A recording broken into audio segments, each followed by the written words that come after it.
Okay. Welcome everybody to my 7.37 patch news.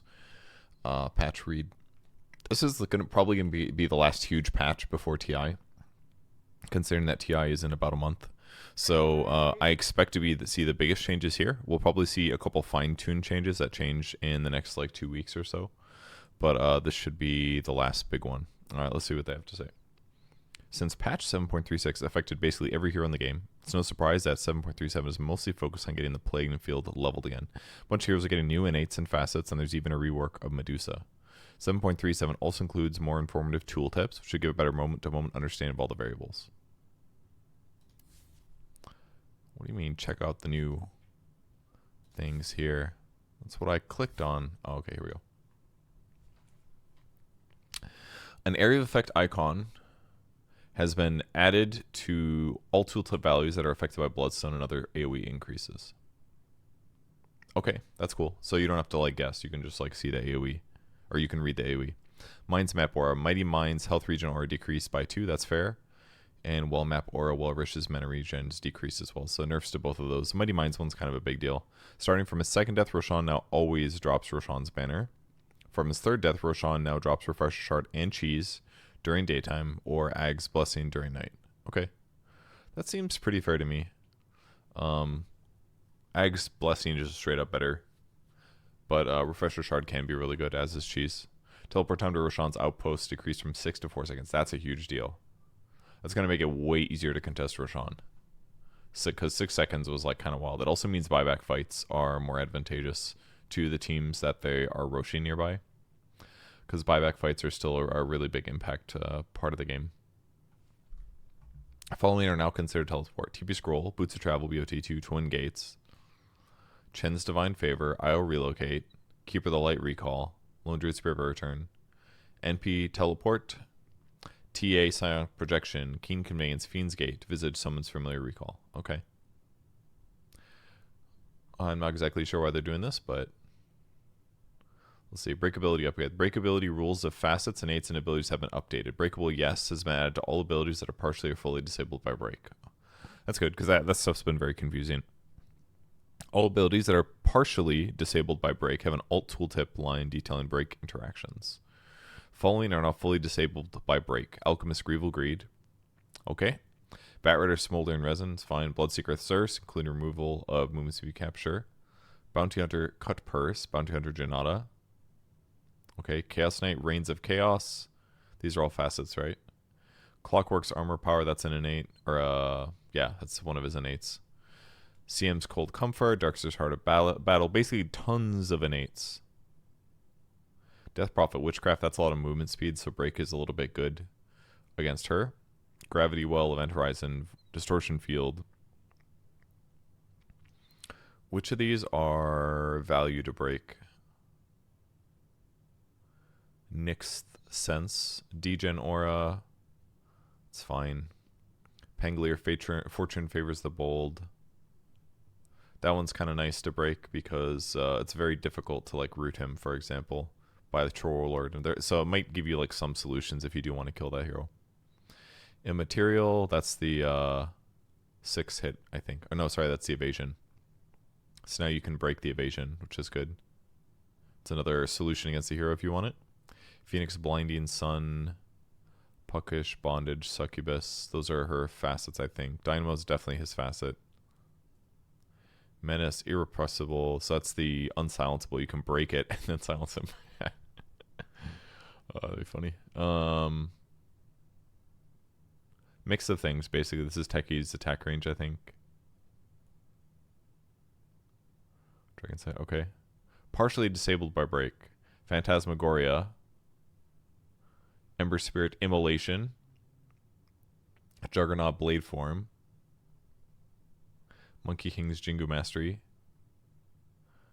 Okay, disables the gaining of new stacks, which makes sense. It should probably always been like this. Break disables a passive attack damage bonus. Break disables the gaining of new stacks. Okay. Galvanized. Breaks Kraken Shell. Were these really not breakable before?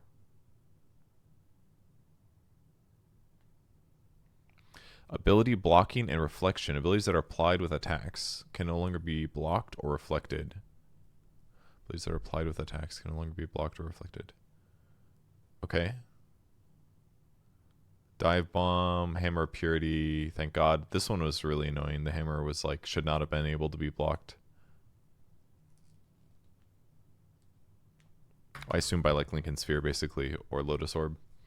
Because it's basically just like an attack modifier. 25 Talent Fire Blast shouldn't be reflectable. That makes sense.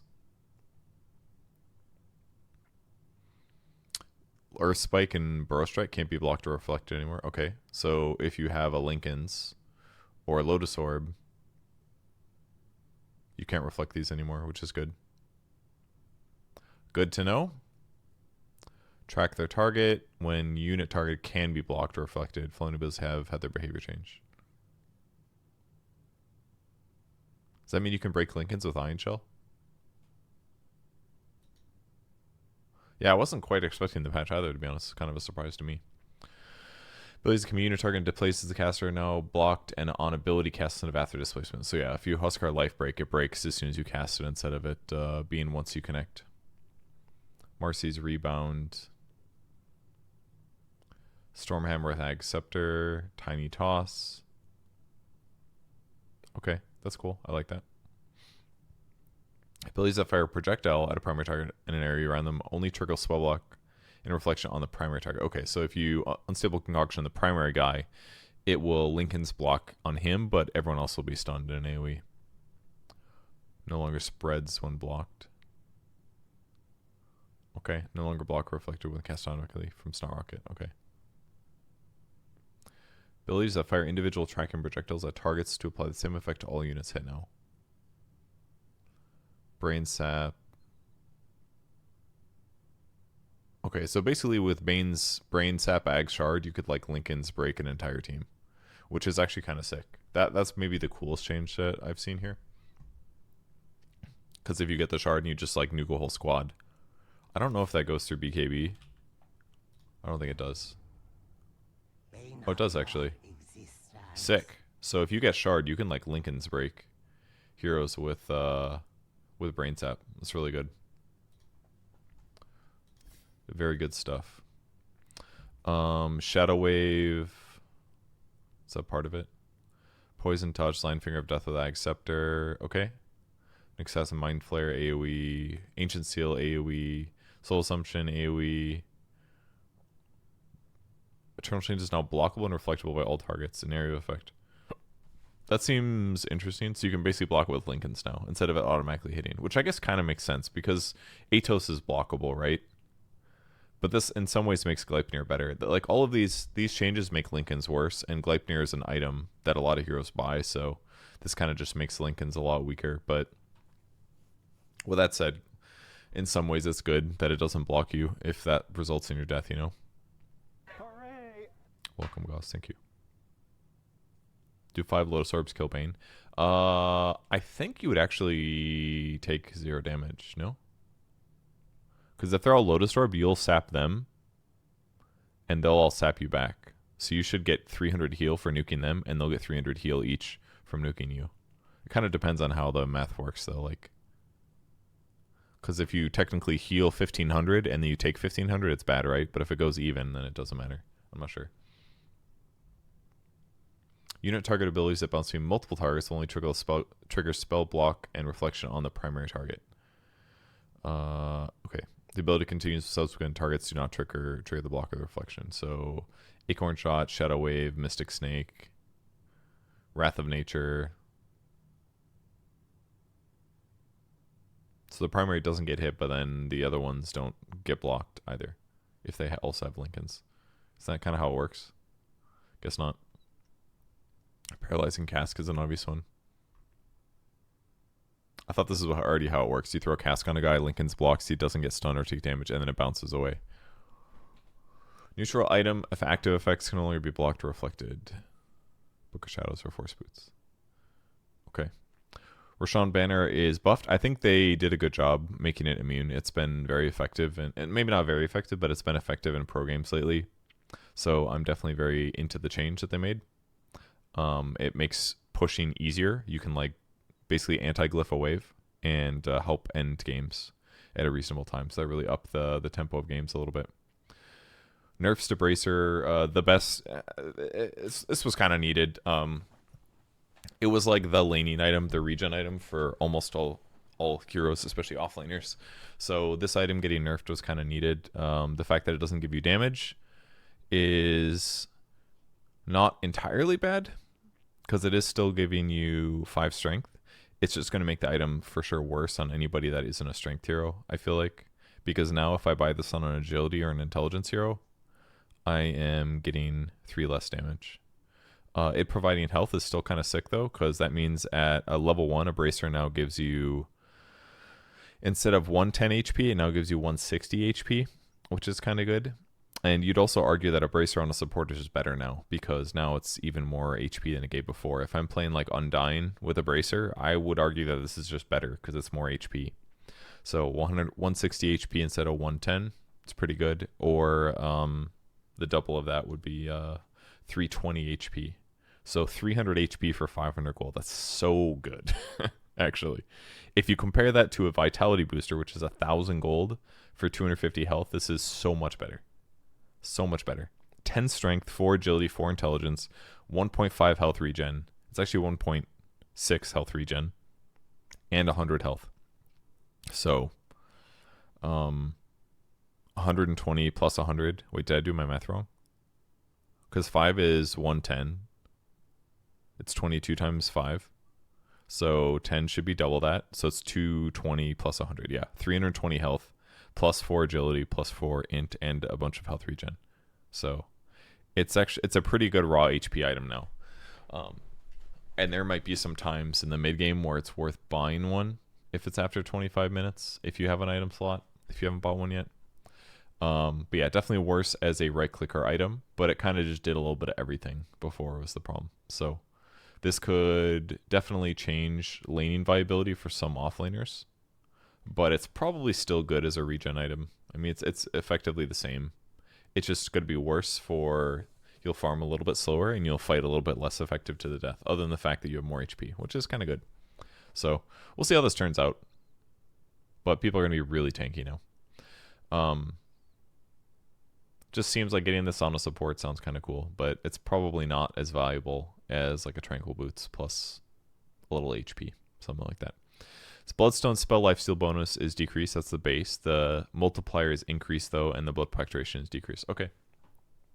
So less passively effective, more of a timing solution. One thing I really noticed when I was watching ESW or EWC was how good pro players were at running away from the guy that has the Bloodstone. He like turns it on and everyone backs up to like 600 units and like plays their food until it runs out and then they kill him. And that's going to be even more extreme now, which is good. This gives you more counterplay against it. Let's check the numbers though. 2.5 times is 60 plus 15, so 75 spell lifesteal. And this 4 times 20 is 80. So it gives you slightly more spell lifesteal when you activate it now, but the duration is less, and the base is just straight up weaker.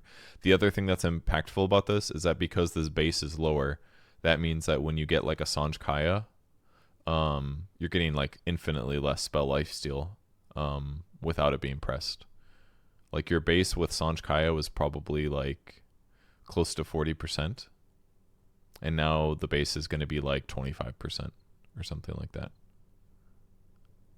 It's actually like 37.5 if it gives you 25% increase. But so yeah, Bloodstone by its base item is definitely going to be a lot weaker. Maybe not a lot weaker, but weaker. Bloodthorn, Soul Rend, bonus damage on silenced targets from the non-hero's attacks decrease. Okay, this is probably needed. Bloodthorn was like giga strong for amplifying damage when you had illusions. Basically was the main thing. Like Bloodthorn on a Manta hero was just a lot of damage. And you kind of, it was kind of just crazy how much damage it was. This is probably needed. The item is definitely still going to be good. It's just going to be less abusable on your heroes like Visage or like Winter Wyvern ulting you with a Bloodthorn and a Creep Wave. Not that we saw it commonly, but it was like something I 3-crafted right away. Not a very viable build, but if you do get there and you're getting 50 magic damage from every attack, it's a lot of damage. Still will be good for your primary hero, but if you're relying on illusions, then you're going to do a lot less damage. Crimson Guard cooldown has been increased, and the guard additional damage block based on caster's health has been decreased by 0.3. I did make a chart. I made a chart showing what these numbers are, and so I'm just going to look at it really quick. Was it on this account? Maybe I just took a screenshot and I sent it to Moxie because she asked me about it. I'll just make a new one. It's not going to take that long. Actually, I should do it with this other program. Basically, for every 100 health you have, you were getting 2.5 damage block. Now you're only getting 2.2. So it's a little bit less. It's probably still a good item, but it's going to be a little bit more limited. What's 0.3 divided by 2.5? So it's 12% less damage block per level, basically. So if you have 2,000 health, then it gives you 44 damage block.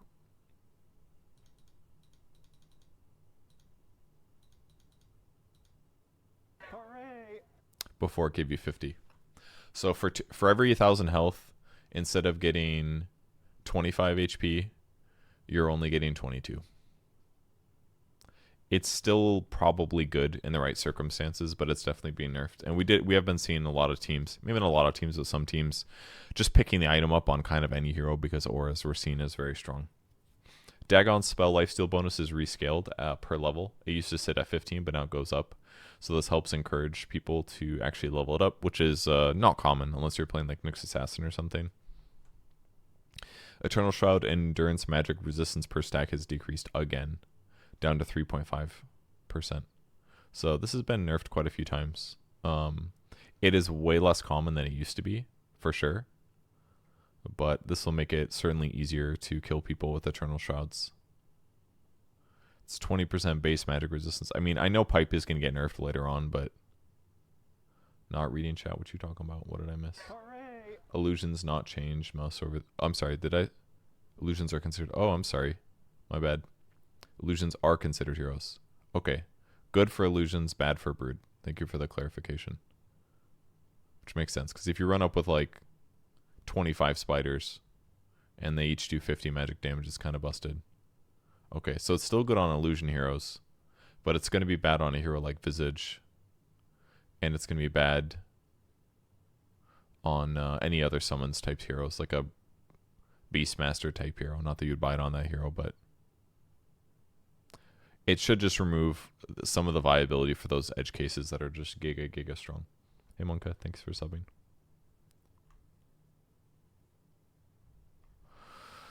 Okay. Did Eternal Shroud. E-Blade, Ether, Blast, projectile speed increased a bit. This is fine. This item is not very commonly used right now. The buildup is kind of easy. It's an Aether Lens, which is often bought at times. And then you've got a Ghost Scepter, which is sometimes bought. And then you're like, well, I might as well upgrade it. So making it a little bit better is fine. There aren't that many heroes that ever really buy this item. The stats that it gives are pretty bad. It's just 8 attributes with the mana and the mana regen. So the recipe is pretty expensive. And then when you use it offensively, then you don't have a Ghost Scepter anymore. So it's kind of bad as an item.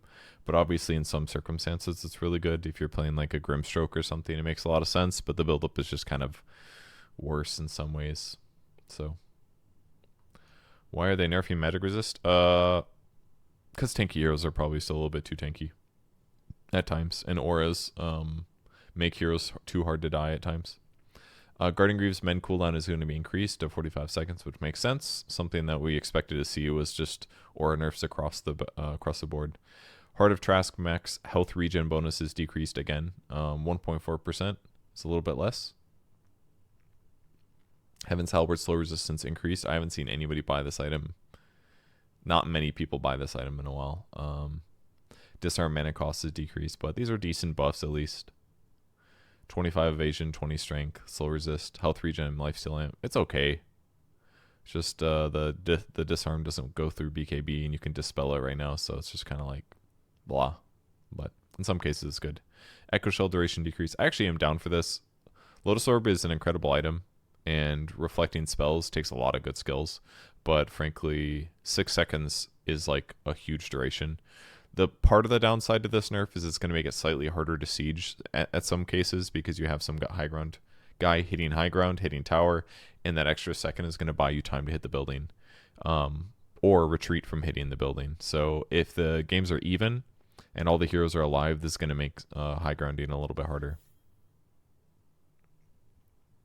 Manta style mirror image illusion duration is decreased by 2 seconds, so it's going to make Manta a worse farming item. Pretty important. Pavis health bonus increased by 25, so a little buff to this item. Here's the pipe nerfs. The barrier duration is decreased by 2 seconds, and the AoE aura magic resist is dropped to 8% from 10. So, not really that bad of a nerf.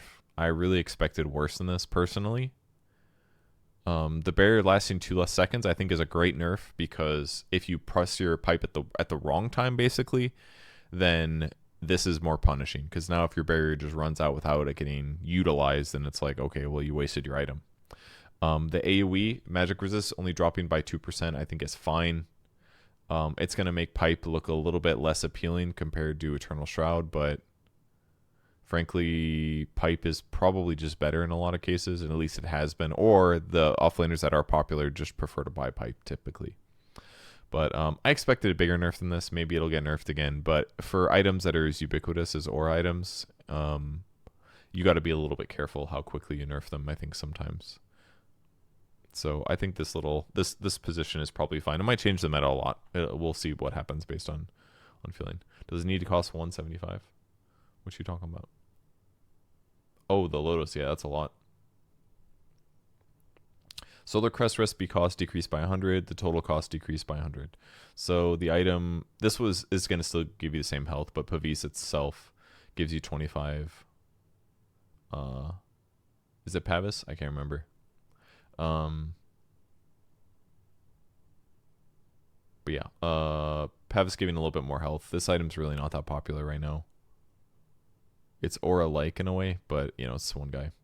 Good point about this being 20% less magic resist, which kind of is a big deal, I guess, because if you think of how pipe works, it's a barrier now, so it gives you basically 450 HP against magic damage, and then the magic resistance aura, which increases your magic resistance, makes that 450 go farther.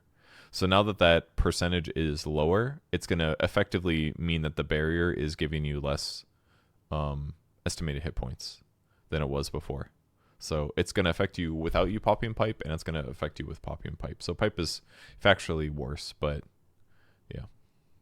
Shadow Amulet, an item that I never buy unless it's part of something. Fade no longer requires the target to remain still. No longer refreshes its cooldown if cast on self. Now slows the target by 35% while invisible. Okay, so you can go invisible with Shadow Amulet move, but you're slowed by 35%. It can be dispelled. The cooldown is increased to 18 seconds, and the fade duration decreased from 15 seconds to 3.5. What does that mean? Fade duration. That would be you use it and you go visible within 15 seconds. So now it's basically like a glimmer cape, is what it looks like to me.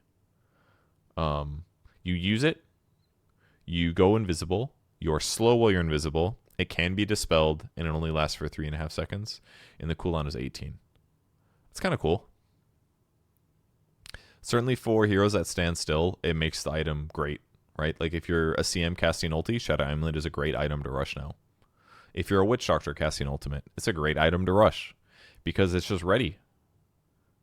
You just click on it, and in 1.25 seconds, you are invisible.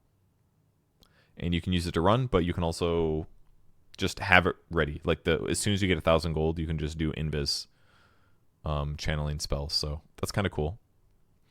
Spirit Vessel recipe has changed. Now requires Urn, Vit Booster, and a recipe. Oh yeah, that's right. It used to be Crown and Fluffy Hat, I think. So they moved it back to Vit Booster.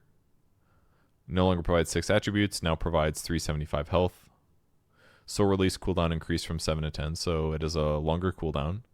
The damage per second is decreased, and the percentage is up. So it does less damage.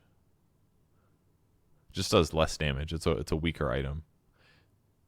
It does less damage per second by 10 times 8, so 80 damage. But the health gain reduction is increased. by 5%. So if somebody has a lot of regen, then it's probably better. Regen or heals. But you won't be able to pump it out as quickly either, which is really important. You get a kill with it, you gotta wait 10 seconds to use it again. Urn of Shadows changed. Now requires a Sage's Mask, Ring of Protection, Fluffy Hat, and a big Recipe. And it used to be Sage's Mask, Ring of Protection, Circlet, and a Recipe. So Fluffy Hat instead. Fluffy Hat, Ring of Protection, Sage's Mask. So it doesn't give you attributes anymore. Now it gives you health. This should make it a slightly weaker item. It's worse on universals. That's one thing. And it's probably why they're making this nerf, is because the item is probably too good on universal ganking heroes, is my hunch. And they're trying to make the item more of a support item again, maybe. Something like that. So you don't get the benefits of having a strong right click. It's just a health item. It's straight up just a health and a little armor, which is pretty good stats, frankly, for supports. So better for supports, worse for cores, pretty much. Especially worse for universal heroes. For other heroes, I don't think they care that much. But the fact that it only gives health and armor, it's fine. The cost looks about the same. It's 880. Yeah, total cost is unchanged. Ring of Protection, Fluffy Hat, Sage's Mask. Yeah, looks fine. Neutral item changes. Trusty Shovel. Dig cooldown no longer ticks down if the shovel is not in the neutral slot. Okay. Always digs up a water rune when used in the river. Oh, interesting. Okay. What's the cooldown of this guy? 40 seconds? It's pretty good for mid players. The fact that you get a choice. You could basically get like a trusty shovel and like go mid and dig up a water rune for your mid hero. Rather than the other stuff. Which is kind of good. Obviously you have to choose to get a trusty shovel, but I think this is a cool little change. Makes the item more usable. Mid heroes pretty much never buy. I feel like they don't get trusty shovel often as a mid hero. On like side lanes, some cores would sometimes get it, carries especially, because there's a lot of regen. But the fact that it is a guaranteed mana regen, basically, it's way better than a mango, right? That was one of the weaknesses of the shovel, is that you just didn't get that much mana regen anymore. It was just a mango basically that you got. But now you can get a water rune, which is like what, 80 mana, and you get 2 bottle charges out of it. That's like 200 mana every 40 seconds. It's like broken, kind of. If I'm playing some mid spellcaster, I'm digging up a water rune if I'm nearby. That just seems value. That's like way better than arcane rune. Arcane boots, I feel like, to get 200 mana every 40 seconds. It's probably pretty similar to having an arcane boot, so that seems really good to me. Fairy Trinket is removed. I think this needed to happen personally. It's just one of those neutral items that seems almost as good as tier 2s sometimes. It gives you spell amp. 5% is a lot. It gives you a little bit of health. The mana cost reduction is good too. Really solid. Ironwood Tree is back. Provides +5 to all attributes. You can plant a tree. Last 20 seconds. Okay, cool. So basically good for your hoodwinks. The cast range is 800. That's really far. So 800 range. Tree and Protectors would use this to use your Q, basically, to get amplified damage with it. Monkey Kings can jump off of it. Is there anything else I'm really missing? I can't remember. Pig Pole. All attributes bonus is decreased down to 4. Pig Pole's really fallen off, man. The bonus movement speed is increased by 5%, which I think is fine. This is actually a lot of movement speed. This is like 45 movement speed when you use this, so the active is going to be way better than it was before. That's for sure. Which I think is cool. There's a lot of like plus attributes neutral items right now. So like I'm down with Pig Pole being a worse attribute item, but a better movement speed item. Because then you're like, oh, I want the movement speed. You know, I'm playing Bat Rider or I'm playing Pudge and I'm rot chasing somebody. Like, it actually makes better sense. Oh, yeah, and Timber. Thank you. That's the other one I forgot. Timber Ironwood Tree. Add 1 more tree to your Whirling Death. Or your Timber Chain. There we go. Iron Talent. You guys are really jumping in. Knock it off. Stop reading ahead. Iron Talon returning as a tier 2 neutral item. That's 17 minutes or longer. Provides 20 attack speed and 4 armor. The active is Chop. Targets a non-player enemy unit to remove 80% of its current HP. Cast on a tree. Destroys it. 20-second cooldown against creeps, 4 seconds on trees. I'd say for a tier 2, it's pretty good. Vambrace is like, what, 18 attack speed right now? It's like 8 agility, 8 attack speed. If you are a strength hero, Iron Talon is infinitely better because you're getting armor and you're getting attack speed. So some strength carries are going to be really into Iron Talon, especially because it's going to help you farm a little bit faster. But this looks great to me. I'm going to look at the items really quick and look at the other tier 2s. Right click wise. What got removed even? Did they remove anything else? Oh, I see. They changed Philly Stone. There might be some. Oh, yeah. They moved Vambrace up. That's why. So it's going to be a replacement for Vambrace. Anyways, let's keep reading. Can it be used on Ancients? I think so. Should be able to. It's going to be really good against Ancients. That's a big accelerator. Philly Stone now has 750 charges and depletes a charge every time it grants gold to the owner. When all charges are depleted, the item is destroyed and its owner receives an additional 375 gold. Okay. I'm honestly kind of okay with this because this item, while very good, was kind of frustrating in that it felt like you had to just keep it all the time. And it wasn't a... It felt like you had to keep it all the time.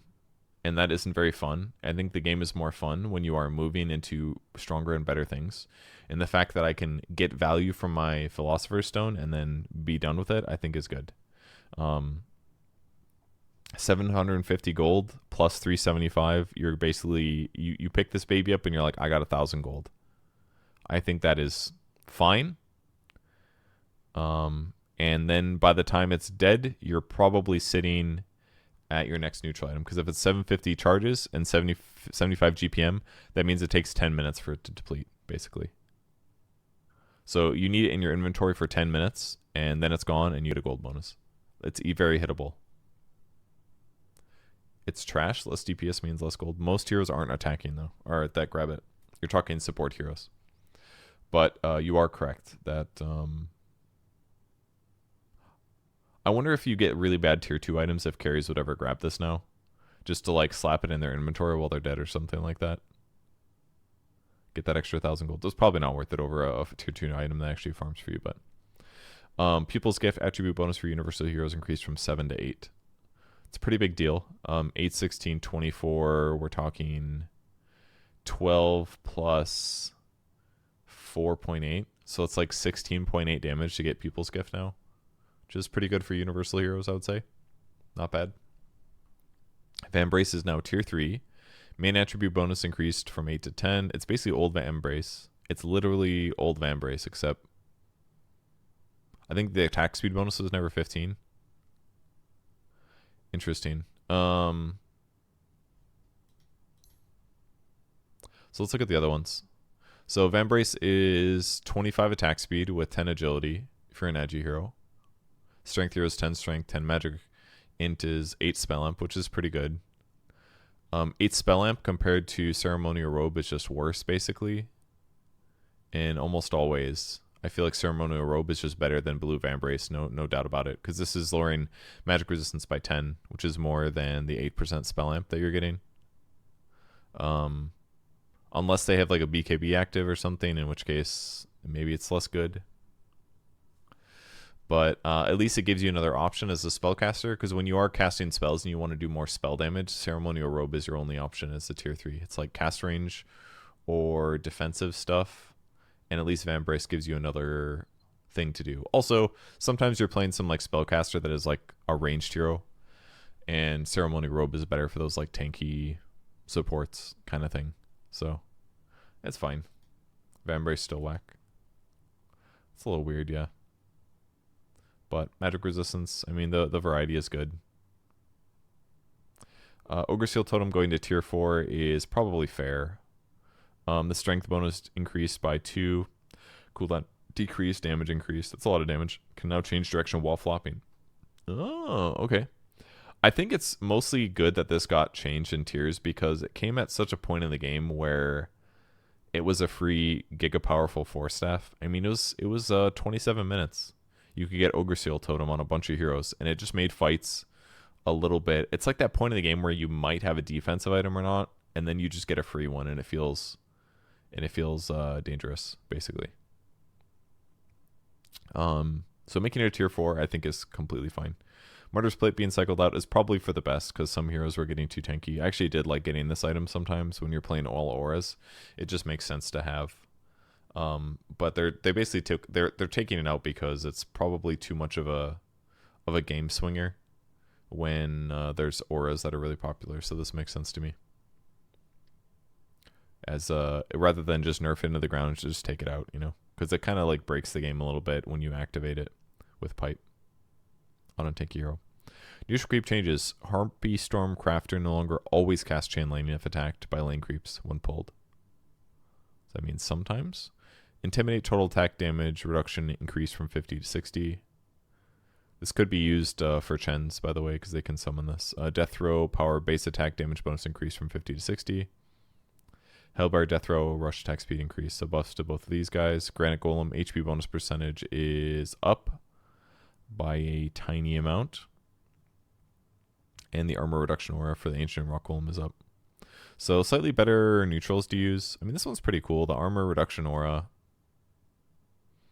Kind of baller in some lineups. I forgot about this creep, to be honest. But if you have a minus armor lineup, going 6 is a lot. So that's kind of cool. Abaddon. Font of Avernus ability removed. What? I don't even know what the hell that is. There's a lot of shit that I'm not going to remember from the last patch.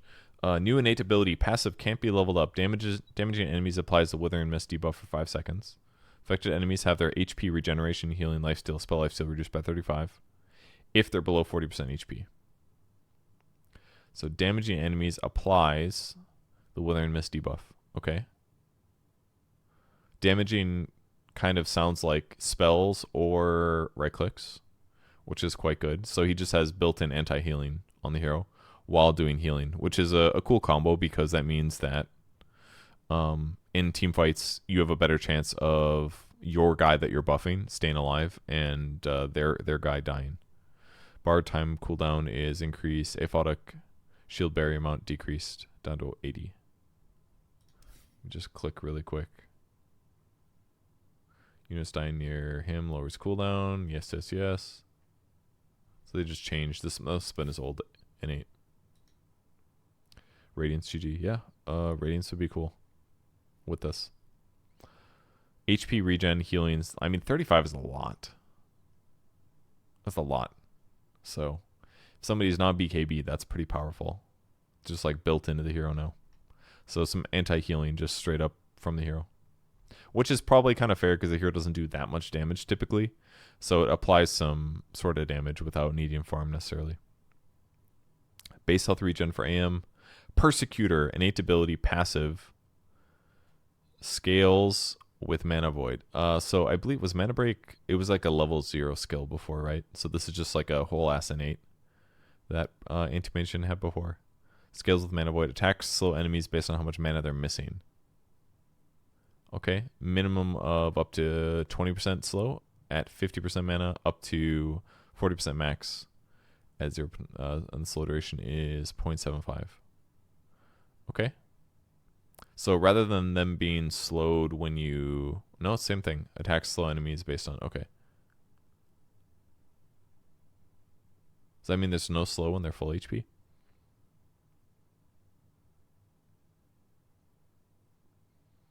Min slow at 50% mana. 40% is not a lot. Is that what you're saying? No effect above 50%. Okay. Pretty strong. Definitely. Well, I don't know. It's an innate. It's an innate. No slow ahead. I don't know how it compares with the previous slow. That's the problem. Because you were slowing before, but that was when you were only at 0, right? So I guess that's the trade-off. Is that you can slow them when they're not at 0%. Whereas before you only slowed them at 0%.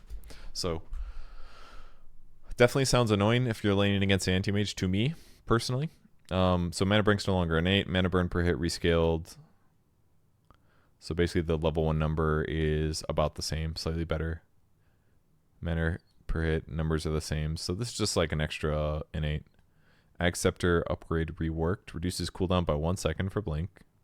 After casting Blink, your next Mana Break within 5 seconds is empowered burning an additional 20% max mana and preventing the target from regenerating or gaining mana for 6 seconds. Damn. It's a wand counter right there. Regen, 0 regen or mana gain for 6 seconds. That seems kind of sick. Very good against cheese heroes too. I guess that doesn't count as heal or regenerating. But gaining mana for 6 seconds, really good against some heroes. Your storms and Medusas and your wand heroes. Effect is undispellable. Pretty cool. Is it good though? Probably situationally Shroud counter. Oh, that's a good point. Because before, if somebody had Shroud, they would be gaining mana while you attack them. And your allies damage them with spell stuff. 15 talent, 40% slow on fully managed targets replaced with 10 plus 10% persecutor max movement slow. That sounds like a terrible facet. 20 talent, -1 blink replaced with 0.7 mana void stun. Okay. Truth compels me. Puts up to 1 second stun. What is breakable? Breakable is when somebody uses a break on you, it prevents that ability, that passive, from being used for a while. So if something says unbreakable, that means it's usually a passive that cannot be broken. If it's breakable, that means it's a passive, usually, that can be temporarily broken when somebody hits you with a break. So like if you hit Anti-Mage with break, he wouldn't have mana break until he becomes unbroken. Arc Warden, order and disorder. Don't even remember what these do, man. Movement speed slow increased. That's a little buff. Slow duration increased. That's a buff.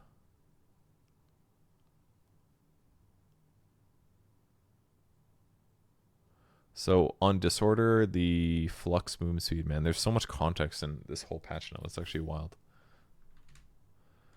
Have their respective ability effects. That's what it says.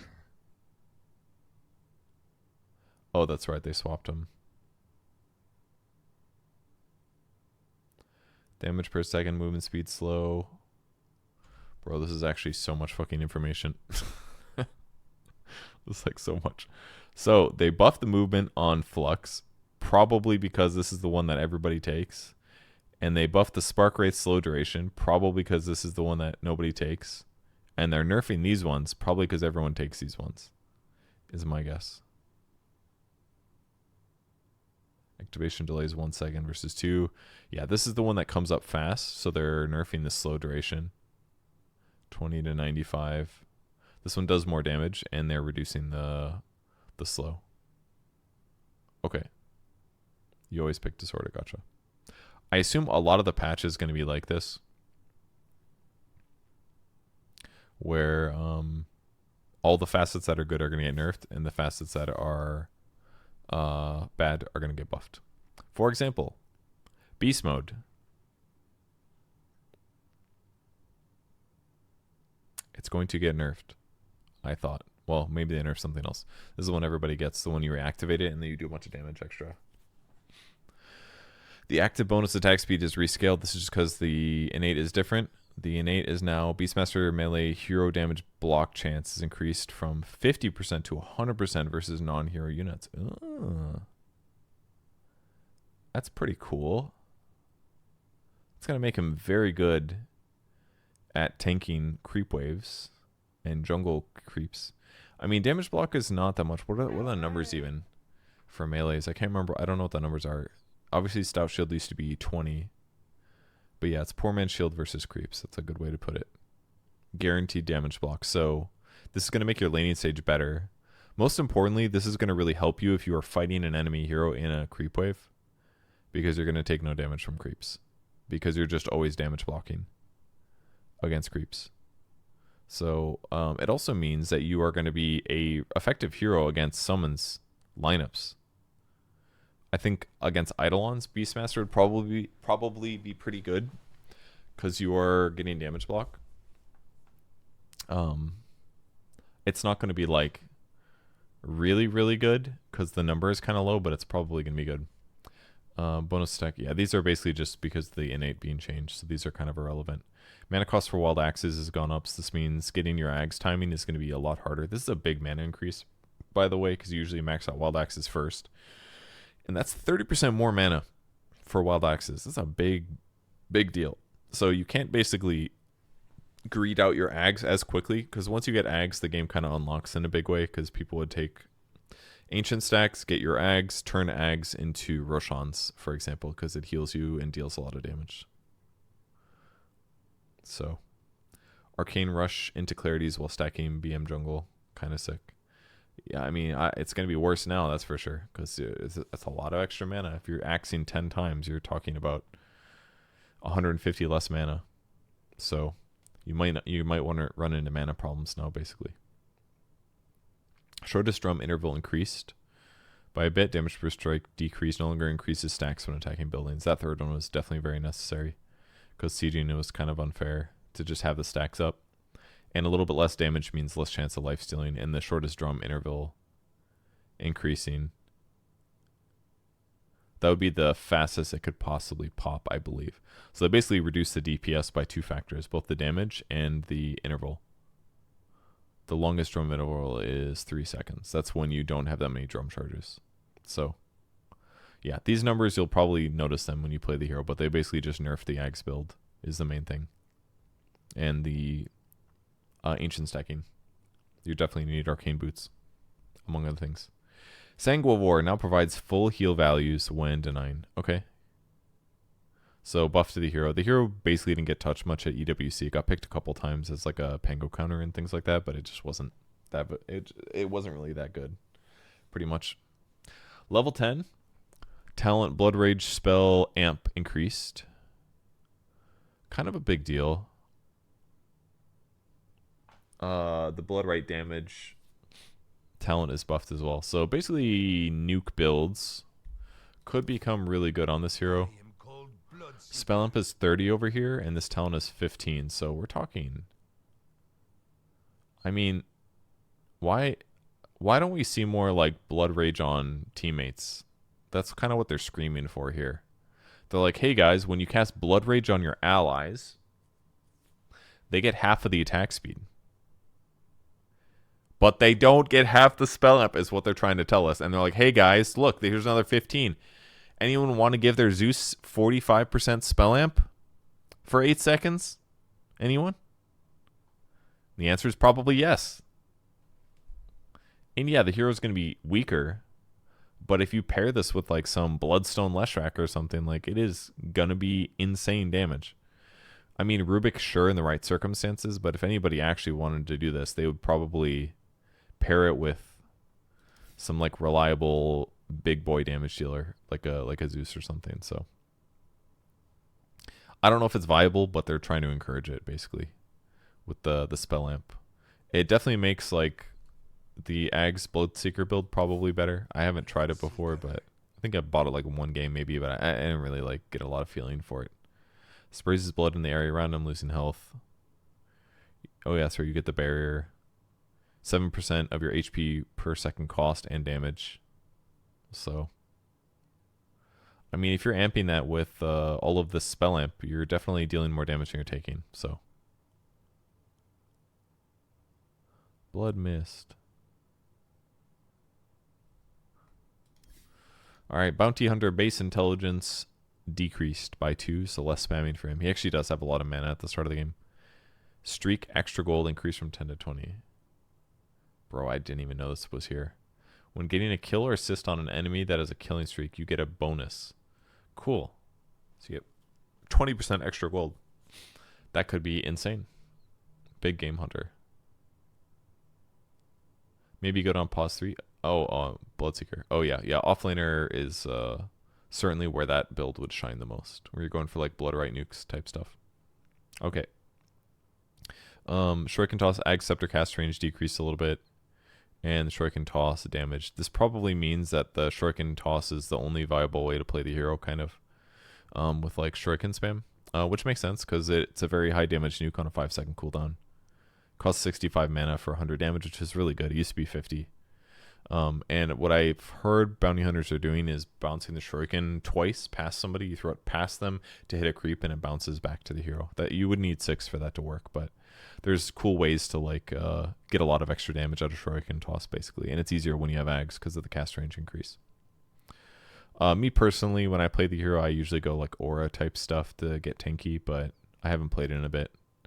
But the last nerf to the hero was nerfing the amp damage that track gave. It used to give, 8 to 20, and now it gives 6 to 18. So it's kind of a nice way. The hero's a nice way to amplify your team's damage. All right, Brewmaster was still played at EWC, but it wasn't like the best offlaner, but it was still like a secondary, like a tier 2 offlaner. New innate ability instead of his Drunken Brawler, which used to be an innate. So now he has, this is just for free. It's probably not going to be that good, I'm guessing. Whenever he respawns or comes out of Primal Split, he gains 20% attack damage bonus. Duration when respawning is 30 seconds. Duration after coming out of Primal Split is 15. Yeah, I'm not surprised to see it not be that good, because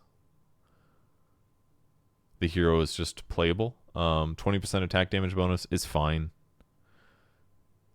One of the downsides of Brewmaster is they nerfed his split damage by a lot. In that patch where they nerfed his cooldown to his like a Wind Panda. Before, what you could do is you could double hit with every use of Windwalk on the Wind Panda, which did like 150 physical damage or something. So you could basically hit for 150. You could attack. You'd hit while going invis, which gave you the bonus damage. Then you'd hit again to come out of invis, and then like 6 seconds later you would do it again. But now the cooldown of Windwalk is really high. It's like 20 or something. I don't know. It's really, really high. So you can't use it twice in a split. So your damage while splitting is weaker. This is going to make it a little bit better once you come out of it. So it's cool, I guess. The respawning part, who cares? But the coming out of split part is fine. Thunderclap cooldown. This is a nerf to the skill because a lot of pro players will just leave it at 1 point and they'll go stat points afterwards. Because number one, Brewmaster is a universal hero. But also because they didn't really usually need that much Thunderclap damage because they were getting damage out of like Spirit Vessel basically. Almost all brews lately had been going Spirit Vessel. I asked 3-3 about this in one of the interviews at UWC. And I said, so what's up with the, I don't remember what my question was. But I said why, what do you do now that like brew ult is less damage? And he was like, well, that's part of the reason that they go Spirit Vessel. This is what I recall. I might be wrong. They go Spirit Vessel because then because you couldn't really kill as easily with your ulti anymore, and people would just like leave the lane because they couldn't lane against you because you're going to get a double kill basically. So they would leave him alone. He'd get Radiance at a fast timing, and then he could play his game however he wanted. But now that that's not as possible, getting like an urn or a Spirit Vessel on the hero is seen as better. And anyways, people wouldn't really level up Thunderclap all the way, and they're basically forcing you to a little bit because the radius is going to be less and the cooldown is going to be higher. So if you do want to use Thunderclap as a damage source, which it is viable at doing, you're going to have to put more skill points into it. So, all right, Earth Brawler, bonus armor rescaled. These numbers are probably going to be about the same. Magic resistance at 5 level 1 instead of 8 level 2.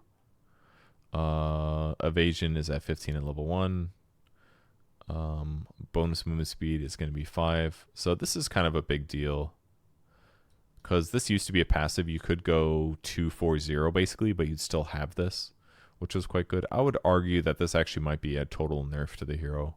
These two, I would say nerf, because before you could get a 4% movement speed advantage with 0 skill points in Drunken Brawler and 10% evasion, which is not huge, but could matter, Your crit numbers are with a 1 point are equal to your previous ones. Your attack speed are equal to your previous ones. So this is just a nerf to the hero. So this is 3 nerfs. Well, this is technically a buff, but it's the most boring buff ever. This is a nerf. This is a little nerf, and this is a little nerf. So just nerfs to the hero, which is fine. Void Brawler bonus stats resistance now stacks with other sorts of... Okay, that's a buff. I didn't know that didn't exist before. The numbers are rescaled, so 20% at level 4, which was expected. The slow on attack, 10 to 25. Good to know. So it's probably still not good to stack it, but hypothetically you could go like Sanj Yasha, Brewmaster if you wanted to get status resistance on top of this. And the way that it should work is if you aren't brewed up, 20% would mean 80% is remaining of that 80%. A Sanjiasha would remove another, what is it, 20% or 25? I don't even know. If it removes 25, then it would drop it down to 60 with just the Sanjiasha. It is 25. So, but if this is amped up to like 60 or something, then the Sanjiasha will just give you 10, basically. But whatever, you can stack them if you want. 6 base damage for Bristleback. New facet Warpath. Is this instead of, I assume they got rid of the other. Oh, he's just got a third one. That's cool. So instead of them just like removing something that I was like, oh, it has potential, they could just be like, that could just be there for the freaks that want to play the hero that way. We'll just add a third. Okay. Warpath can be activated, grant him 50% bonus attack damage and 50% bonus movement speed per stack, but limits his vision to a 90-degree cone in front of him. 4, 5, 6 seconds. Mana cost is these. Cooldowns 45 seconds. Interesting. Very interesting. Oops. One thing we need to check is what Berserk does. Okay, so this gives attack speed instead of damage.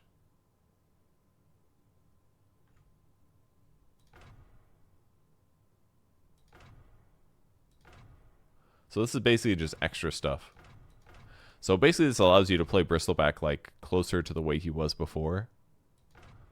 Because Berserk kind of changed his build a little bit because it gave him a bunch of attack speed. I haven't even played Bristle since they added facets.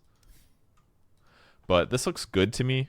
50% bonus attack damage is good. Warpath is going to give you green damage though. So you're not getting 50% of that damage. But it's still like more damage. 50% bonus movement speed? Does that mean the number is just up? It disables shared vision on Bristle. Wow. So the stack, they meant 50% of the stacks. Okay. So it makes your Warpath 50% better, basically, while you activate it. But it lasts for 4 to 6 seconds. Okay. I mean, just seems good. You basically get to pray. It's basically previous Bristleback in the patch before facets, but better, probably. Let's see what Prickly does, unless it's 3 nerfs, who knows. Passive can't be leveled up. Hero has 10% damage and debuff, duration, amp against enemy heroes that are behind him. Debuff, duration, amp. Okay. So that would basically apply towards Snot Rocket if you want. Because you're going to be applying goo to them while they're behind you. So the goo will last 10 seconds longer, and your quills would deal 10% more damage to people that are behind you. So, Ag Scepter Quill Spray count decreased by 1, probably to help offset this 10% damage difference, because it would probably be too good. Warpath no longer innate. I forgot it was an 8. And then damage per stack, 15 to 25. Moves per stack, 2 to 4. Stack duration, 16. So basically the same, just probably better. You don't have to cast spells to last hit anymore, was basically part of the problem. That it's like, oh, you got 5 damage per stack, but now you have to cast quills just to get last hits. So now the 6 damage is going to allow you to get last hits without having to deal with this crap. And you have an 8 on top of that. So if you don't go an Ags build, your hero is just straight up better compared to last patch. Ags has been the build for a while, but if you did want to go like Aura Bristleback, it's probably not the absolute worst, is my guess. So, offsets the innate against enemy heroes. How much base damage do we have? 53 to 59. That's really good. That ain't bad. Should be good for the hero. Necrotic Webs. Debuff now only applies if Broodmother's in the same network of webs as the target. Okay. This is the one that every pro has been getting on Broodmother. It's the one that decreases the regen of your opponents while they're in the webs. So network of webs is probably not that hard. This is probably... I mean, it's not a bad nerf if it affects it. I mean, because if you're getting an enemy... Like, if your Broodmother is dead or something, and the webs are still reducing the enemy's regen, that's pretty annoying. Or if you're like somewhere across the map and the webs are still affecting your regen, that's pretty annoying. It's probably going to be one of those like subtle win rate changes. It's so a side lane brood can't put a web mid. I see. Yeah, that makes sense, I suppose. You put one web mid, and you just screw over the enemy mid laner against his bottle. Yeah, that does sound really smart and annoying. Spin web, simultaneous webs decreased by a bit. Web charge restorm time reduction nerfed. And cap bite attack bonus is increased. Okay. Also reveals if the brood is close. Kind of, yeah. Reasonable point. Chaos Knight, irrationality. Instead of a 33% chance to do nothing, now is a 33% chance to silence. Okay, so it just does something now. Chaos Knight's really good. It's one of the better carries. Not every team is picking him, but the Gladiators did, and they won EWC, so. Equal chance of applying break, disarm, or silence for 50% of the base debuff duration, in addition to its normal effects. Break, disarm, silence. It's pretty good. What's the duration? 6 seconds. 50% of the base. Okay, so you can get a 3-second, same at all levels. It is. So you get a 3-second disarm, 3-second silence, or a 3-second break. I would say against a lifestealer, all three of those are good. It's pretty good against all heroes. You needed strong illusions every time. Yeah, I mean, this one's just really good still. He's probably still really solid, but at least they're buffing the other facets to give more options. Power cogs push duration has been decreased, so this is the one where you could like triple cog hit a guy, and it was just really annoying to deal with because you could get triple hit in a row, take a bunch of damage, get a bunch of mana burn kind of thing. Armor power damage increased per armor is decreased by a tiny amount. What's that, 1/6? CM Cold Comfort. This is the one nobody gets. Oh wait, no, this is their innate. Now also increases mana range. Okay, so if you have the Cold Comfort facet, you get a better facet or innate. This is kind of a big deal. Yeah. This is kind of a big deal. It basically means that if you buy mana regen items on CM, you just get way more benefit on the right one. But Frozen Expanse is definitely better because you're just getting a cast range bonus at all of your ulti levels, and your AoE bonus goes up by a little bit too, which means your Nova, which is technically cast range. It's double cast range basically. Cast range bonus is quite good. But if I'm playing core CM, like mid CM or something, I might grab this. Because this means all the mana regen that I get is just 25% better than it was before. Your bottles, your clarities, and stuff like that. It's kind of sick. Mid CM? Yep, mid CM. I haven't done it in a bit. It's been a couple weeks. But it actually felt not that bad. Why don't they just make it worth taking on its own? I mean, the problem with mid CM is you're not near people very often, so. Mana spent granted 25%. Certainly helps up your tempo. And inherently, these are actually quite good with each other, right? So if I'm spending mana and 25% of it is going to my teammates, that means that Blue Heart Flow is going to give me more mana to then give to my teammates. So your only limitations really are cooldowns. So I don't know, this could be really good. A Clarity Potion is just really... Clarities on CM are just really good right now, for example. I'd say Bottle is quite good, but obviously you'd have to be like a core. A Sage's Mask is just going to be really good on the hero, because you're getting way more mana regen than you're supposed to be. Instead of getting 0.7, you would be getting 1.05. Instead of that, it's now an extra 0.25. Whatever that is. 0.7 up times 0.25. So it's an extra 0.175 mana per second from a Sage's Mask than what it gave before. Kind of sick. I mean, Null Talisman alone is going to be like crazy mana actually on a CM. I feel like a null talisman on CM is actually so good. Because instead of it being a 1.5 mana regen item. No, it's not 1.5. It's 1.25. 10 int is half a mana. 1.25 times 1.75. So on a CM, a null talisman is 2.18 mana per second. That's a lot. It's a lot of mana. I feel like there's some viability there. Like, I wonder if you could be like a CM as like a 3 or something with like a tanky 4, and you guys just like spam the shit out of your opponent with null talismans. Because that means for every 2 mana that I'm getting on CM and I spend that mana, I'm giving my teammate 25% of that. Actually, is that what the number is really? It's not that high, I don't think.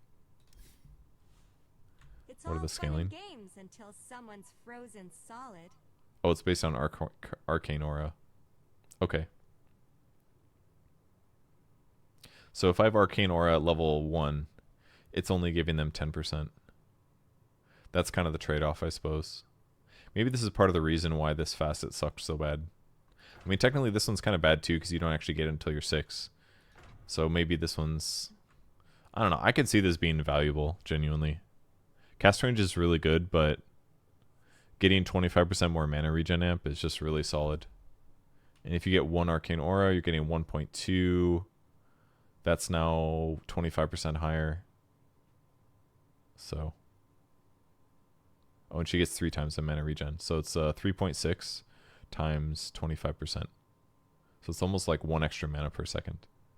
Like, if you get a null talisman and 1 arcane aura with this new facet, it's like an extra 1 mana per second. Like, it's a lot. It's going to be a lot of mana. So, I think this sounds viable to me. I'm going to definitely try this. I got to write that down. Not that I needed too much encouragement, but 7.37 patch. Play new CM facet. Core or support. Okay. But if you do spend, 130 mana or whatever, 115 mana, you are still giving you're giving your lane partner 10 mana. 11 mana. It's still not bad. It's kind of a lot. You play CM core as facet, make her better as a core? Probably yes. But this one's really good too, because of the cast range and stuff. But just having more mana for free seems very good as a core, because cores can utilize mana for farm, basically. And she definitely farms decently fast. You have to get the Nova talent though, I think. And you have to go, if you go mid, you have to go blink quickly. That way you can utilize your ulti in side lane kills. Otherwise your hero kind of sucks. Okay, anyways, let's move on. Darkseer, base strength decreased by 2. Get screwed, Darkseer. Very deserved. Int now cannot be lower than the average of strength and agility. Okay. It's definitely a big nerf to the hero. Talent vacuum AoE decreased. So basically the problem before is that you could just buy strength items and it would bump up your int really easy. And then either of his facets actually were pretty popular. One of them gave you attack speed based on how much int you had, I believe. And the other one gave you a lot of movement speed based on how many heroes are around. So losing 2 base strength right off the bat, what that basically does is guarantees that he is just straight up going to have less mana pool and less raw HP. Like if he's going to lane with 560 HP with no items, that means his survivability is going to be way weaker than it was before. So definitely deserved. The important thing is that his agility gain is much worse than his strength gain, and you're not really going to fill in a lot of agility items. It's just probably not going to happen. So as you get to the late game stages of the game, for example, let's just take a look at how different his levels are. If I level my hero up a bunch,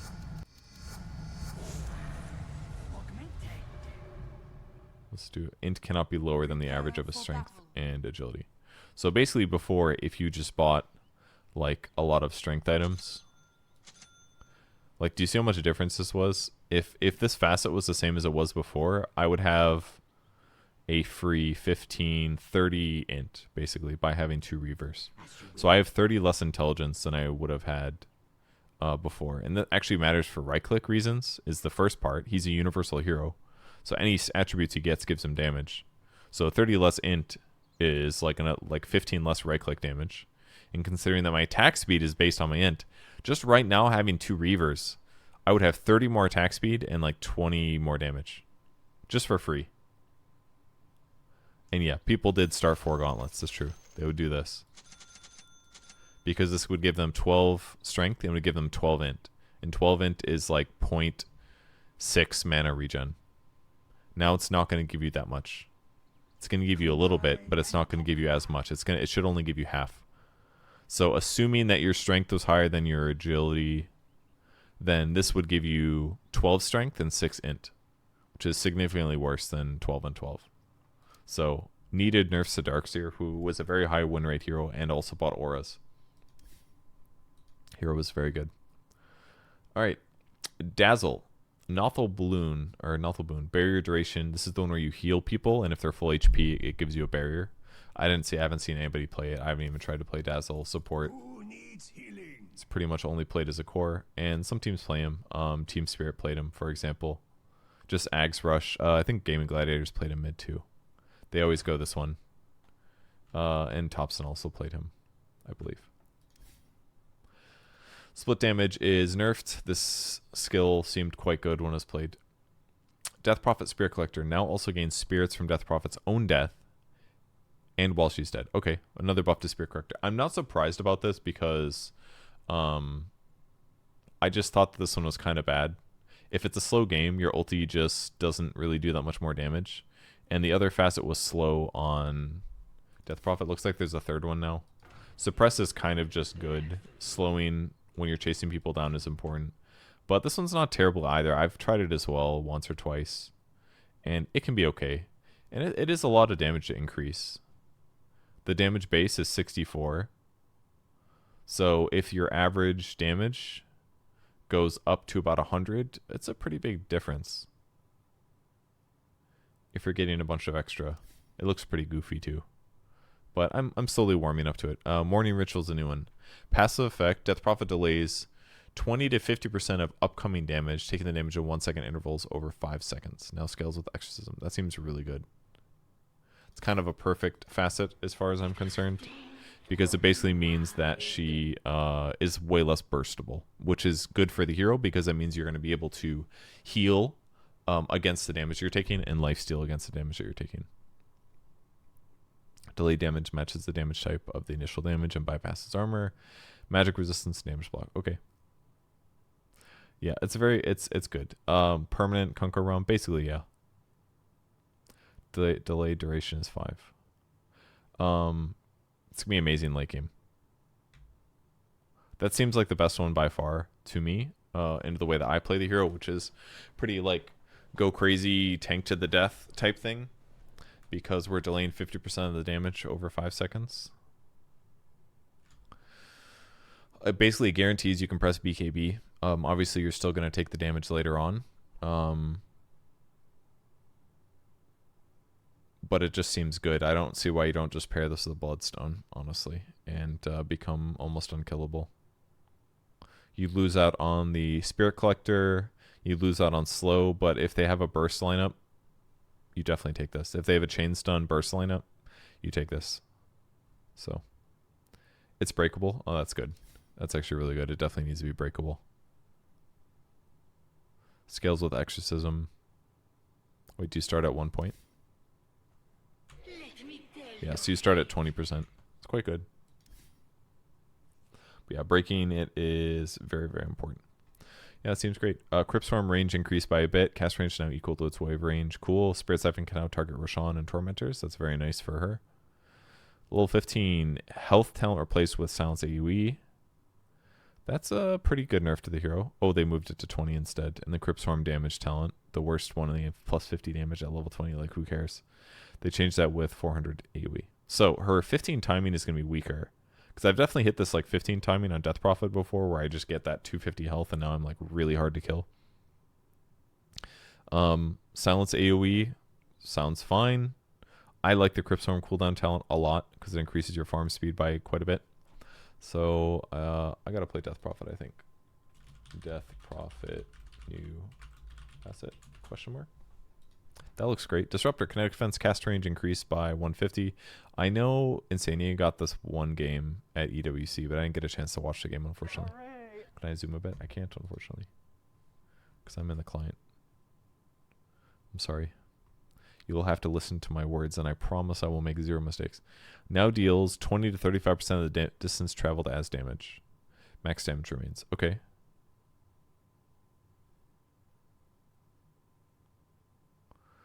Distance to damage. How different is this? If you go 100 units, you're taking 20 damage, basically. If you're traveling 400 units, you're taking 80 damage.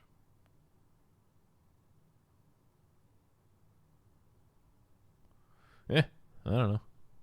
The max damage remains the same. The min damage remains the same. Was it not? Deals damage equal to a percentage of the distance glimpsed. So it's kind of the same. Isn't this the same? Well, that's what it used to. I probably said that before. I don't know what the difference is. The damage did scale, yes. It had a min damage and a max damage. So if you didn't go very far, it didn't do very much damage. If you went far, it did a lot of damage. It's basically the same. You need farther distances to deal max damage. Okay. I'll take your word for it. It's like one of those things where it's like you'd have to like compare the old one with the new one to really figure it out. Level 15 glimpse max damage replaced with plus 10% plus 280 glimpse distance to damage max damage. So plus 10% would mean could get up to 45% of the distance traveled as max damage. Okay. Cool. Doom, impending doom, new facet. Every 6.66 minutes, duration is increased by 0.66, doubled and turbo. Damage per second is decreased. Okay. Now, some things about Doom's facets is they kind of sucked big time.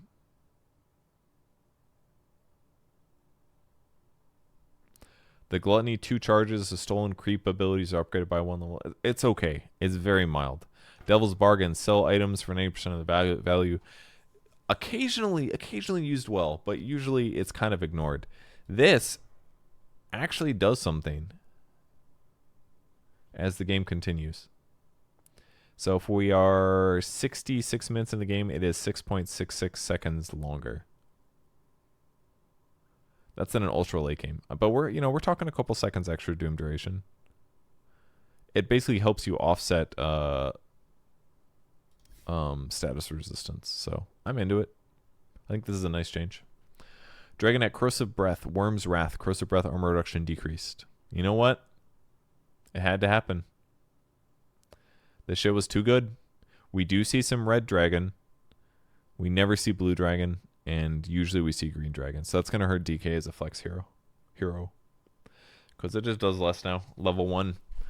Can't get that -1 armor. It's just 1 less armor reduction at all levels. That's like a 6% damaging decrease. So it looks to be him. Draw Ranger was unpicked at EWC. So this should be a buff. Multi-shot movement speed penalty decreased. Okay. That should be easier to cast that while you are running away from your opponent or chasing them down.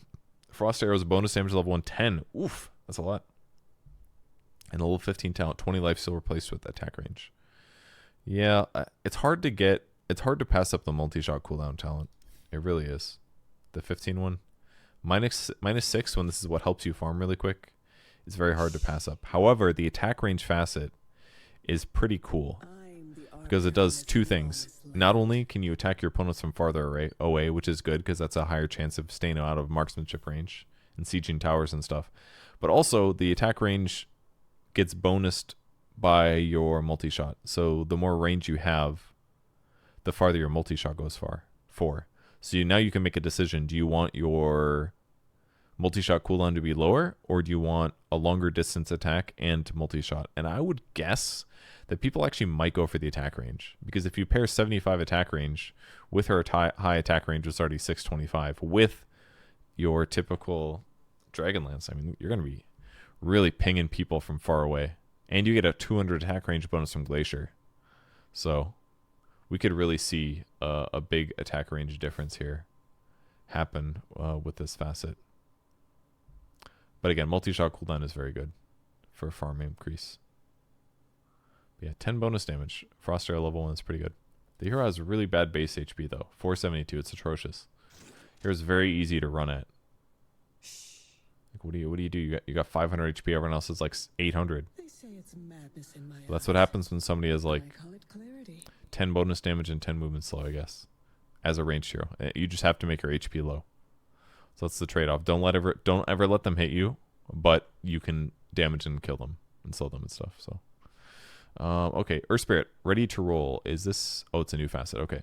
So this is basically one of the facets. Keep in mind, guys, that when facets came out, any hero that was remotely hard to play got one regular facet and another facet that basically made the hero playable if you're atrocious or bad or don't know how to play the hero well. So these heroes were due for a new facet. So let's take a look. Earth Spirit was one of them. New facet, Rolling Boulder. Ready to roll. Rolling over an allied hero grants the allied hero bonus movement speed for 4 seconds. Okay. Earth Spirit travels further and faster and stuns enemies for longer. Speed 1900, distance multiplier 2.5, bonus stun duration. How different is this from this? Same distance multiplier. Rolling over an allied hero grants some bonus movement speed. 30% bonus movement speed for 4 seconds is a lot. The stun duration amplifier is the same. The distance multiplier is the same.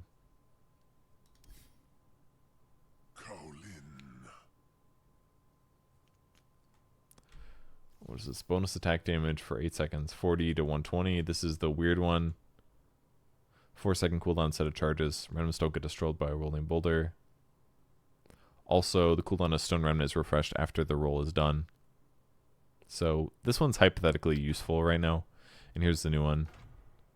You can roll over an allied hero to give them bonus movement speed and save a stone if you want. So it's okay. You could roll past your teammate basically to give them movement speed to help them get out, which for a support is just better than this one. For core Earth Spirit, this facet is fine because you're getting bonus attack damage when you magnetize, but as a support, you're not right-clicking that much. So this facet was pretty dead. This one actually could be usable, so I think Earth Spirits would probably be happy. Would it be usable on Manta? I don't know, actually. I don't know if it works on illusions, but you're probably not going to want to buy a Manta just to save a stone. That's really expensive. Rolling Boulder damage increased up to 90, so a little buff to that. Magnetized damage per second is buffed as well. So, all right, buffs to the hero. Earthshaker Slugger knockback effect is now applied on any kill made by an Earthshaker's ability, not just Enchant Totem. That's really good. Isn't that just like busted? Any kill made by an ability, not just Enchant Totem. That just seems really good. Isn't this just broken? Because Slugger was like, I've tried it before, it's okay. Here's the kill knockback damage for creeps, up to 140. At level 1, it's 50. It scales with Echo Slam, probably. Or is it scale with Enchant Totem? I don't know. But basically, if you jump in Echo Slam in a creep wave, the creeps are going to go like this. And those creeps are going to hit heroes and deal damage. This just seems really good. Hooray! This facet, extremely forgettable, boring. Probably don't notice it's working half the time. But this one now just seems worth it. I mean, I'm going to like jump in and fissure creep waves and probably fissure a creep into a hero, you know, accidentally. It's just going to do extra damage. It just seems good. Anyways, let's read for some nerfs. Spirit Cairn, new innate ability, passive can't be leveled up. When he dies, a 75 radius fissure is created where he died. The fissure blocks movement, provides vision, and allows Earthshaker to gain experience from it. Oh, that's cool. Actually, that's really cool. It's kind of reminiscent of Warcraft 3, no? Because Earthshaker was based on that Tauren with the totem. Same character model. Isn't Cairn that kind of word? Does that tie in there? But for support Earthshaker, it's great if you jump and fight and die. You still get experience. So it helps encourage you to initiate without costing you level advantage. And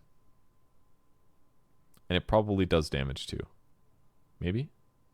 Just creates a 75 radius fissure. Okay, maybe it doesn't do damage, it just blocks. Is it forever?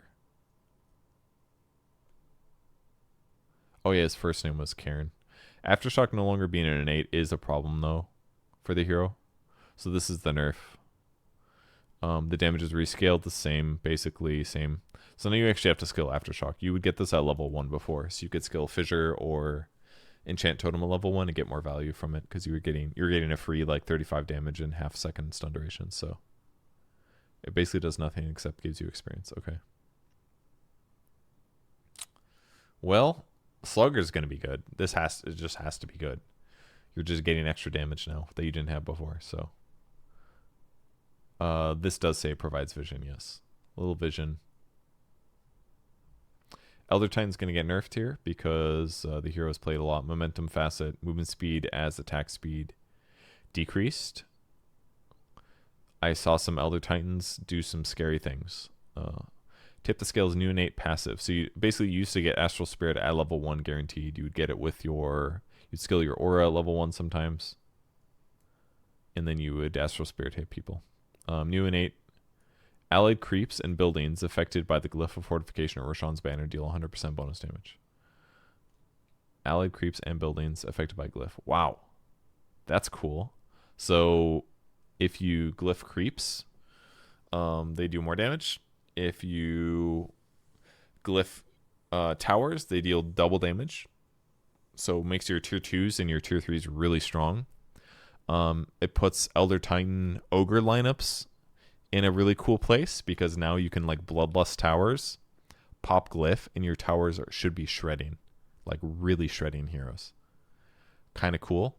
The other thing is Roshan banners are really good with Elder Titan now because now your creep wave should be doing way more damage to towers.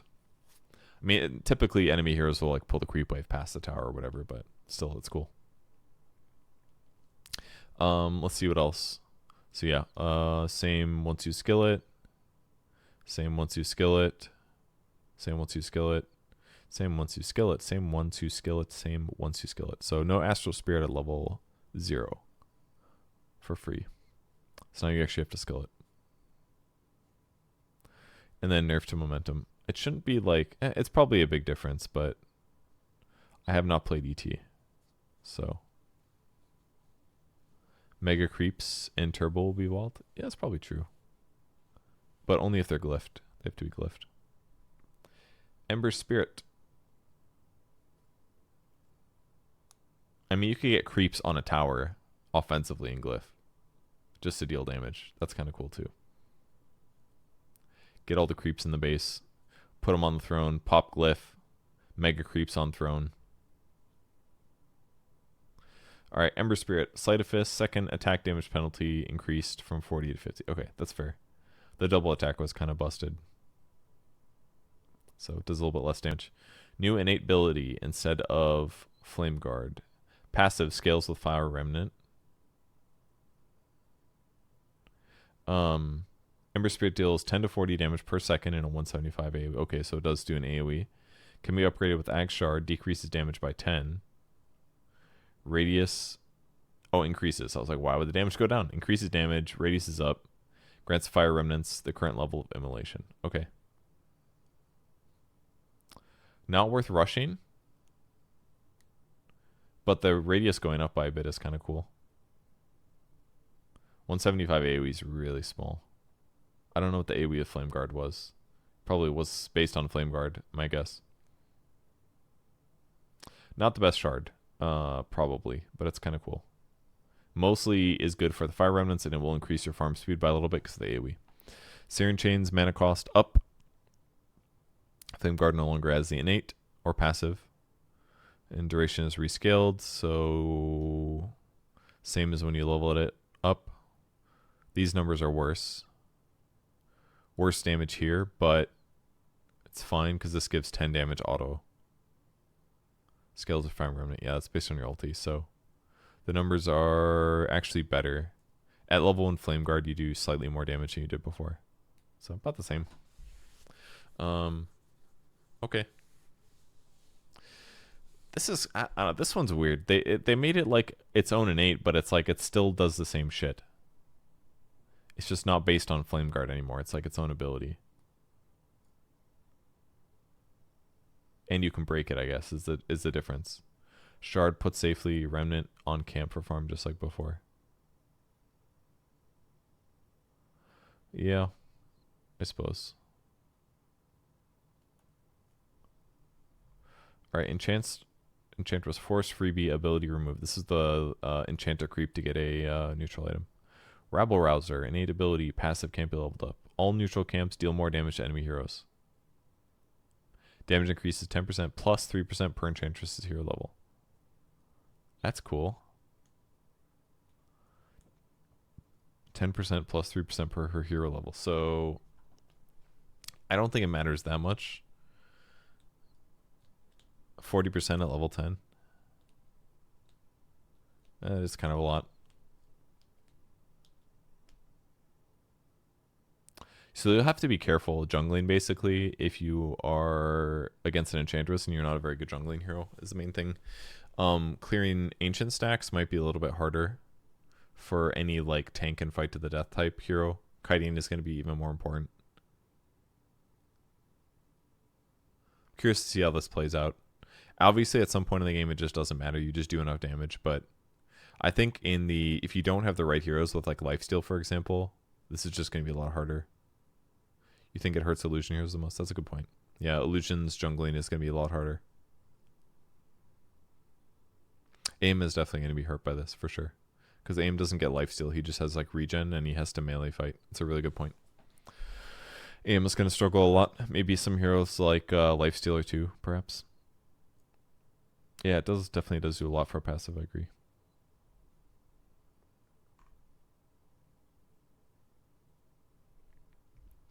Event Horizon, movement slows rescaled, scales with black hole. Okay, so just weaker early. Damage reduction from gravity well. I forgot about this. Allies within 500 distance from him have damage reduction. Effect starts at 0 at max distance and increases to a maximum strength of allies 200 away. Okay. Now scales with black hole. Okay. Just nerfs to both. The hero was slightly to moderately popular. Depends on the team, I think. Chronosphere. Renamed from Temporal Impunity to Chronosphere, which makes sense. Time Walk. No longer prevents damage for a short duration after time walking. A little nerf there. Time Zone AoE. Increased to 200. Oh, here's a good buff. Fine Art. The fun facet on Grimstruck. Bonus damage per target is increased. So the problem is that they were basically the same. I'll paint this world as I see. Looks like actually that's not true. It did a little bit more damage per bonus per unit hit. 20 to 50 instead of 20 to 65, I think it said. But the numbers were close enough that it was kind of boring. But 80 extra per hit. We're talking a lot. If that's 5 units, that's like an extra 75 damage. So it might actually get to be decent damage. Because I think the Inksfall way to play Grimstroke I think is boring. And necessary, but boring. Called on missile damage increased by a tiny bit. Hoodwink, go nuts. This is the fast that nobody takes. Bonus cast range increased by 50. Acorn Mana Shot is up by a lot. 85 is a huge change from 70 because at level 1, Hoodwink could get way too much damage from the multiple Acorn shots. And the bonus damage decreased by some. This is such a big nerf. It was really needed though because Hoodwink was like too good as a laner. So now you're getting 2 bounces. It used to be 55 damage. Now it's 40. So right off the bat, that's 30 less physical damage from each Acorn shot use. And the mana cost goes up by a huge percentage too. 15 out of 70. So this is going to hurt a lot. So it's 21% more mana to use Acorn shot now. And you're getting 30 physical damage less. Just a gigantic nerf for laning. It was probably way too good though. Way too good as a laning hero. Just some solo hero, double bounce, boom, you're wrecked. But yeah, less kills for Hoodwink before level 3. Once you hit level 2, level 3 and get a level 2 acorn shot, you're doing about the same damage, so it's not as big of a deal. But mana cost is definitely going to hurt on the hero. You can't just toss out these little 70 mana, 200 physical damage acorn shots. It's like way too good. Way too good. It was way too good. That will maybe remove the hero a bit. What's the bonus damage? It's 40. It's still a lot of damage because the hero's hitting for about 50. So you're still doing like 90 per jump. You're still getting like 180 physical damage per acorn shot, but it's going to be against high armor heroes. It's probably going to be a lot more manageable, I imagine. Acorn shot bounces decreased at 15, and then the armor corruption talent is nerfed too. Huskar, Incendiary. New facet, Burning Spear. Spears also burn enemies for 1% of their max health each second. Alright, I gotta look at his other ones. I can't remember them. So this is the Life Break slows enemies in a radius. Life Break heals friendly units in a radius around the target. Both just seemed bad. This one, however, is based on his important Burning Spear skill. Spurs burn enemies for 1% of their max health each second. Costs 4% of max health instead of 4% of current health. Duration decrease from 9 to 6. Okay.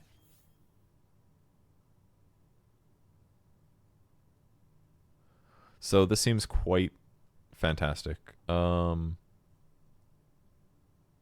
Here's the first obvious thing. They're burning less duration. So they really want us to go Revenant's Brooch on Huskar.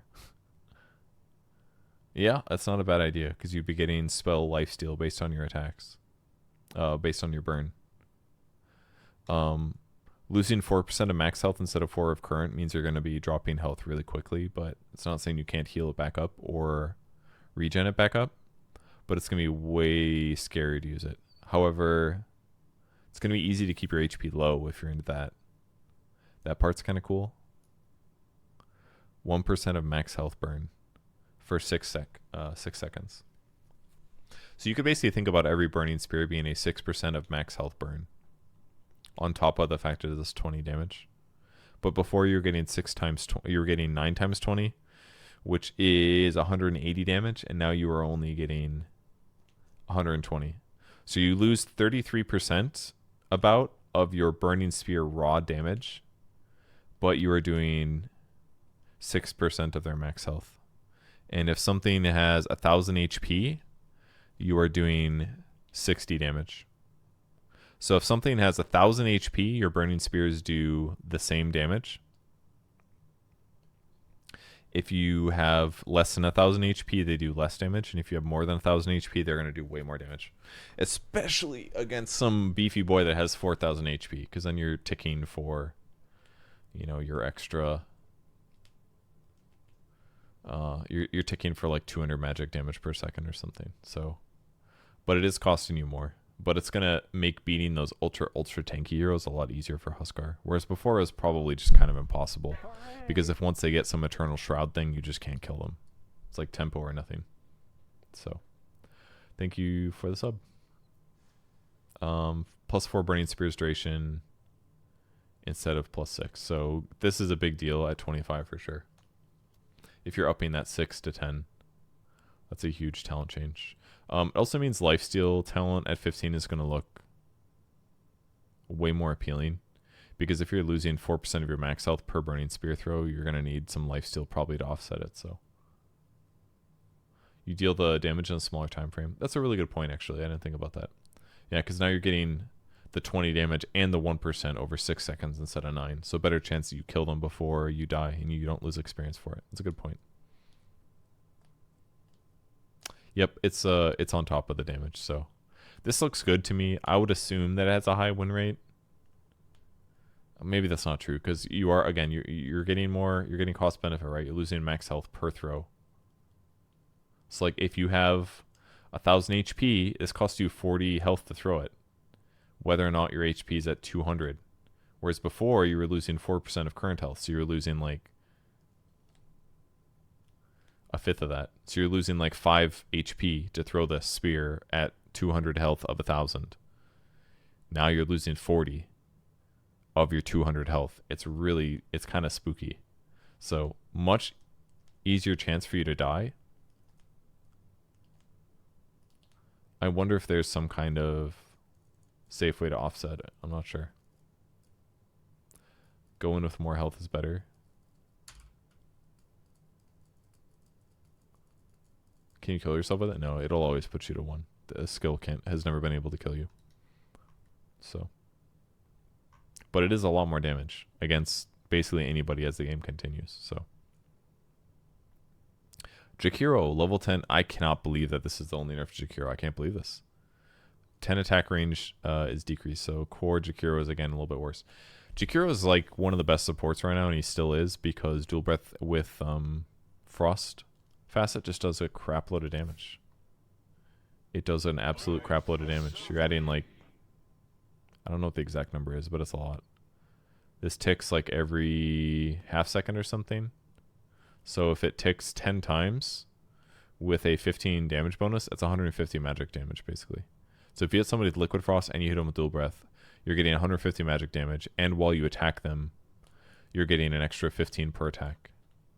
So every attack that you're putting is 30 extra physical damage, and every Dual Breath is 150 magic damage more. So Dual Breath plus Liquid Frost is a crazy timing that pros have been effectively abusing right now to just win lanes, because no other hero does as much damage as Jakiro does as a support. The hero doesn't necessarily transition as well, but it gives you a really good lane win, which helps you transition the game with net worth advantage, basically, is what they aim to do. So, surprised to not see more of a nerf, but maybe that's the thought. Maybe the win rate's not good enough to justify it. Jakiro, the number 1 pick ban at TI? Probably not. But it's definitely one of the best supports right now, and it has been first picked at times. Jakiro seems better considering the item nerfs. I mean, I wouldn't concern or worry about the magic resistance as much for him getting banned here, because like while his damage is high later, he's not as effective of a nuker as the game continues, because he has to put himself in danger to do so, and the hero's not very fast. Your armor can be a bit weak, and you don't usually have that many defensive items. You're pretty,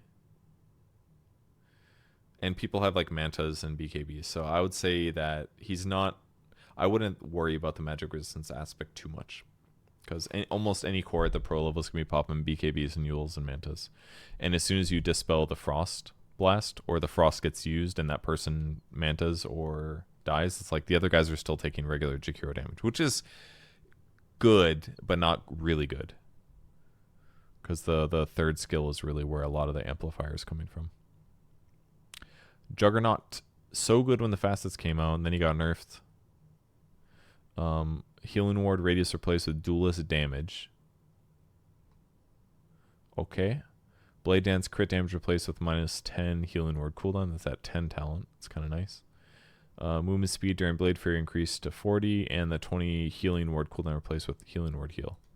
So, what was that talking about? Duelist damage? Was that as an 8? Oh, that's right. 10% more damage to targets that are facing him. Damage bonus always applies during Omni Slash. Okay, that seems pretty good. So it's just 4% more damage when Omni Slashing. Or you get Healing Ward cooldown from 60 to 50. Healing Ward heal of 1%. Movement speed during Blade Fury. Blade Fury cooldown. Blade Dance lifesteal.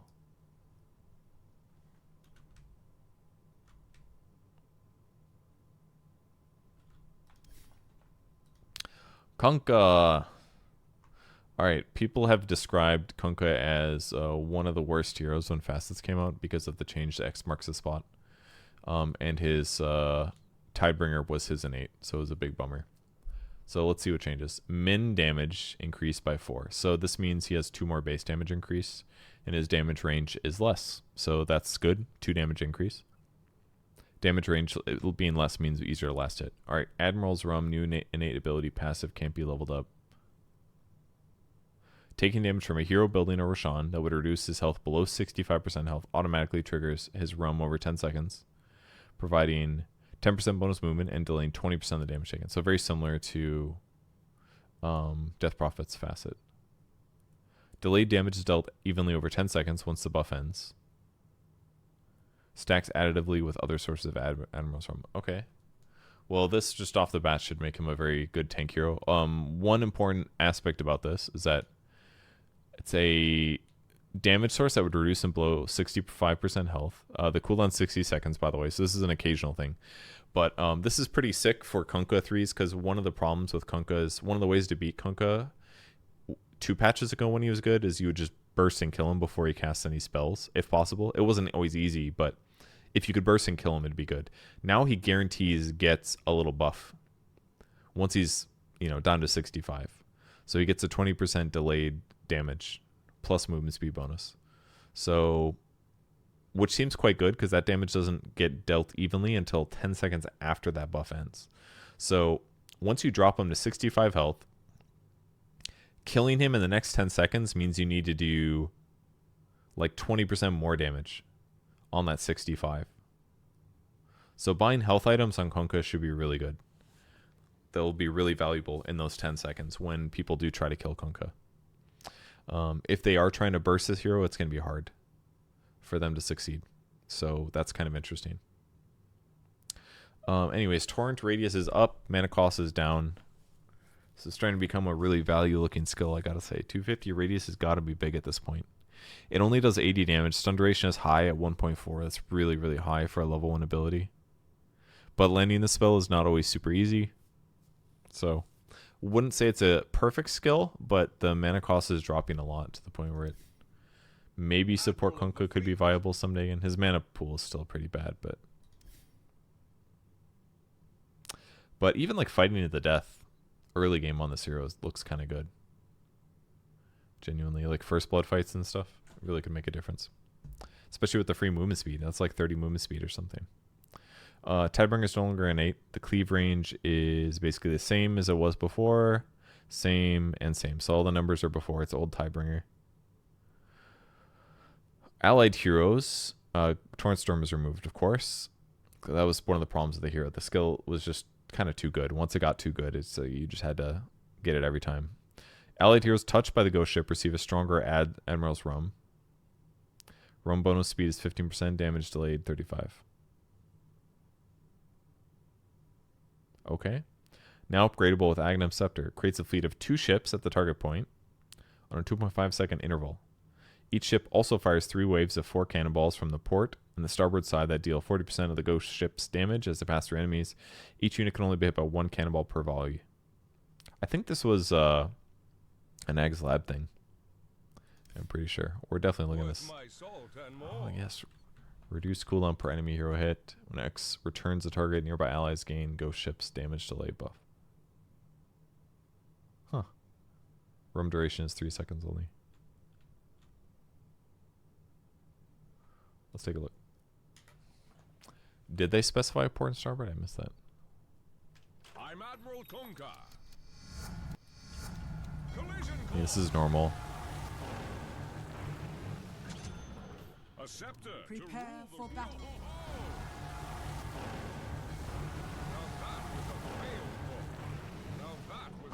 Wait a second. What about my shark? Shark cannons. Valve. What is this? Just gonna make my cosmetic not useful anymore? What about my shark? Alright, now it's bugged. Why can't you just shoot cannonballs out of my shark, guys? Is that so hard? Who gives a shit? It's got a mast and everything. Just make it shoot cannonballs. What's going on? Alright, there's some graphical issues to work out, but this looks decent. One cool thing about it is that it's doing more damage, certainly. And the other obvious thing is that you could better do, like, you know, catch some enemy hero.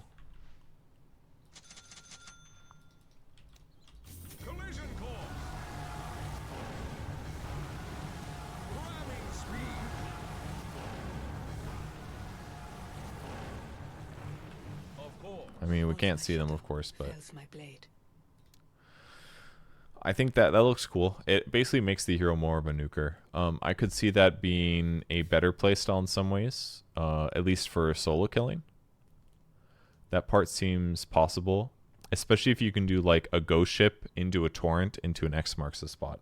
That kind of guarantees that you could hit them with at least 2 boats.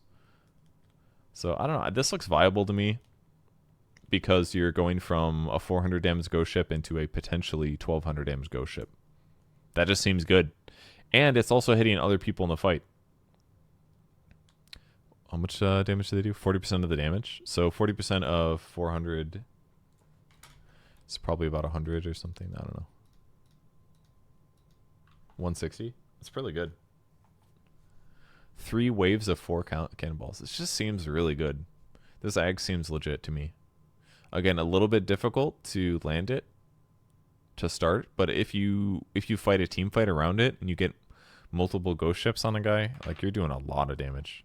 So I could definitely see some like spell casty type Kunkka build being popular or possible. The cooldown is not high. Oh, it's not as good as it used to be, 80 to 60, but still.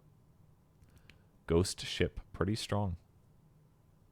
You think it's a big nerf? I mean, Torrent Storm is really good for the teamfight chaos, but I think this is in some ways better. It's not better in terms of teamfight chaos. It's definitely worse there, but it does a lot of damage. Like if you can hit one guy 3 times in a row with a ghost ship without BKB, like you're in a good spot.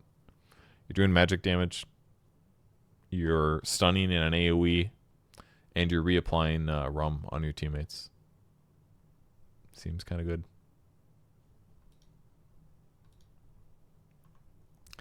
And then Ghost Ship Fleet replaced with a plus 100 spell AoE. So that would be AoE to Torrent. Which you can still get Bloodstone on this build if you want. It's probably not bad at all. With this 450, so Bloodstone put it around like 500 something. Yeah, there's no Torrent AoE one. I don't know if Bloodstone's still good on it, but I could see some spell build on Kunkka being viable. It looks very possible. Legion Commander, outfight them. Bigger Tidebringer too. Yeah, it's not worth it. The AoE is already gigantic on this. It's like 1,100. Bloodstone's not going to do that much. Oh, you're saying the spell AoE? Oh, sure. It's not that much though. It's 1,000. Legion, outfight them. Innate, passive, can't be leveled up. Used to be Moment of Courage. Attacking an enemy hero that has a higher level than Legion Commander increases her HP regen, lifesteal, and incoming heals by 50% for 4 seconds. Always applies when attacking a hero that is at max level. Okay. So, HP regen, lifesteal, incoming heals. So, Moment of Courage, lifesteal, heal from press the attack, and any other heals from allies, which sometimes do happen when you're dueling somebody.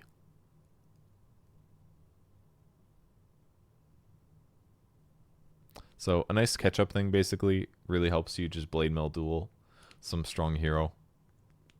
Increases your chance of surviving, but that's all it does is give you heal.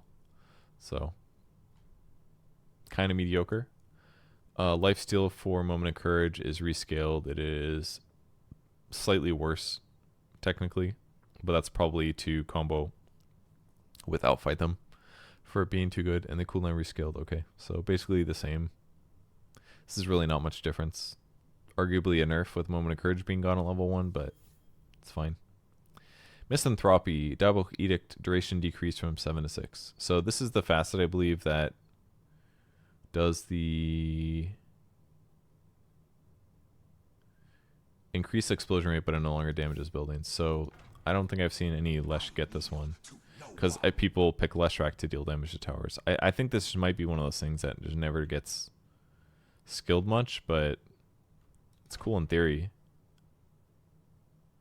1 target per explosion.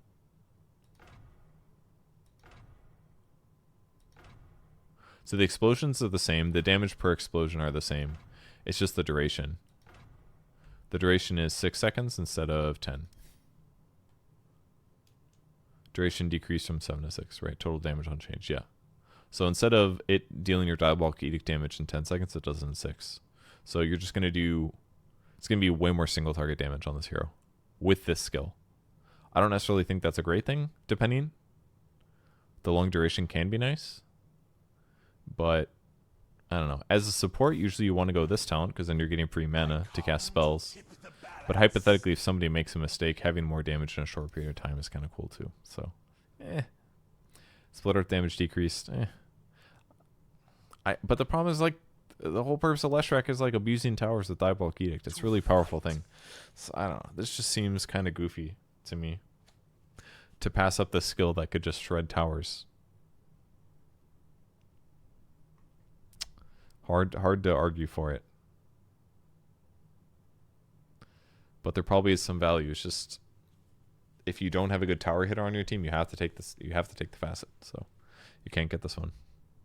So, and frankly, even like it doing damage faster doesn't even feel that great to me because I'm like, well, I was gonna do that. I was gonna stand there for 10 seconds anyways. You know. I mean, I guess you could technically farm faster with this ability. But it's like you're still doing the same amount of damage per cycle. You can still only cast a spell every 19 seconds. It's like it doing the damage in 6 seconds versus 10. For farming, it's like, it's okay. Shred heroes or shred towers. But again, yes, heroes, yes. But against creeps, it's not that much better, I would argue. So, maybe it's good in some circumstances because you'll farm creeps slightly faster and you could do some things like clear jungle camps quicker maybe. Or spend slightly less time farming a stack or camp before you go to do something that could buy you seconds here and there. But I'm not necessarily sold on it. Alright, Lifestealer renamed from Corpse Eater to Rage. No longer gains permanent HP when killing a creep or hero. Move to the Feast innate ability.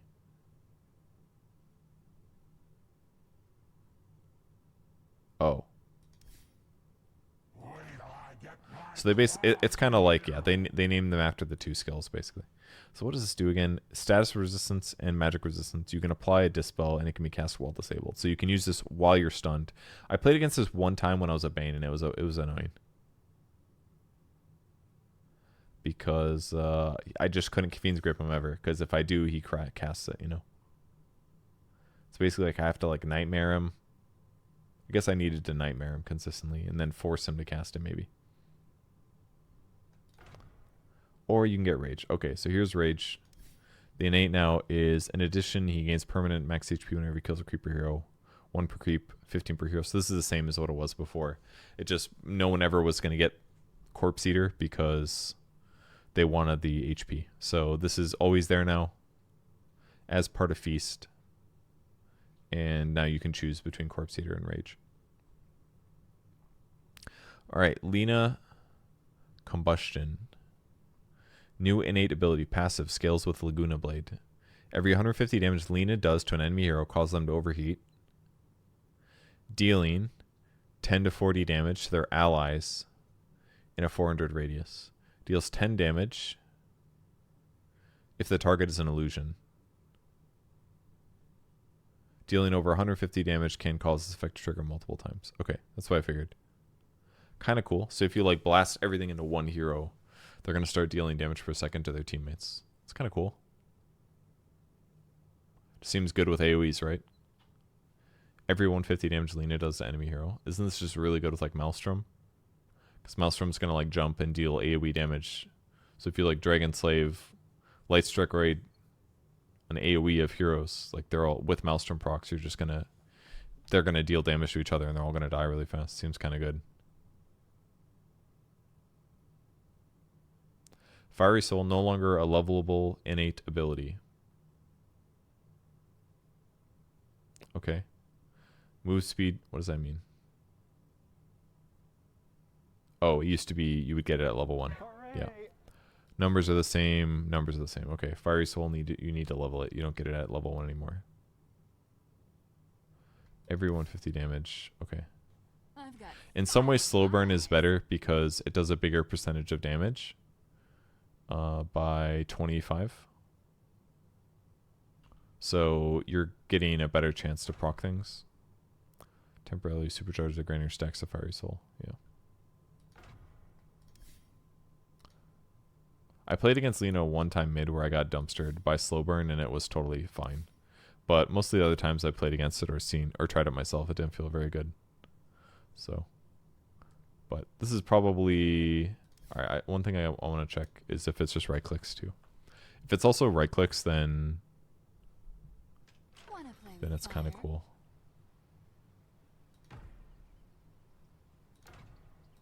Like a wildfire. Time is short. Prepare for battle.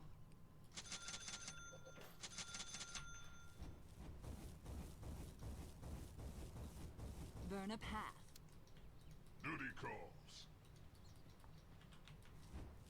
Yes. Oh, it just does a tick. I see. It's not an AoE. Swiftly now.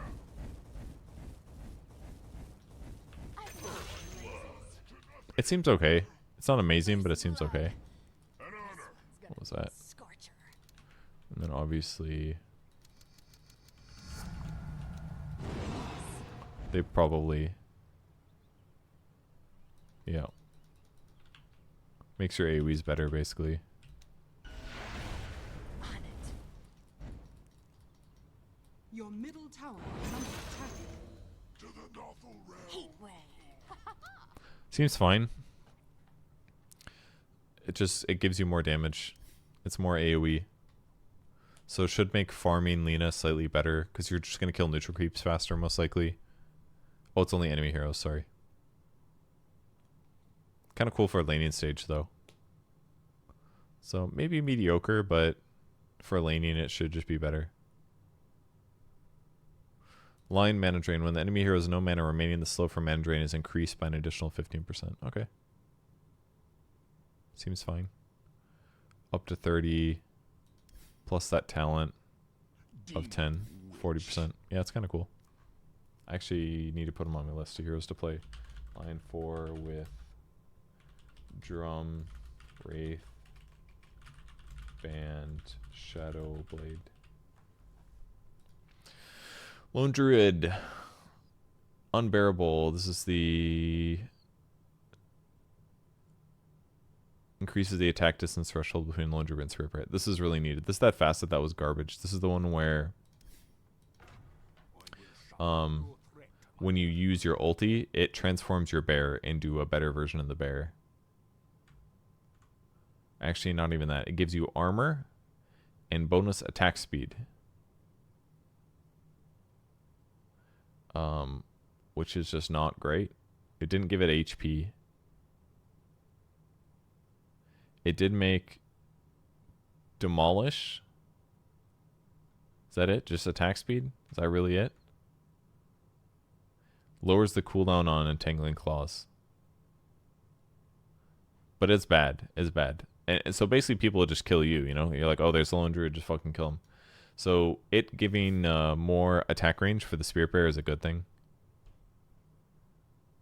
Looks like the 1600 distance. Wait, does it show? The siege shall be soon. Okay, so it's 1100 with all of the other facets, but Unbearable is 1600, so you can be much farther away. So much better chance that you could actually just hide in trees while your bear is doing stuff, and you transform it to give it bonus attack speed and stuff. Maybe there's some viability here with this extra attack range. It actually might be possible, but any good player is going to wreck you most likely. New facet though, Bear Necessities. Lone Druid can only use 3 slots of his inventory, but he gets bonus passive stats from them. Scales with True Form. Bonuses apply to the following stats: Strength, Agility, Intelligence, Health, Mana, and Evasion. Oh, interesting. Attack speed and bonus damage. Health and Mana regen. Huh. What's this one? Shared armor is increased and damage dealt by either Spirit or the Lone Druid will heal each other. So that means that if you don't get this facet, is this only damage dealt by Spirit Bearer who heals Lone Druid? Damage dealt by either Spirit Bearer or Lone Druid will heal each other. So this is basically the normal way. It's like how it currently exists. This one, your hero only gets healed by your bear dealing damage, and this one, you don't get any shared lifesteal. It says increase in attack speed as well as sharing a percentage of their armor and lifesteal. Isn't that what this does?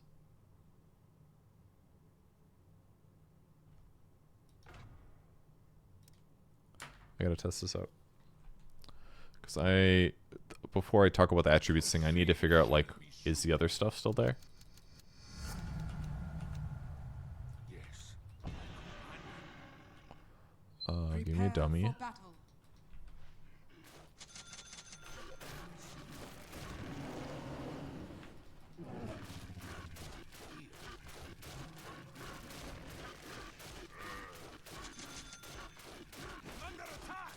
Yeah, I'm getting lifesteal from it.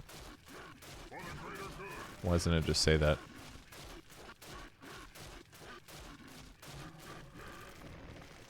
So this one still gets this.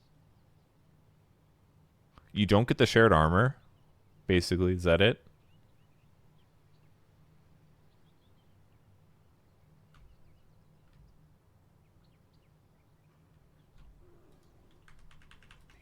God, this looks weird. Is this 6 backpack slots? God, that's weird. That looks so fucking weird. Okay. So, these are giving me...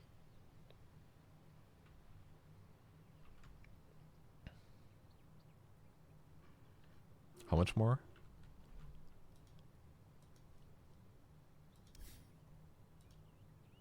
50 to 80% bonus passive stats. So if I do have lifesteal from my bear towards me, that means that I don't have to worry that much about health regen, basically. Health strength increases are going to be good. However, I probably transform myself. So this is actually like another option that I could go for, basically, if I want to buff my hero up. I only 3 items in my inventory, which is not that big of a deal, because like realistically, you don't need that many items on your hero. A lot of the viability in Spirit Bear and Lone Druid lately has been like fast diffusal, so you just get it so fast with treads that you just kick them out of lane, basically. But yeah, something like bracers are probably pretty valuable. It's like 250 HP for a bracer or something. Not that I should be buying these on this hero. Kind of looks sick though. Level 7 with 94 damage and 1500 HP. However, not having boots could hurt. This doesn't get increased. However, if I do treads, it's kind of sick. Because I'm getting 15 strength on this. Oh, this is kind of a bummer though. These are the hotkeys that I use for boots usually, and now I can never do that on this hero. But so tread's kind of cool on this hero. You get attack speed.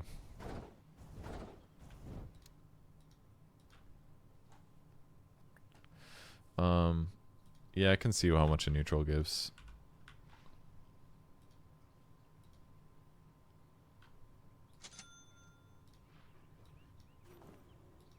Yeah, you definitely get more. So I got 6. Yeah, it works on neutral items as well. So kind of sick. Middle tower is under attack. I mean, literally with just level 7, a bracer, and treads, and a pig pole, I'm hitting for 100 damage, and I have 1800 HP, which seems wild. So, I don't know, this seems kind of good. I'm like giga tanky. Like really, really tanky. Other benefits. So strength, agility into int, health, mana, and evasion. And then attack speed, bonus damage. Health and mana regen. Yeah, butterfly would be good. It would give me like insane. Again, my bear's going to have way less armor as the downside, but at least my hero is going to be more survivable. My evasion is 49% basically, which makes sense. It's like half of 35 jumped up. And if I, God forbid, have something like a Elven Tunic, my evasion is at 62% right now.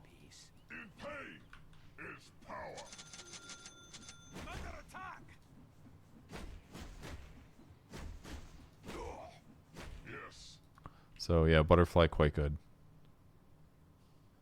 This is giving me 24 evasion, and this is giving me like 50. So that's wild. Do I get attack speed bonus? Yeah, attack speed and bonus damage. I mean, this just seems good. Like, I don't know why you would just put all of your items on your main hero. Is basically what this is. This is like Lone Druid, rush, fuck your bear type stuff. Like, you're like, it actually kind of makes sense to just like rush this and then give your bear like an orb of venom or something, and for you just to run at your opponent. Your bear heals you a little bit, and you just have like this extra value.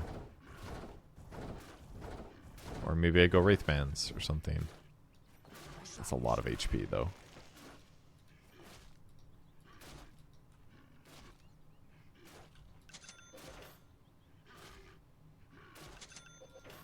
Even these give me a lot of strength because I'm getting like 3 strength. This is not bad damage wise. For like just this much gold. Just makes more sense to buff your hero up. So this looks pretty viable to me. Makes your hero not like useless. And if things get hairy, you press your ulti. And you get an extra 500 HP and you get this extra like magic resistance.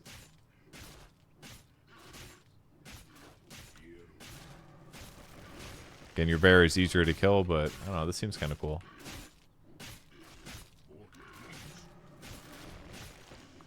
Rapier's probably really good.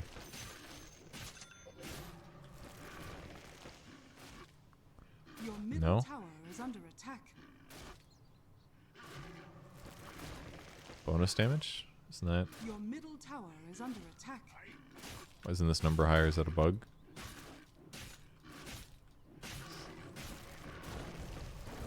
I don't know. I don't know, this looks fun, worth playing.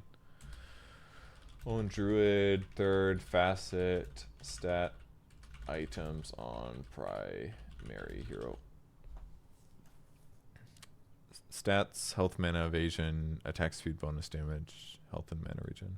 Okay. Pipe on the main hero would be sick too, because it's going to be like 30 HP regen. Like actually crazy amounts. It's like insane regen.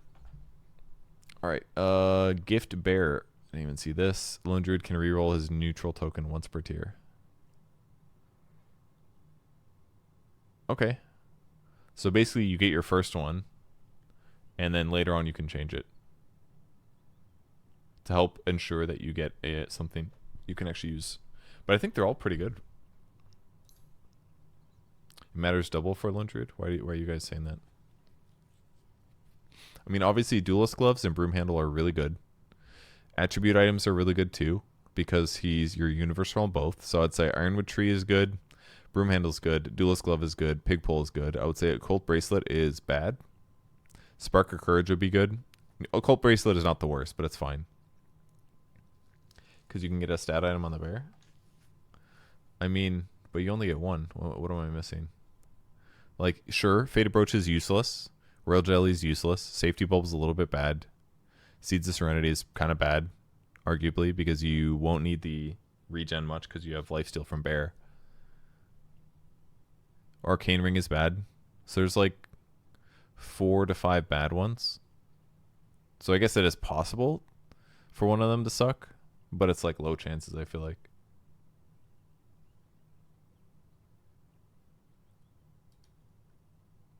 I mean, it seems fine. I think the nicest thing about it is that when you hit your next neutral item, I guess it just matters as the game goes on, I guess, because you won't, the lower chance you get screwed with some like, oh, your options are Grove Bow, Specialist Array, Bullwhip, Light Collector, Gossamer Cape, you know.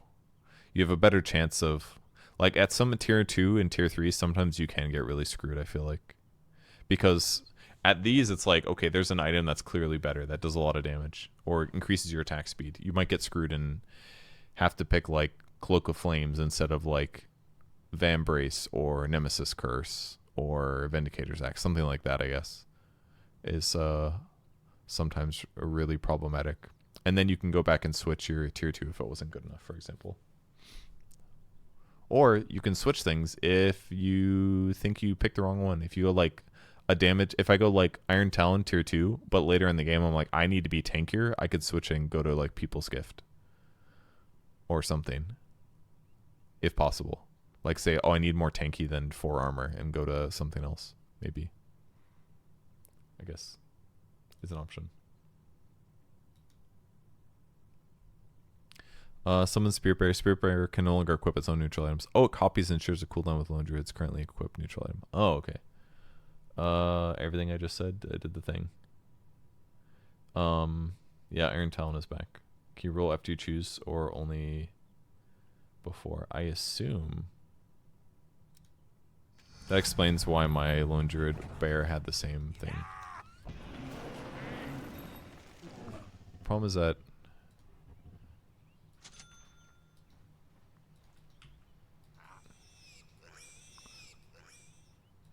I don't know how to re-roll it, but hey, leave that alone. Leave that alone, honey. Why you gotta lick that so much? But yeah, you both get them, I guess. So that's kind of interesting. Kind of good. I mean, it's arguably better because this means you have better neutral items at all times. Instead of you having a tier 2 and your bear having a tier 1 or vice versa, you both have a tier 2. So this is just better. Click on your innate.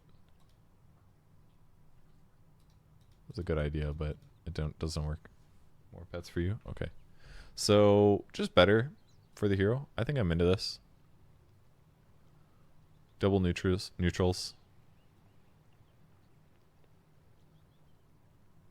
Helps ensure that you get a neutral you want, which would be Pigpole, Ironwood Tree, Lancer Pursuit, kind of overkill. Double Broom Handle would be funny. Duelist Gloves, double Spark of Courage would be crazy. It's like at level 7, you're so much stronger with 2 Sparks of Courage. It's actually kind of wild. And then tier 2s. Specialist Array, just a lot of damage. Orbit Destruction, a little redundant. Very redundant, actually. But I wonder if they stack separately. I feel like they probably don't. So I'm just pulling dog hair off my dog. She's shedding like crazy. Double Iron Talon. They share the cooldown, but still, both getting attack speed and armor is kind of cool. Okay, that looks great. Luna, Salamania's favor is removed. Moon Shield, renamed from Lunar Orbit to Moon Shield. I don't remember which one these are. Any enemies with Lucent Beams or Eclipse grants her bonus attack damage. Rotating Glaives provide damage reduction while active. This one is the one I usually see. I haven't even played her since the innates. Okay. 1 attack damage per level to Luna and allied heroes, and 400 bonus night vision, plus 20 per level to Luna only.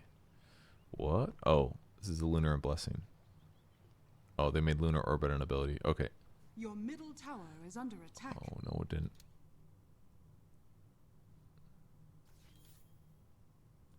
One attack damage per level to Luna and her allied heroes, and 400 bonus night vision plus 20 per level. Okay, so she's the only one that gets night vision now.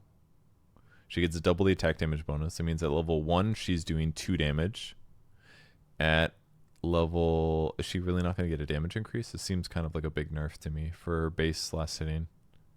Luna receives double the attack damage. At level 2, this would be 4 damage, which is okay. Your allies would get 2. At level 3, you're doing 6 damage. It's okay. At level 10, it's 20. I guess that's fine. At night, Lunar Blessing is global. Okay. It's probably fine. It's going to be weaker like level 1, level 2, though, I think. Lunar Orbit, basic ability, 4 glaives are rotated in a radius. Enemy unit collides, takes a percentage of her damage. Similar to the Shard before. Duration 5 to 8. Mana cost 65 to 80. You should be able to farm with this. Gradable with Aghanim's Shard. Increases collision damage by 15%. They also rotate 50% faster. Okay. It's probably great. Doesn't this collide with... Oh, they will fear me. I forgot this is the change. So this provides damage reduction now instead of not. So if you don't have Moon Shield, it doesn't give you damage reduction. If you do, it does. Okay. So do you want more damage? And thus you go with the one that makes you do damage with Lucent Beams. 5 to 14 damage. Okay. Is that only on heroes, actually? Enemies with lucent beams. Lunar Blessing much worse than before. Much worse? Is it much worse? I mean, it is built in, though. Glaives is at E? What? Can no longer be activated. Rotating glaives. Move to lunar orbit ability. Egg shard. Upgrade remove. Bounces increase. So they bounce more at level 1. So that's one upside. You should farm a little bit faster. Level 25 talent plus 20 lunar blessing damage replaced with plus 1 lunar blessing damage per level. Okay. So if you're 25, this gives you 50 more damage, which is quite a lot. Whereas before it was probably giving you like 40. So. New facet for Lycan Alpha Wolves. Increases the max level of Summon Wolves by 2, but decreases the max level Howl and Feral Impulse by 1. Weird. So you can level this up 6 times, but Howl and Feral Impulse only 3. Damage and health scale linearly for the 5th and 6th levels. Starting at level 5, Wolves gain Hamstring, attack modifier that applies a root, and the next 4 attacks from units under Lycan's control deal an additional 50 physical damage. It seems really good. That's like Bloodthorn, but physical. Cooldown is 8 seconds.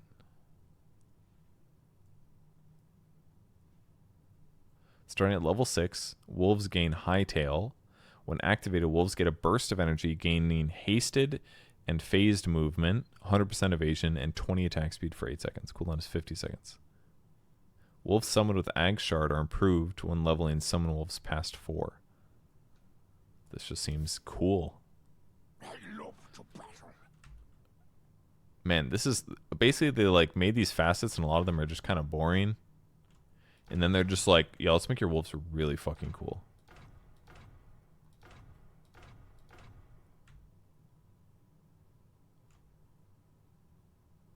Level 3 would be 35 for 6 armor. Really not a big sacrifice there. And you're losing 10% bonus damage to regen. Seems like a good trade-off to me. To make one ability even better versus 2 other abilities like marginally worse. Who keeps the company of wolves? Look at all those little pips. Oops, I didn't mean to do that. One this one.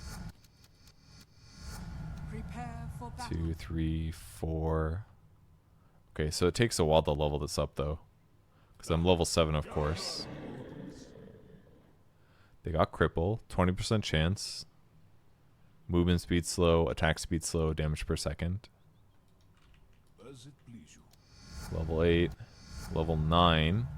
So here's the trade-off that it takes a while to level this up. Must be. They're bigger. Okay. Fealty to none.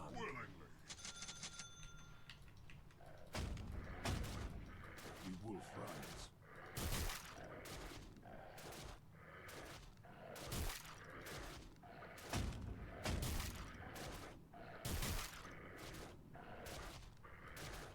I mean, hard to know how good it is without playing a real game, but next 4 attacks from units controlled by Lycan deal bonus damage.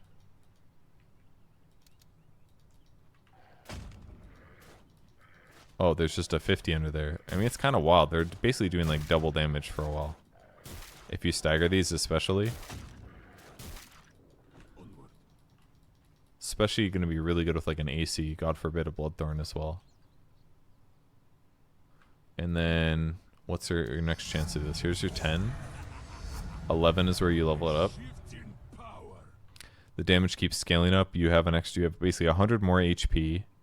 They have look at that, they do get armor. So they go up to 10 armor here. Alright, that's bugged, but...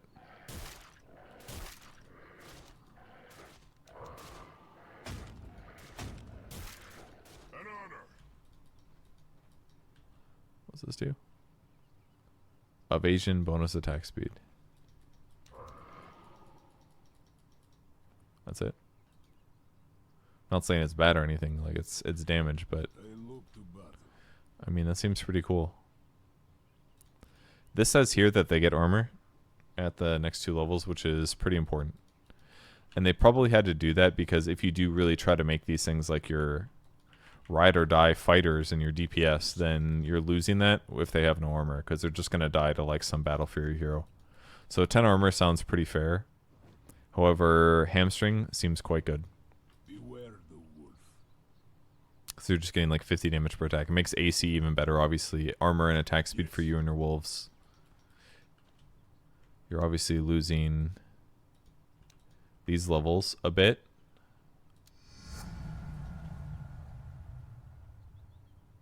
Of course. You probably sacrifice Howl. You don't really need that many points past 1, I don't think. I think 1 point is good, though.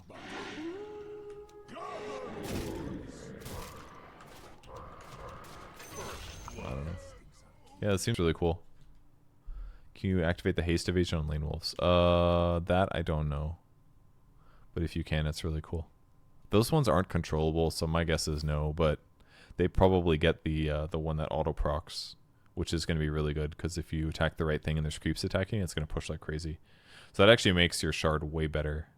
Your shard's going to be so much better with this one, because they will be proccing that bonus damage thing and hitting for 50 damage or 100 physical damage per attack.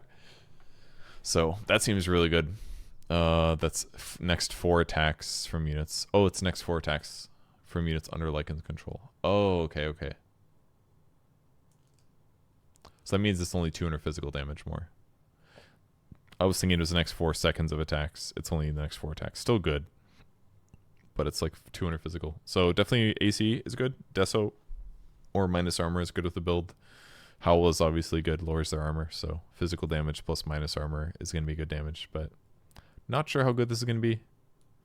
Against anybody that has like good armor, it's probably going to be very forgettable, but you should be able to eat supports really good, is my guess.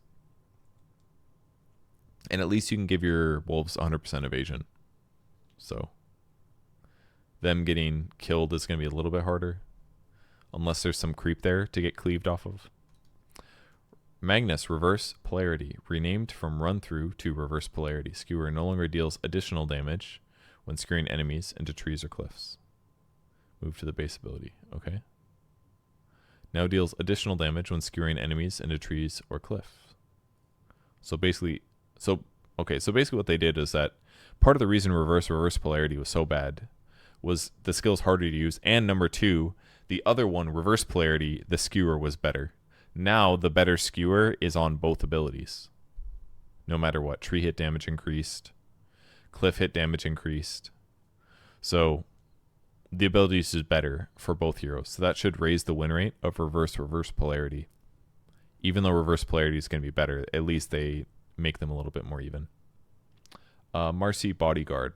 Health gain from lifesteal now also heals bodyguarded ally. Health gain from lifesteal now also heals bodyguarded ally. Okay. And bonus armor increased. I did see some Marcy's grabbing this facet. I can't remember what the circumstance was, but it seemed kind of cool, but it was rare. Medusa. Mana Pact facet removed. Okay, she's gone. That was the one where she lost like mana per second, I think, but got attack speed. It was really goofy sounding. Medusa Mana Shield, no longer a levelable ability, now has a base 2.4 damage per mana, and then gains 0.1 damage per mana per hero level. Okay. Illusions gain 60% of that amount. Okay, so illusions are a little bit weaker, which is good. The new facet. I would love to demo this removed facet. Let's see what happens. Does my game explode? Sharpening my fangs. Nope.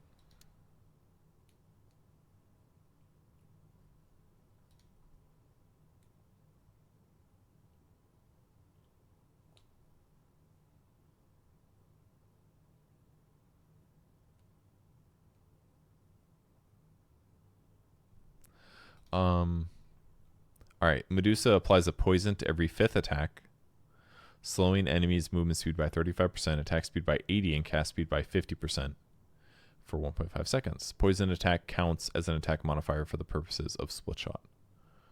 Okay, that's pretty cool. That sounds fun. Makes her more annoying. She has pretty poor single target damage, so this would make her more annoying in a team fight for sure, if she keeps attacking the same hero. Mystic Snake no longer slows movement speed or turn rate. The cooldown is increased.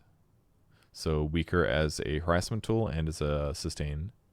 Gorgon's Grasp, new basic ability. What? Oh, because Mana Shield's gone?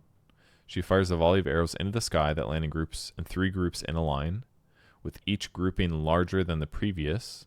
Enemies struck by a grouping of arrows takes physical damage and are rooted, can't turn, and take 100 physical damage per second for 0.8 to 2 seconds. Initial radius 150, radius growth 50, cast range 625, mana cost, cooldown.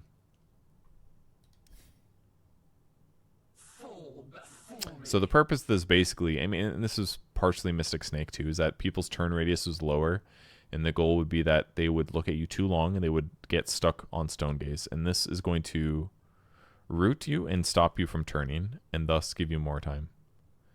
If you look at her for 2 seconds total, you get stoned. So if you can root them for up to 2 seconds, you have a guaranteed catch. Mystic Snake grants her damage. Plus 3 attacks with plus 1 additional damage for each 6 mana restored. Okay. So let's take a look at this. Let's see what I want to see what the third skill looks like. Han's Forsaken Archer. Unblinking, I rise. Oh, that's a cool little. Oh, that's really nice. That looks amazing. Prepare for battle. Legitimately like how that looks. Slithering. Different shapes. Got a little square. Wait. The shape changes? Where's the consistency?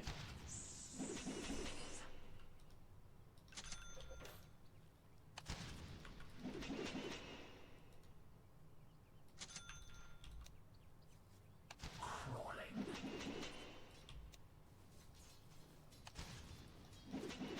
Quick as a snake.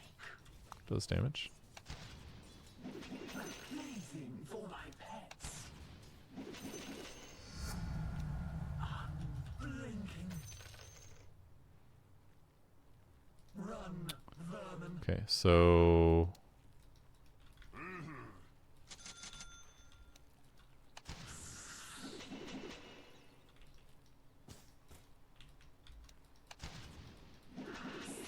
these don't count for venomous volleys.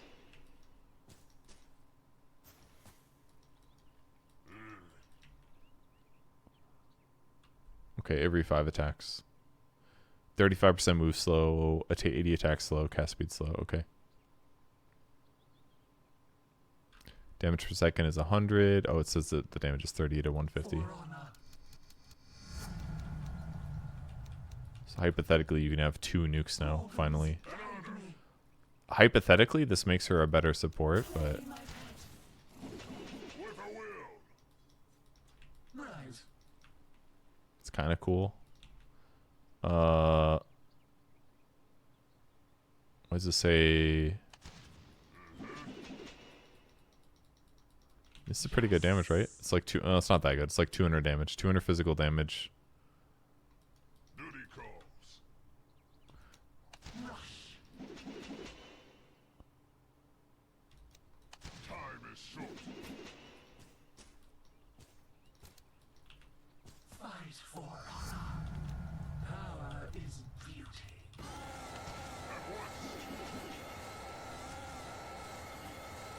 Silent. I don't know. It's cool.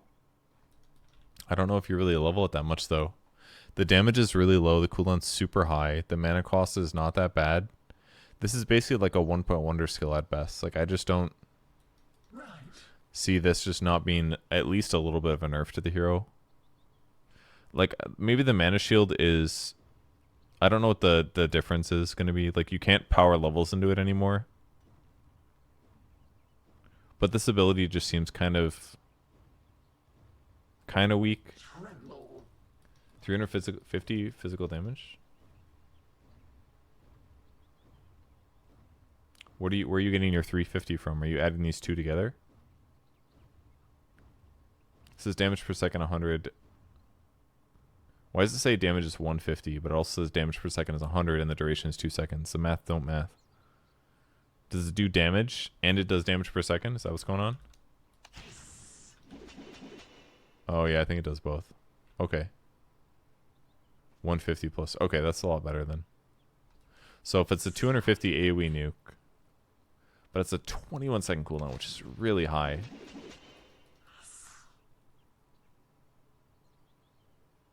The cooldown is just really, really high. This is a utility skill, you know? Like, you're not going to be using this for farming, probably. At level 1, it does 110 damage. It's okay. Like, maybe you'll skill it in the lane. I could see that. Because it's better to skill this than it is to skill split shot. Like, it's a nuke, and it disables, and it does 110 damage at level 1. It's fine. But I don't know if you skill more than... It's going to get an extra 80 damage with the second skill point. And the cooldown barely budges. The duration is fine. Like, maybe you get 2 points of this in the laning stage, but then you probably max this out really late, I feel like. Because the damage is very forgettable. The duration is fine. Previously, you just walk away from Dusa, for sure. Yeah, I agree the skill is bad because of the cooldown. If the cooldown wasn't so bad, then you'd probably level it up more. But they had to do this because otherwise what would happen is Medusa would just go to the lane or in the jungle and they would just like snake, Gorgon's grasp everything. Creep waves as well. This like forces you to kind of like trade off like, do I put all my skill points in an ability that doesn't scale very good, but it becomes a better ability? Or do I rely on my items to make split shot good? Which is basically what you have to do. So, people will probably get this in lane because it is still damage, and it would make her a better offensive hero for sure. But in pairing with the passive of Venomous Volley, but it's just okay. I think it's not. I don't know how much worse mana shield is. If mana shield's a lot worse with the passive the way it is, then the hero could have a win rate loss. But this is only going to make her laning a little better. I think it'll make her laning better. I just don't know if it's going to be a gigantic amount. That's all. So it's a cool skill though. I'm glad it's got added to the game. Mana Gaze, Stone Gaze mana cost up, and then 10 Stone Gaze bonus physical damage increased a bit. 25 1.9 mana shield damage per mana replaced with +1 Gorgon grasp volleys. I don't see why anybody would ever take this. All right, I got to see what it looks like because it's a 25 talent. Why would somebody... People already take the split shot uses modifiers more than anything else. Why would they... This better be like the biggest freaking volley I've ever seen. Do you get 2 of them? Is that what that is? That's actually good. If you get 2 of them, it's good. If it's like just a fourth circle on the line, then I just don't give a shit. If it does this 4, then I'm like, okay. Not good, but if it does 2 in a row, then we're talking. It just does 4. That's not good. I don't care about that, guys. What is this? Also, what is this fucking cast range? What is this shit? Oh, it has to be here? Does this even increase my range? This is garbage. Doesn't even add it to the end. So the cast range doesn't go up. I mean, it does technically, but like it's not nearly as good as it kind of looks like it might have been. I don't see why anybody ever takes this, because split shot using modifiers like.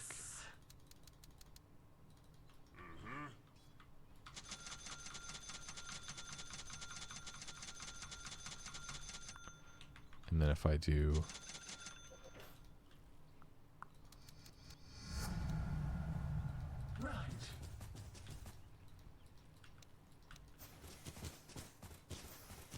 Do they all get hit by that? They do.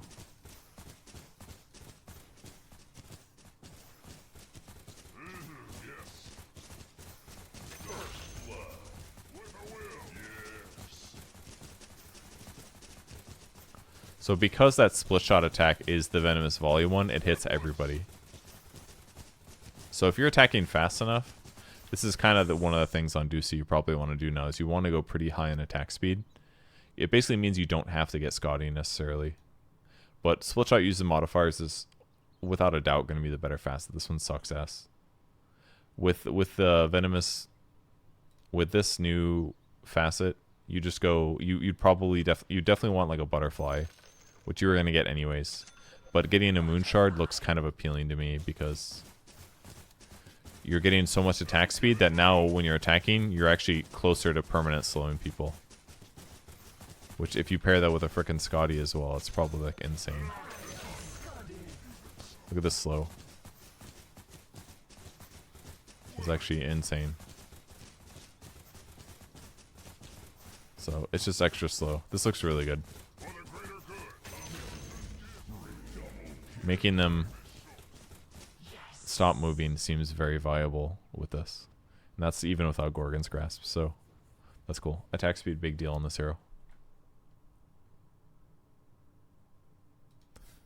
Nice change to the hero. I'm going to add that to the list. Medusa. Marana, base damage increased by 3. Base strength decreased, strength gain increased. Okay, easier to kill, but more damage. Basically, at all stages, 0.2. That means like by level 10, you have the same HP. And after that, you'll have more HP and more damage. So, arguably a buff to the hero, even though you have less burst. Your laning should be stronger without a doubt, because you're losing like 1.2 damage and gaining 3. So, she'll be better at laning. Monkey King. Facet. Wukong's command. Wukong's facial. Wukong's facial. Faithful. Wukong's command now also increases duration by 3 seconds. Is that the soldiers last longer and do not disperse unless he spends more than 3 seconds outside the arena? Okay. Of heaven, greater than gods. So your ulti lasts 3 seconds longer and it does the same thing it did before. Everyone gets Simian Stride though. They just jump around on the trees pretty much. I forgot that it was based on his health total.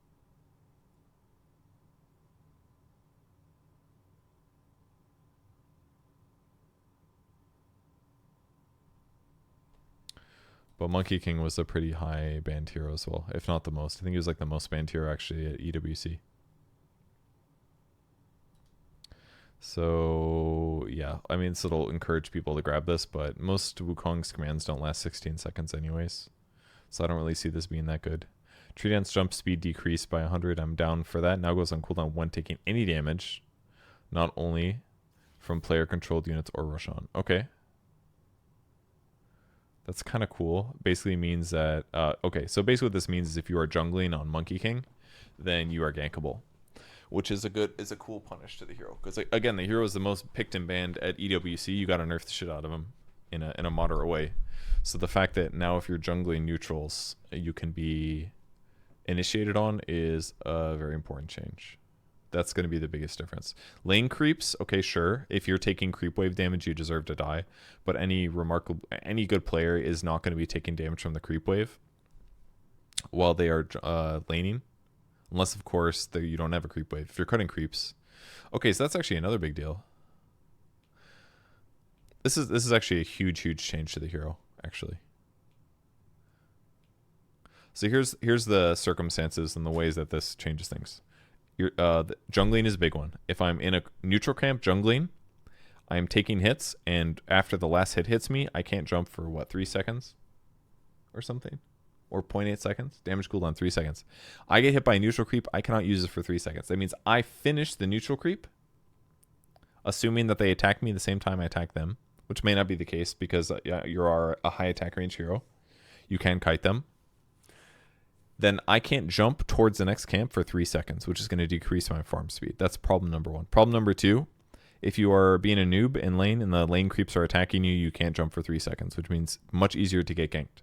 Whereas normally what happens is you're staying in a creep wave, you see some hero running, and you're like, oh, I'm getting ganked. You jump into a tree. Boom, saved.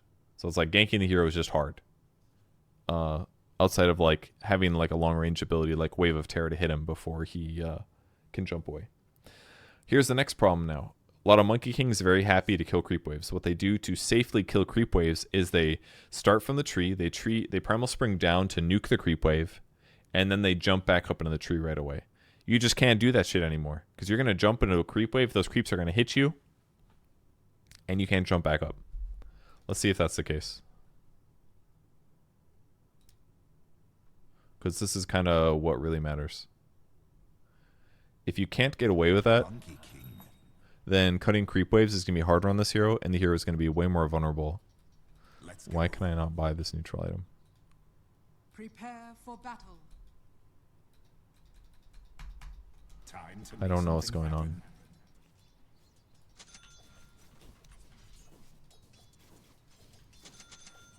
Can I not use this one?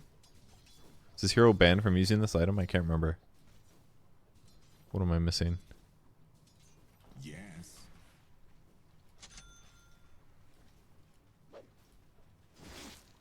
Cooldown. It's a really big deal for chasing, actually. Here's problem number 4. If there's a hero in this wave and I'm running them down to try to kill them, usually you run them down, 4 attacks, use Boundless Strike, and then afterwards you jump on a tree and you chase using Boundless Strike. Or Primal Spring. Now you just can't do that. Because as you right-click a hero, these creeps are going to hit me, and they're going to be hitting me the whole time that I'm right-clicking down a hero. Which means my ability to further chase with Tree Dance is just going to be lower. So this is really going to hurt the hero's win rate. Try Iron Talon to see if it's bugged. Huh? Yeah, I can't click that either. Maybe it's because I'm paused. That one I can get. God, I missed that sound. So what I'm curious about is if I'm here and we do a creep wave. Okay, I still got away with it. They can't stop me. Right? Am I crazy?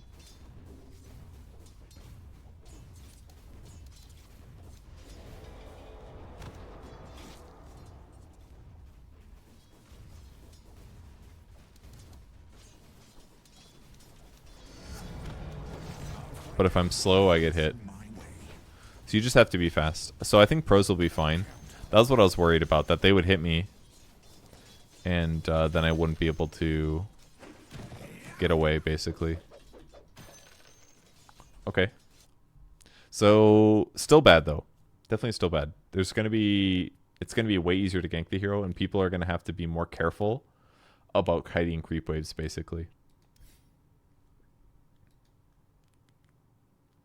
If you shift cast, probably not safe, because usually shift casting doesn't cancel animations very well. So it doesn't cancel like backswing animations. I got my wave, so I pull it. Creep aggro will detect you faster. Yeah. Level 10 stun duration is down. So I think this will matter. It'll be easier to gank the hero for sure. And his chase is going to be worse when he's fighting in laning stage. Alright, we're at where are we at? 10:28 p.m. I was planning to sleep. This is usually the time I go to sleep lately. Ofrenda now scales with Pierce the Veil. Increases Muerta's attack speed by 15 to 45 when she's within range of her Ofrenda. No longer destroyed or goes on cooldown when she respawns. People gave up on this. It was actually one of the facets that people thought was really good right when the facet patch came out. But eventually they gave up on it. When respawning, she'll gain the benefits of Pierce the Veil's corporeal form for 50% of the duration. And respawn at the Ofrenda. Can select the Ofrenda and force it to destroy itself. 50 mana, 60 cooldown, attack speed 15 to 45. So you don't have to recast it once you respawn. And it gives her attack range, or attack speed, when she's within it. So basically, if you put it down as you are dying, and then you buy back, you will have bonus attack speed, and you will be Pierce the Veiled for 50% of the duration. So definitely very abusable, potentially, in like a buyback situation. Or a long Roche fight, or just going back to the lane, for example. And it scales based on Pierce the Veil, but it starts at 15, so it's kind of cool, hypothetically. Not only putting it down before you're dying, you care about the attack speed too. That's true. And yeah, you can just kind of cast it to get bonus attack speed in clutch moments. Does it count after Aegis? I don't think so. But maybe. Sorry, we're not at ours yet. I haven't gotten to Ringmaster. We'll see if it's there. Naga Siren Deluge. Now also caps enemies' max movement speed to 225. Okay, so it's basically a slow. That's kind of cool. Duration decreased from 5 to 3. It's probably like a 30 to 40% slow. Status resistance reduction increased up to 35%. Okay. All right. So now, basically slows for 3 seconds, and then you can ensnare them for a longer duration afterwards. Nature's Prophet, Ironwood Treants. Nature's Call now also increases treant vision. Daytime vision from 500 to 1200, which is really good. Nighttime vision up to 800. Requires a single target tree to be selected to cast. What does that mean? Treant movement speed increased by 50. It basically makes your trees a lot better. Hitting every unit is kind of wild. I'm not sure. Oh, all visible targets. Oh, I see. It doesn't cap out. I think that's ultimately good in some ways because before wards could kind of fuck up your Wrath of Nature, but does not increase the damage past the 16th bounce, which is fair. Except our min-max and tangle duration increase, or decrease, sorry. Which makes sense. Much better against like heavy summon or illusion lineups. Like you could argue this is just good against like PL now. Because it's just going to hit every single hero. And you don't have to worry about it like bouncing badly or something. You can just put it on the map. Do max damage in the fight all the time. But 16 units is sometimes a little hard to hit, that's all. Curse the Old Growth uses the same tree multiplier as Spirit of the Forest when calculating damage from treants. I don't know what these words mean. I do not understand. Nature's ferocity. God, this facet is so bad. Gains a barrier after arriving. Up to 250 barrier. Duration is 15 seconds. Nature's Call creates only one treant that has more health, more damage. Oh, it's one treant.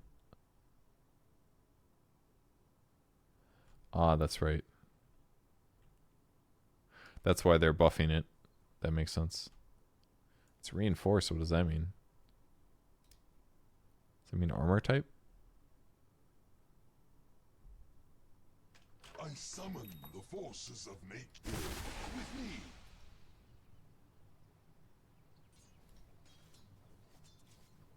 Oh, it is good at sieging, yeah.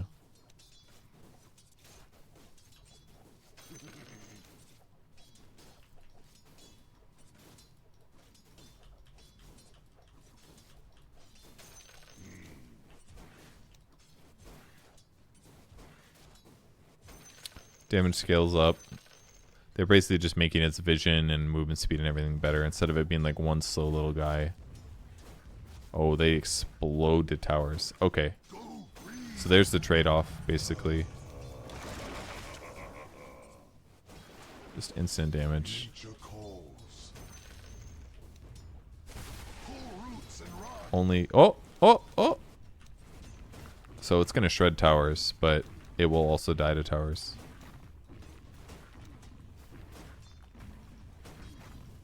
Naturally. Good to know. It's kind of cool. You can't see the buff. I mean, 50 movement speed is a big deal. It's going to mean not dying to towers is easier. Having more vision means you end up seeing when heroes are coming. Casting it means you're not going to kill every tree. Like you could use Sprout and cast Nature's Call on one tree. And that treant can then go in and hit the guy and kind of block the way, for example. Instead of like casting Nature's Call on a Sprout won't like reveal openings kind of. Very mild buffs, but it's something. Hello, Dev. I am doing my best to stay awake for this patch notes.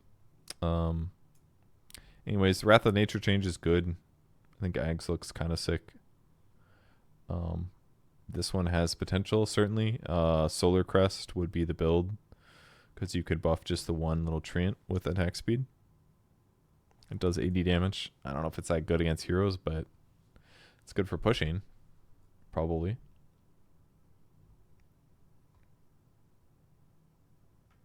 Same multiplier as Spirit of the Forest. I don't know what that means. Nyx Assassin Mana Burn no longer scales with Vendetta. No longer has a damage threshold. Now only triggers from Nyx's ability damage because there was items that could do this. Fog showed me Blade Mail could work with it. if the damage you were taking was high enough, the damage reflected would be over the threshold, and people would be losing mana based on the blade mail reflect. Spirit Vessel could do it. Dagon could do it. Spirit Vessel could only do it at certain limits, but like Dagon definitely could. So the mana burn is weaker. Doesn't scale with a Vendetta. Scales with what? Your second skill? Percentage of current mana burn rescaled to just 15 at all levels. Okay, I see. So it just... Yeah, honestly, that just looks a lot more fair. 30% mana burned in late game per damage threshold. So like hit, 30% burned. Stun, 30% burned. Second skill, whatever it's called, 30%. Those numbers seem like bonkers. So this seems a lot more fair. Nyx was picked by some teams, but it's mostly just Spirit. I think Spirit was favoring the Nyx, but not all teams were. Nyx, the Sense, can detect heroes in 350 units of himself. Oh. I forgot this existed. Didn't even know. Reveals enemy heroes in Fog of War within 350 units. Decrease radius. Good to know. Ag's Shard upgrade reworked. Vendetta applies break for 4 seconds. Is that it? Is that the difference now? So it just breaks for 4 seconds. That's it? Yep. Okay. Valid.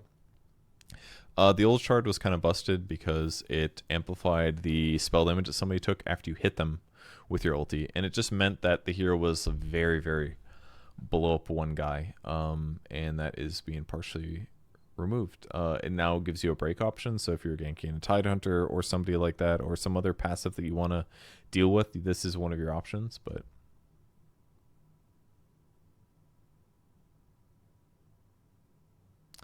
you pointed out Mana Burn Facet has a 7% pick rate in Pro Tracker. Pro Nyx Assassins really were abusing Scuttle a lot because it made you super fast and you could get to your target quicker. And you could also do things like you got initiated on, you could press Scuttle and be hasted and run away. I think it's fair in this case to nerf Mana Burn Facet because it was probably just terrorizing pubs for weaker players. So yes, it's just straight up worse, and it has a lower chance of now being picked by pro players, which is a valid point. But, yeah. Maybe the hero's still gonna get picked out, though. Ugh, sorry I'm yawning so much. Impale damage nerfed. Vendetta damage nerfed. Vendetta applies break replace with 80 agility. I was just thinking about this talent the other day. I missed it so much. Am I a universal hero? I think this hero's universal, right? I can't remember. I think he's universal. So 80 agility is kind of goofy. It's not as good as it used to be, but yeah, I am universal. But 80 agility, it's a lot of armor. That's some damage. I mean, I'm already getting like 5 damage per level anyways. Who cares, right? The more important thing, it's 56 damage. It's 80 attack speed, though. And armor. Look how much armor I just have. 28 now? I have crazy high armor. That facet is cool. Straight up cool. And then you go like this. You're like, okay, well, I just got 80 agility. Better start right-clicking these guys. Look at that damage. How can you tell me this isn't good? Look at him. He looks like a real angry bug.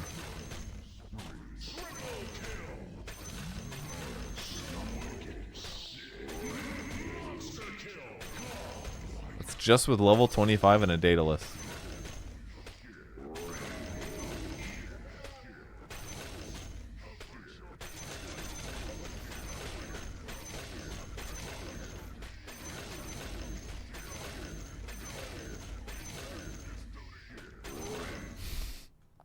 Okay, so rather than relying on your shard to kill people, maybe you can transition when you hit level 25 into a right clicker. It's not good. You shouldn't do it, but maybe it's possible. Ogre Magi. Dumb Luck mana regen per strength is decreased, so this is going to hurt him pretty much at all levels. That's it? That's the only nerf? It's fine. I don't think this really bothers him that much. I think the hero's in a pretty decent place personally. You kind of get arcane boots on him all the time, all the time anyways, so I just don't think this really matters that much. Like, there's sometimes you have some mana problems, but you kind of solve them. So, all right, Omni Knight. I have a lot of thoughts about Omni Knight, so I'm excited to see what the changes are because I actually played him a couple times. I played him carry and it was terrible. Applying your hammer damage is really hard because you would have to like connect on your hit and you'd have to go in melee range, and you didn't get it didn't slow them anymore, I think, and I don't think you got healed by it. I don't know if you ever did. Degen Aura radius is increased. Purify now upgraded with Ag's Shard. After a 3-second delay, the target is purified again with 75 effectiveness. That's Ag's Lab right there. The Shard was made Repel have magic resistance, which is now just built in automatically. But the cooldown on Repel is much higher.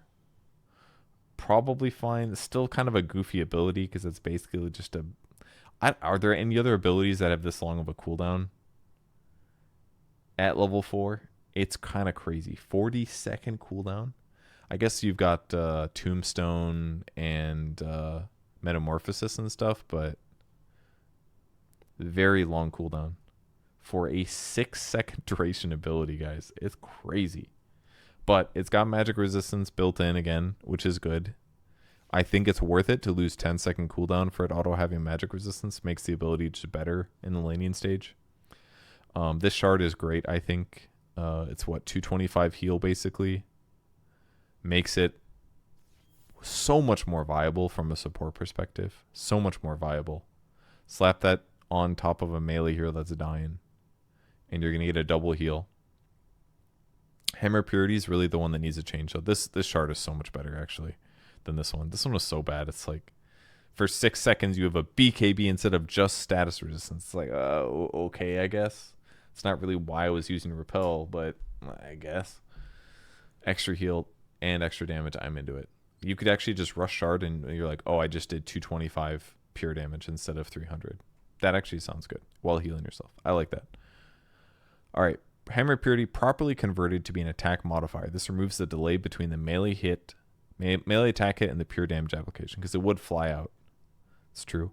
No longer spell stealable because now it's not technically a spell. It's an attack modifier. No longer procs magic stick. Mana cost is better. Oh my god, they buffed it so much. Thank god. It was so bad. Like, the numbers were like the same as if it was a ranged ability, and it just wasn't anymore. Mana cost 40. So, and like, leveling it was bad because the damage scaled poorly and the cooldown didn't scale much at all. Now it does. Mana cost down to 45 level 4. Cooldown down to 4 seconds level 4. So you can actually use this often in a fight. Keep in mind that it was blockable by Lincolns, and it didn't go through BKB. Can you guys believe that shit? A 10-second ability at level 4 that won't go through BKB. So people would pop BKB, and I'd be like, oh, my third skill just doesn't fucking do anything. And the moment their BKB ends, you could use it one time, and then the battle's over because it's been 20 seconds. Like, it was so bad. All right, 4-second cooldown, level 4. Actually usable. The base damage is worse, but who cares? It's 4 seconds less. And it does 100% of your bonus base damage. So definitely a lot less damage. 20 base and 30% less. But you can use it every 4 seconds, and the mana cost is less. So over the course of 8 seconds, you're using it twice.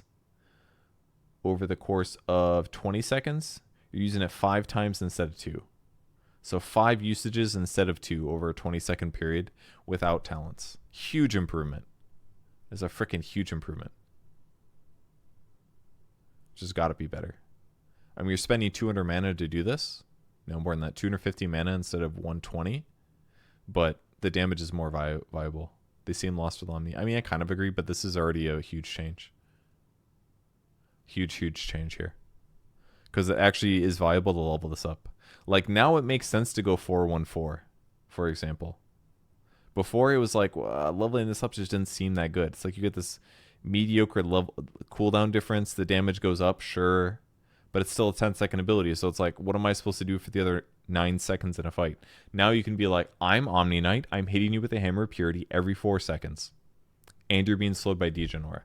Like, your timing window before BKBs is just so much higher. with 414.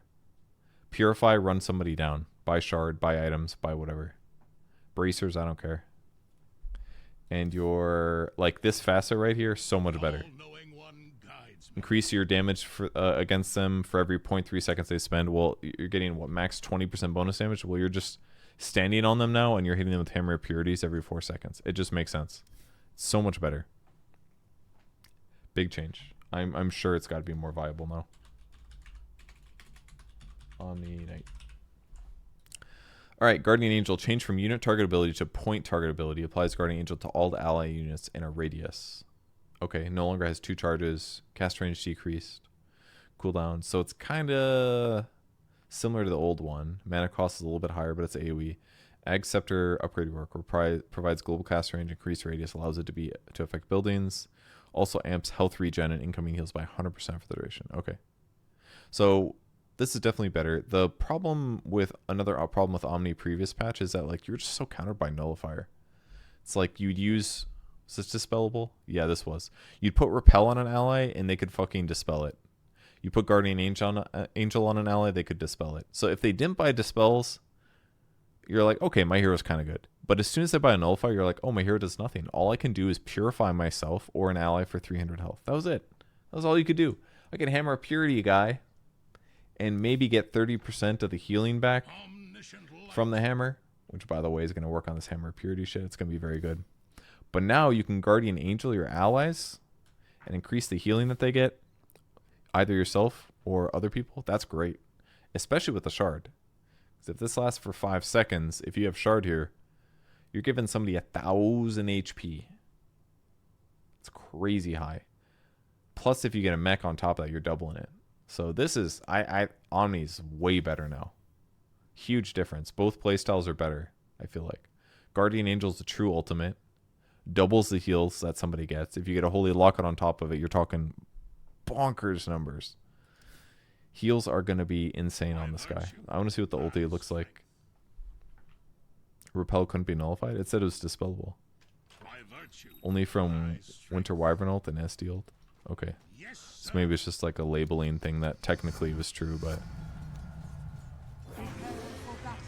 Cool. And then we heal for 230. That was wrong.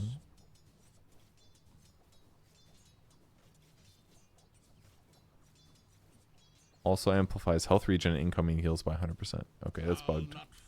At least in this earlier version of the patch that... Oh, you need Scepter. Oh, thank you guys. Yeah, Scepter. Yeah, Scepter. Okay. Global cast range. Yeah, I'm going to open it again. I got to see how big the AoE is. That's the only other thing I was curious about. Where piety fails, my hammer falls.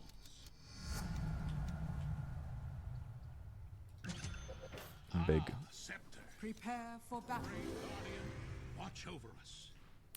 Immune to physical. Healing Oops. shock. Part of us all purified. 920. Why was that so high? I bring the light. 920? What? It's like 4 times. What's going on? That number didn't look right. Am I missing something? Forward purification.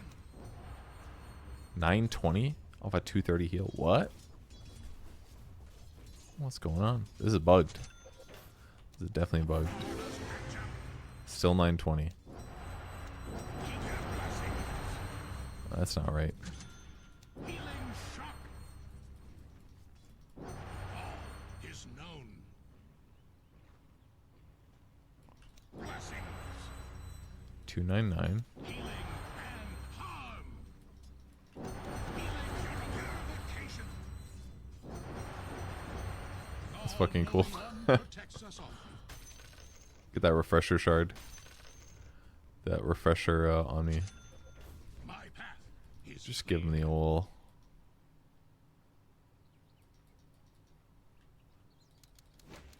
the all-knowing one guides me.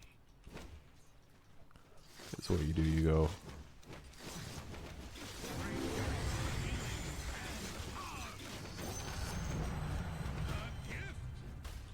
Then you can do a second one. Of us all. That's cool. Yes, Guardian my tower. Check it out. I'm glad it's back in the game to be able to do it on your tower, because it's like a cool little thing to get an extra glyph. Level 10 base damage decrease. Tango. Leave it alone. Purification cooldown replaced with 1 second guardian duration. They definitely nerfed his 10 talents, but like they made his overall kit just way better. Before he was like only kind of good because his talents were good. Guardian Angel restore time changed with -20 cooldown. Puts it down to 70 seconds. And then Hammer Purity cooldown replaced with -3 purification. Which is kind of cool. It's like 12 seconds. Yeah, it could go down to 9. The other one is repel duration. Okay. Big endorse. Nice change to the hero. I like it. OD, Astral Imprisonment, cast range, talent increased. Woo! Arcane Orb damage decreased. Woo! Pangolier, the hero of every patch until the world ends. Damage rescaled. Down to 75, level 1. Okay, less damage once again. Level 25, Swashbuckle cooldown reduction. Increased from 2.5 to 3. Sure, let's do it. PA Blur now disjoints projectiles. Good. Cast time decreased from 0.4 to 0.3. So it's... Where falls my shadow, Okay. fells my blade. They're trying to make Blur less absolutely dog shit. Because it's absolutely dog shit on Methodical. Pros are getting Methodical now, which is encouraging. Because it actually does do a lot of damage. But this ability was like useless before. It does almost nothing. It basically did nothing. It made it so you'd be visible by enemy heroes, but they wouldn't be able to directly click on you, but they could see you if they looked, and you wouldn't be seen on the map. They added movement speed to it, which was still pretty garbage because the cooldown's so high. It's not like you could use it often to go places.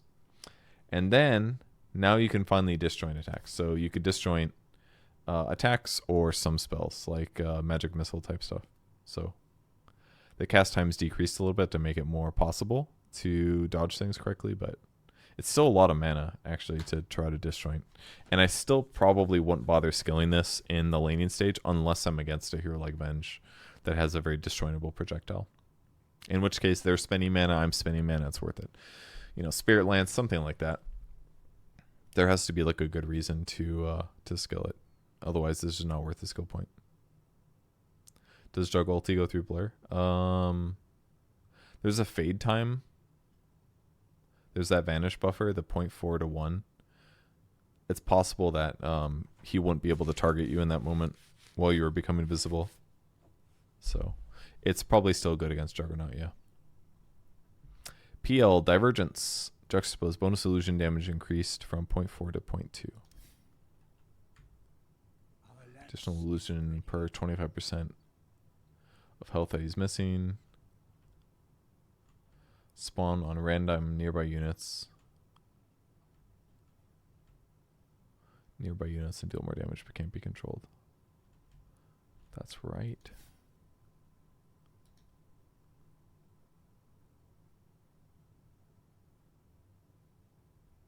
So they just reduce the damage. I guess that's good. I don't know. I haven't even seen anybody use this. New innate. Passive can't be leveled up. Items that grant bonus damage instead grant base damage for 65% of the original bonus damage amount. So this helps your illusions do damage, basically. You can item diversify. Instead of having to buy just like agility items before, you can now buy raw damage items. Like Divine Rapier would be good. It was OP? Really? So yeah, Divine Rapier would work for you and your illusions, as would Daedalus. Pre-25. You wouldn't necessarily want to... Oh, they actually changed it. They removed it. Replace it with 15% illusory armaments damage, which would be this. So it'd be a green item would give you 80% damage instead of 65. So kind of makes something like... Nah, I wouldn't buy phase boots, but... What would you buy? Echo Saber. Not terrible. That's still kind of bad. It's all the items over here. Battle Fury PL. actually Battle Fury PL. I'm not even kidding. Battle Fury PL. MKB, yeah. But Nullifier? Yeah, sure. Deso PL. That's kind of funny. It kind of works though. It actually really does open up his item viability by a lot. Yeah, it really does. Bloodthorn, no. That's kind of redundant because it just got worse for... Did it get worse for illusions? No, it didn't. Bloodthorn's still good on illusion heroes. But this item only gives you plus 10 damage, so it actually doesn't matter. You're right on Conda because it's 50 damage. Conda would be better. But it is really more like Battle Fury, Radiance, Desolator, Armlet, weird stuff like that. Fast Crystallis or Daedalus. Like, you could genuinely buy a quick Daedalus now on PL, and it's not the worst. Like, it's really not that bad. Because you're losing 35% of the damage on your illusions, but you also get the crit. So, kind of makes Daedalus good on the hero. So, I think this is a nice change to PL. They'll have to tweak the numbers because I don't know how good this is going to be. But it gives you a lot more item viability on this hero. You don't have to do this, like, tanky attrition shit.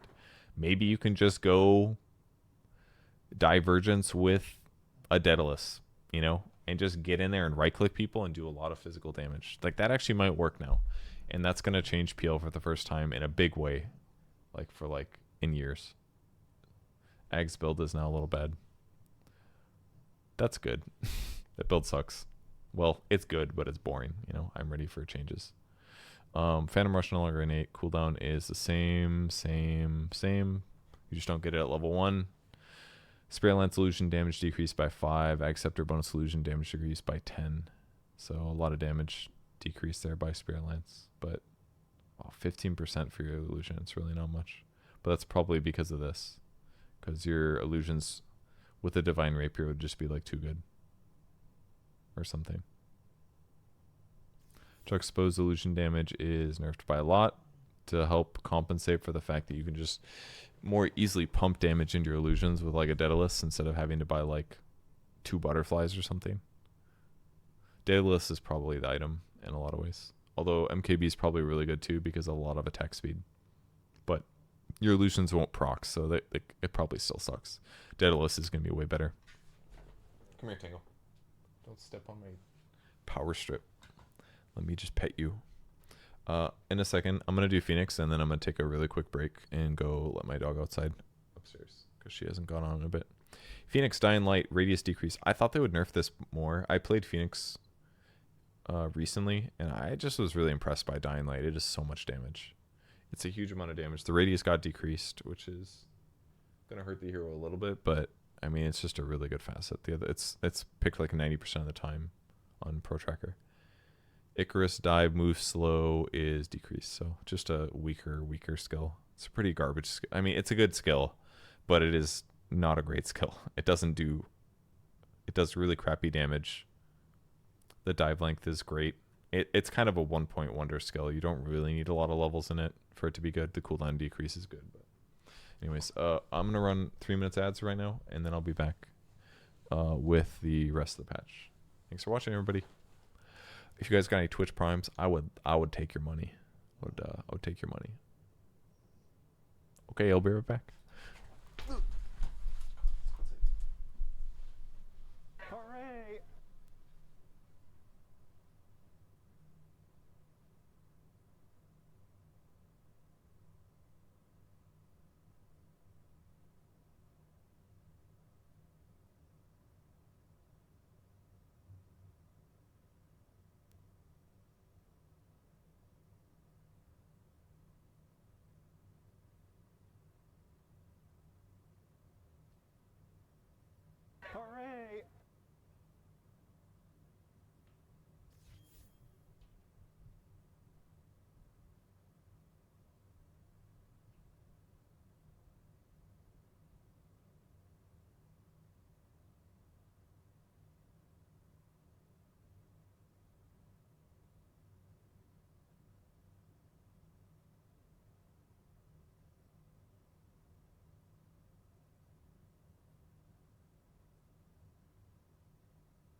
back.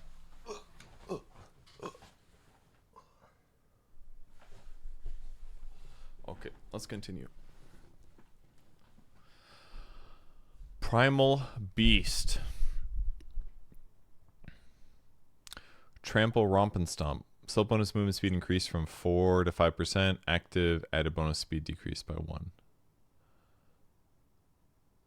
Is that for allies, right? Is that how it works? Yeah. So it is better for yourself, worse for your allies. Well, it is the same for you and worse for your allies. So tiny little nerf there. Ferocity, Fast Heroic, Pulverize now provides 20% AoE increase for all items and abilities per hit. Huh. Radiance, Primal Beast. 20% per hit. Each hit increase for 10 seconds. Okay. So if you get 3 Pulverize hits. I mean, the AoE bonus for Trample is really good. That would be the big thing. If you manage to do ulti first. 20% per hit. That's a 60% increase of AoE for Trample and for Onslaught. And it probably makes your Ags procs a little bit better too. Or, yeah, your Aghanim Scepter ones. And your Rock Throw AoEs. It's kind of cool. Look how big Shiva's is with that. Alright. Yeah, that's true. Items as well. I didn't think about Shiva's. Is there a talent for it too? Pulverized duration. It's all normal stuff. Prepare for battle.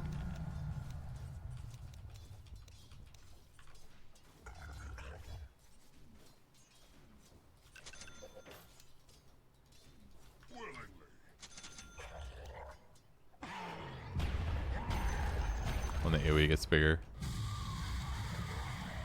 Wow. Yeah, that's big.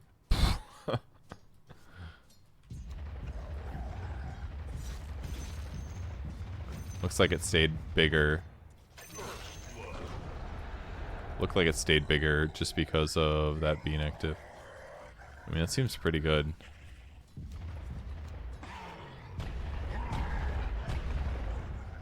So, in some ways it's better to ulti first because the AoE doesn't update. I mean, I don't know if we need... That's still like a huge amount of screen, but...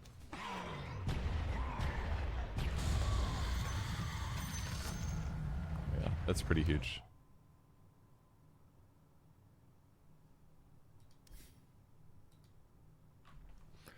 Alright, slow per stack decrease from 8 to 5 to 8. Okay, sounds fair. Puck Curveball, the one that nobody gets, shows a preview of the orb trajectory. Thank God. The orb one is hard. I liked the Grimstroke one made sense. This one was very confusing to me. I was like, oh, that's so much better. Thank God. I was always like, what is happening? And now you can actually like curve it to make sure it hits everything you want, you know? That is so much. That was so needed. So needed. This one's so hard because it's like, it's not just like fire and forget. It's like, hey, is that going to go where I need it to go and when? And also, you know right where the end of it is too, which is nice.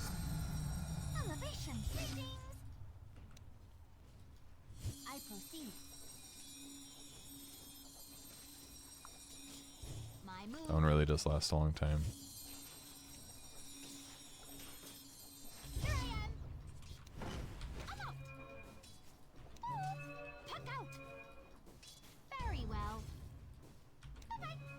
This is what pro players would do. They would get the tower to attack them, and then they would use that to heal.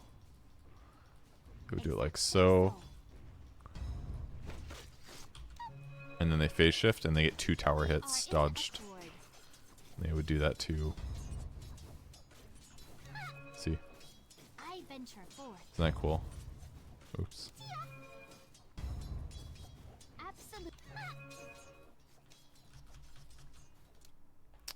Refill bottle this fast. Yeah, because you can. It takes so long when you do it like that at the long range one that you can TP back and then jaunt back in. Yeah, that's definitely one good thing about it. But yeah, a lot of the times it's a little goofy. But if you, I think this is gonna definitely help make it more viable in terms of usefulness, because it's gonna be easier to like place it to deal damage on units that you need to. Winning Rift silence duration is increased. That's getting buffed like crazy. Okay. And then talent break coil damage is increased. That's at 20. Okay, buff some of the talents. Puck was decently popular at EWC, so I wouldn't be surprised to see change. Here's a garbage facet. Let's see if it's better. Now also gains spell amp per destroyed allied towers, and the spell amp decrease from 1.5 to 1.25. Great for players like me that are a little messy. So the reason this one sucked before is because it's like if you take all the outer towers, you're getting 9% spell amp damage. If you take their tier 3s, that's an extra 4.5. It's like 13.5. It's fine. And if you take their tier 4s, you're more up to like 16%. So it's like, okay, sure, like it can definitely add up. But the numbers were just not that good sounding, in my opinion. It is kind of good because you are pairing it with Decrep, and Decrep with Spell Amp is really synergistic. It's really, really synergistic. But in the same vein, like healing from Netherward just seemed way too good to pass up. So they buffed both of these because the hero is mostly unpicked. If Netherward stays alive and you're getting 30% of the damage dealt back to heals, you're going to heal a lot. But let's do the math quick for rewards of ruin. If both teams lost 6 towers, you're talking 7.5 spell amp, which is not difficult to get. That's just tier 1s. If you've got more like 12 towers dead, we're talking... Oh my god, my math is bad now. 10 is going to be 12.5. So another 2.5. So it's about 15%. If all of the outer towers are gone, you're talking 15% spell up. I think I might start getting this one, depending, because that's a huge amount of damage. Is it 16? 1.25 times 12. Did I do my math wrong? No, it's 15. I was right. So I think I'll probably, if I'm playing Core Pug now, I'll probably start getting Wards of Ruin now. I think that one looks a lot better. Siphoning Ward is still really good in the right circumstances. If they are going on you, if they have a lot of spellcasters, I probably want that one. But getting your damage up and your spell amp up on Pugna is also really important, because it's going to drastically change whether or not you're able to kill people quickly. And it might be a little bit easier now that people's magic resistance are lower. You think this is a loser facet? The left one? I don't necessarily agree. Because there's definitely times on Pugna where you have an opportunity to kill a hero. It's definitely possible. And if you don't have enough spell damage, they survive. That kind of a thing is what I'm saying. And that's, if they have really good jump, though, Siphoning Ward is typically just better, because like I can put this down and know that it's going to heal me. So, but spell amp is really good on Pugna. It really is. It does a lot. Magic resistance reduction or spell amp are very powerful. Level 10 talent. Oh, this is going to hurt him. 200 health replaced with +2 Netherward health. Well, good or bad? Here's the first thing. If you go the right talent, if you go Siphoning Ward, then you don't need the 200 health, because the Netherward's going to be alive healing you. And getting +2 Netherward health at level 10 is really, really early. And then the 10 talent Decrep movement speed replaced with -1 Netherblast cooldown. That's kind of good. 15 Netherward health replaced with 350 health. So better 15 talent. Okay. I'm kind of into it. 350 health is significant. Obviously, 1 Netherward health tick. It's not a terrible trade-off, I don't think. The fact that you can get the Netherward health much earlier, like 6 attacks is a lot at level 10. So I don't think it's too hard to get Netherward health. And getting 350 health at 15 could really pump your HP to a good spot. Look at this, Netherblast cooldown went from 15, it's just at 10 now. So you're getting this like 5-second nuke down to 4 seconds right off the bat, which is quite good. It's a strong nuke. It's 320. 320 damage right off the bat. on a 4-second cooldown, and you can cast it while you're using your ulti right now. So I kind of like that. They're both appealing. I would say all the talents are good. And then 15 is movement speed to allies from decrep, 30%. It's kind of good too. That's a lot of movement speed. That one seems like hard to pass up. Because there are times where you get into some shit as Pugna and there just isn't really a good way out other than fighting to the death. So being able to give myself 30 movement speed is crazy. That's like a haste almost. It's not that much, but it's like 135 movement speed. It's a lot. He's a fast little bone man. This is going to be like crazy movement speed, guys. This 15 talent, that 15 talent is way better now. Your 15 talents are godly, and I would say your tier 1, your 10 talents are really good too. I'd say they're both good. So I'm pretty into this. You go next camp with your spell. Are you talking about with the movement speed? Yeah, that's true. That's a good point. You'll get her on the map way faster. That's a very good point. In some ways, just the best thing to possibly do. Because the duration is 3.5 out of 7. So if you're just relying on this to go from camp to camp, it's a very good point. That's probably, I mean, you still got to get boots because this will increase your movement speed or whatever. Prepare for battle. Like, look at this. That's fast. Oops. You win. Like, that's 487. Oh yes. Like, you are hasted. Wandering. That is quick. You don't need BOTs. Oh, I'm gone. Like, you were just hasted. Then if you get to 20, you get the decrep duration. Why not? I mean, you'd be losing the health talent, but like, I don't know, man. This is pretty sick. Gatherly.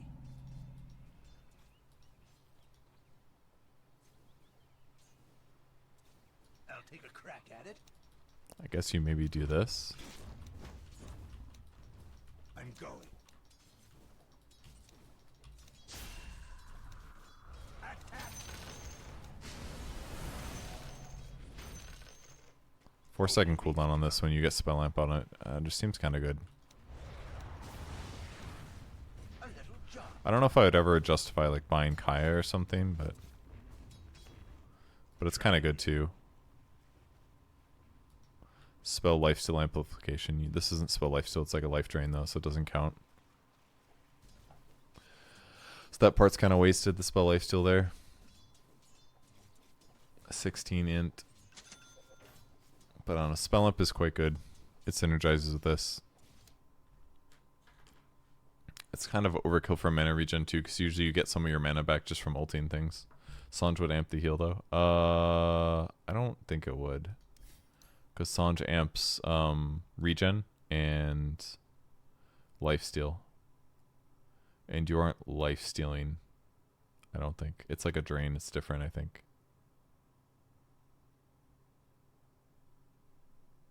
You'd have to get like a Sage's, or what's that one item? You'd have to get a Voodoo Mask basically. This would be amplified by a Kaya. But there's really not a lot of items that you get it on. It's like Bloodstone and stuff. I guess you could justify it with Dagon. Because Dagon's good on Pugna anyways, but just decrep him. You get a heal from it. You're going to get a lot of heal from it, really. 75% of the damage dealt by Dagon. Dagon's probably just the build on Pugna, I would guess. Especially with the new facet with the... Well, it's the same facet, but it's buffed. But I'd say if you go this facet with Dagon, you probably just shred heroes a little bit better. Get like a blink with it or something. I don't know. Or maybe a veil. I don't know. Veil's probably not bad. Anyways, did I miss anything else? Decrep duration for 1.5 seconds at 20. So that puts it at 5 out of 7 seconds. It's pretty good.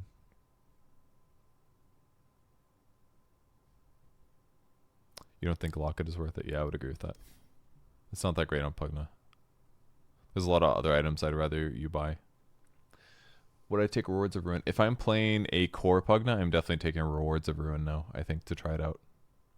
I imagine it's probably going to be pretty decent because we're talking a lot of damage difference. Siphoning Ward is definitely strong. If I go Siphoning Ward, you almost certainly take Nether Ward health. If you're playing support, you almost certainly go Nether Ward or Siphoning Ward is my guess. They say now also gains spell amp per destroyed allied towers because before it was only enemy towers. That's why.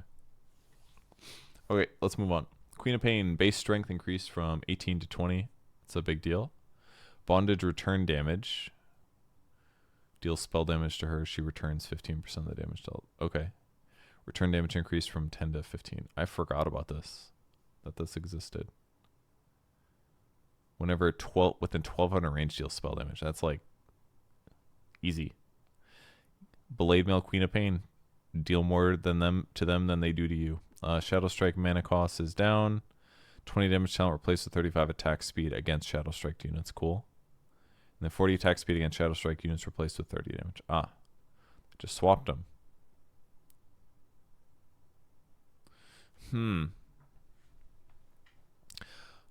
Extra attack speed early is a bit interesting. But I guess if you're going with some like Witchblade build, it's fine. Even like Orchid is still good. Blade Mail Quap. I mean, it's still Blade Mail Quap's still probably not the thing, but I didn't play Quap that much. I just went that Dagon build with the Masochist. And it felt good. I only played it one time though, so it was probably just like a. It was probably just a game. Spell lifesteal increases with proximity to enemies. I'm reflecting an extra 5% damage is not bad, but she's not the tankiest. Razor, Thunderhead. This facet is just factually worse. Dynamo is way better because you just have like pre-spell amp. So let's see what the changes. Storm Surge now also lowers strike cooldown by 2.5 seconds during Eye of the Storm. Okay, that's not bad because the cooldown's 3 seconds, right? So it just wouldn't proc that often. Was the problem? So reducing the cooldown to half a second because it's supposed to strike everything. If it procs, it hits all units within Eye of the Storm's area of effect, which was 500 radius. But if it was on a 3-second cooldown, it just really didn't proc that much. It's like one game I played Thunderhead, and I checked my damage afterwards, and I just did like no damage with Storm Surge. It just wasn't at all good. But if it's a half-second cooldown, and it's proccing to slow people for 1 second, like maybe we're finally cooking somewhere. There's also Storm Surge talents. The 20 to the right one looks potentially good. More slow in damage, but the reality is that it just wasn't good. It just wasn't good. But maybe with this, it could be good. Against the right heroes, if they're attacking you often. Chance to strike is 18%, so maybe it works. Storm Surge, strike cooldown talent replaced with 12 strength. That also helps. Getting back the strength talent of 15. Since this is just automatically with it, right? I don't think you ever really got this talent if you were on the other one anyways, but if you went Dynamo. So I don't know. The 12 strength will be good no matter what, I think. Yeah, I missed the agility as well. That one was really good. These other 10 talents just kind of suck, but maybe the spell lifesteal is good with this. It's probably not that bad. Because if they are focusing you with multiple heroes and this procs every 0.5 seconds during Eye of the Storm, then you're going to be healing 10 spell lifesteal off of those AoE nukes every half second. That could actually give you some decent HP. That might be good. Lena doesn't have enough levels for all of her talents. Lena doesn't? Did she have multiples? I don't recall.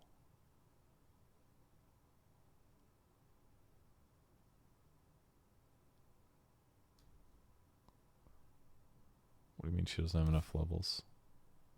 I don't know what you're talking about. Oh, because you can't level this anymore. They just broke it, right? Is that all it was? No, this scales. I don't know what you're talking about. All right. Wait, just a bug? Yeah, sure. Ricky. Exterminator. Tricks of the trade. Agility bonus when attacking non-hero units increased from 4 to 4.5 times.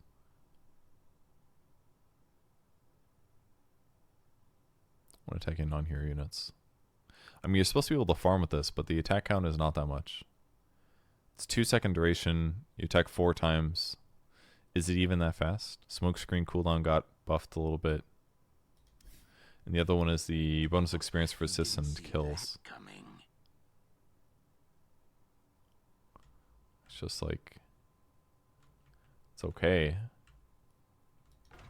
Do you actually farm that fast with this? I don't know. If you max it out, you get an extra 20 agility per level. Then that number gets 4.5 times higher when attacking non-hero units. But the attack damage is 40%, so it's like kind of goofy. It's like only good for hitting creeps. Not good for killing heroes. So what does it do? Just make you farm faster? 450 damage at level 4 per hit. But it's only doing 40% of that damage. Is the problem. Alright, let's test it out. See what it feels like on creep waves. Rushing eggs is fast farm. But that's the thing. Rushing eggs was already fast farm. Once you got it, it was already like a lot of damage. Prepare for battle. I mean, that's good. It's definitely good.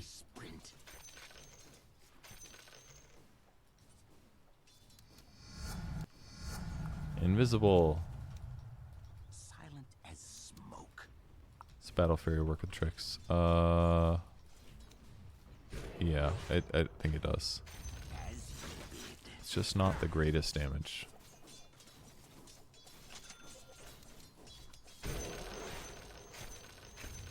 So you could definitely go Battle Fury build. You could probably go Ags. Because this will give you extra attacks. 5 attacks?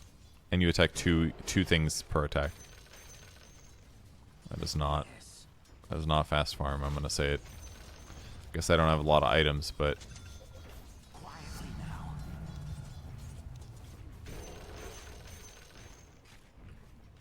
Since you put it like could have been a lot better. exposed, I needed tricks of the trade to disjoint. I don't know if this disjoints. aren't I? I think this was underwhelming for a level 8 hero, Quickly. but Whom I mean, shall it's I probably kill? fine. Invulnerability? Where? Oh, there it is. Thank you. I didn't need it. Battle Fury was fast, for sure. Battle Fury is faster than eggs. So, it's a good point. So, if you do go this build, this is the Battle Fury build.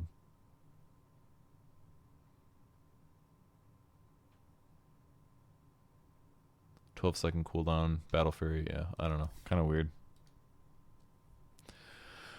Might and Magnus bonus attack damage per spell amp is decreased. Kind of needed. Rubik mid has been kind of popular, and they reduced Arcane Supremacy early. So a little bit less damage. In terms of right click, this will hurt Rubik support. Dust Devil has been garbage. They're going to increase the AoE. Sand King has been quite popular at EWC. Caustic Finale max health damage rescaled. 4 to 16. So weaker, duration is rescaled, Sandstorm, Ag Scepter upgrade removed. Okay. Stinger now procs Magic Stick, that's valid. It is basically a spell. Mana cost is increased at all levels. So Sand King's definitely going to have mana problems now. Cooldown increased a little bit. Bonus damage now extra physical damage instead of bonus attack damage. Does that mean...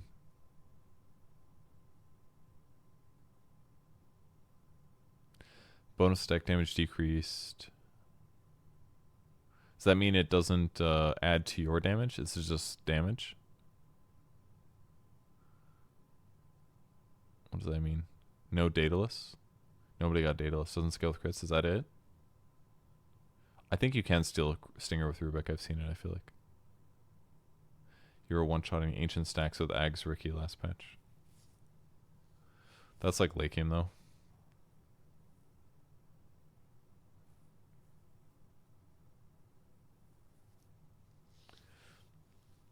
I don't know if the crit doesn't I don't know if the crit matters so much. I didn't see any Bloodseek or any Senkings doing that item build. Maybe it's some like cheesy thing that's happened since the tournament, but the Egg Scepter now, every half second, 3 stinger attack areas are created at random locations, each measuring 15% of Epicenter's current radius that apply 50% of stinger damage to enemies hit. One enemy can only be hit by 1 stinger per pulse, while having both items Agg's Shard pulses apply 1 stinger attack. So is this all the time? Sandstorm damage per second replaced with Stinger Slow. Stinger damage replaced with Burrow Strike cast range. Stinger Slow replaced with 25 Sandstorm damage. Okay, let's take a look. Let's see how the X works. Only when ulting, huh? Ugh. That is not going to be popular. With this scepter, I extend my rule. As I thought. Prepare for battle. I mean, the AoE is bigger, which is good. Looks like it does come to you a little faster when you Burrow Strike. I'll take your tribute.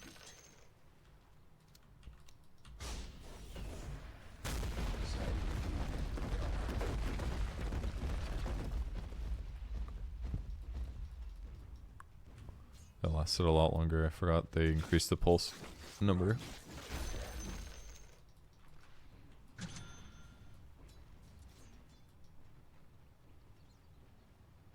I am ready. Is this only with creeps? Forward.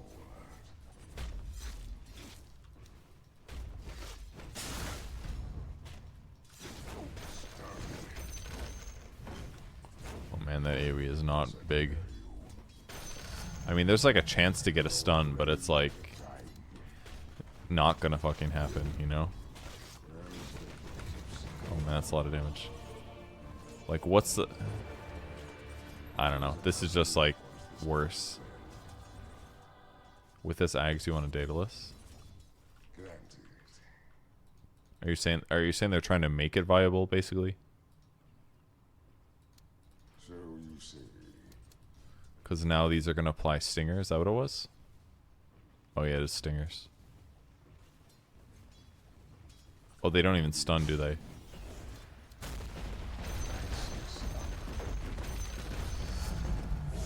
Huh.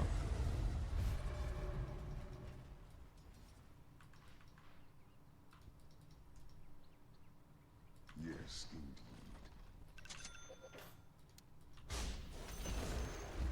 Enemy's middle tower has fallen.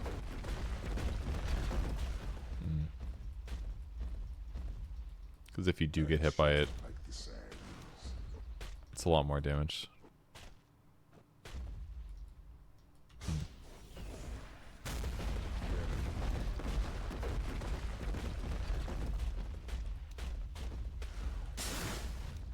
But no stuns. So you can't perma-stun anybody anymore, but More than right. if your Stinger does proc, it's like an extra 140 damage. Okay. It does seem a little clunky. I mean, it gives you damage options, I guess. I don't really like the Shard too much. I mean, you're getting a Pulse, which is 50% slow for 3 seconds, which is kind of good, but... Yeah, Ags is kind of... I mean, Epicenter is already kind of a goofy ultimate, because it's hard to make the damage reliable. But nerfs to Stinger are good, I think. Removing the Ag Scepter is probably fine. Making Caustic a little bit worse early is good. Means that there's going to be a slightly higher chance you can actually lane against Sand King instead of just being like, okay, there's nothing you can do. And buffing this, I'm not upset about either, because it was too garbage. It was really, really garbage. Shadow Demon Promulgate. Disseminate current health loss increase to 20%. This skill is... This has got to be good. I'm surprised we're not seeing people grab this more. 20% of current health is potentially a lot against tanky heroes. This ability is generally underutilized. I think you're amplifying the damage that somebody takes by 20%. It's good against tanky heroes, period. So if you're taking away 20% of their current health, and then they also take 20% more damage at level 1 of damage that they're taking, it just seems good. It is dispellable though, So that's one downside, but it is a big damage amplifier. You could also put this on your core. Like put this on one of your tanky people and they're doing 35% of the damage they're taking within 675 range, which is kind of a lot. It's like a blade mill reflect sort of thing. So I think this fast is good. I imagine it's just better than this one, but illusions of heroes that die near you, it's fine. They'll do some damage. But this, disseminate, oh, that's an ability right there. That's underutilized. Alright, Shadow Fiend Lasting Presence now also improves Necromastery. Every hero kill increases max souls by 1 until Shadow Fiend dies. Okay. Is this... Oh yeah, everyone gets the slows, don't they? Yeah, that's why they're buffing this, because everyone gets the raised slows, typically. Hero kills no longer increase max souls by default. Okay, so basically they're not allowing you to get the raised slower thing with Necromastery. It's paywalled under Lasting Presence now. Shadow Raise stack duration decreased a little, mana cost is up a little. Requiem max width decreased. Fear duration per soul decreased. So Ag's double ult is less likely to fear you for eons. And you don't get these like extra souls that get you above 20. Which makes your ulti more powerful, which makes your fear duration higher, blah blah blah. So now you gotta do it without slows.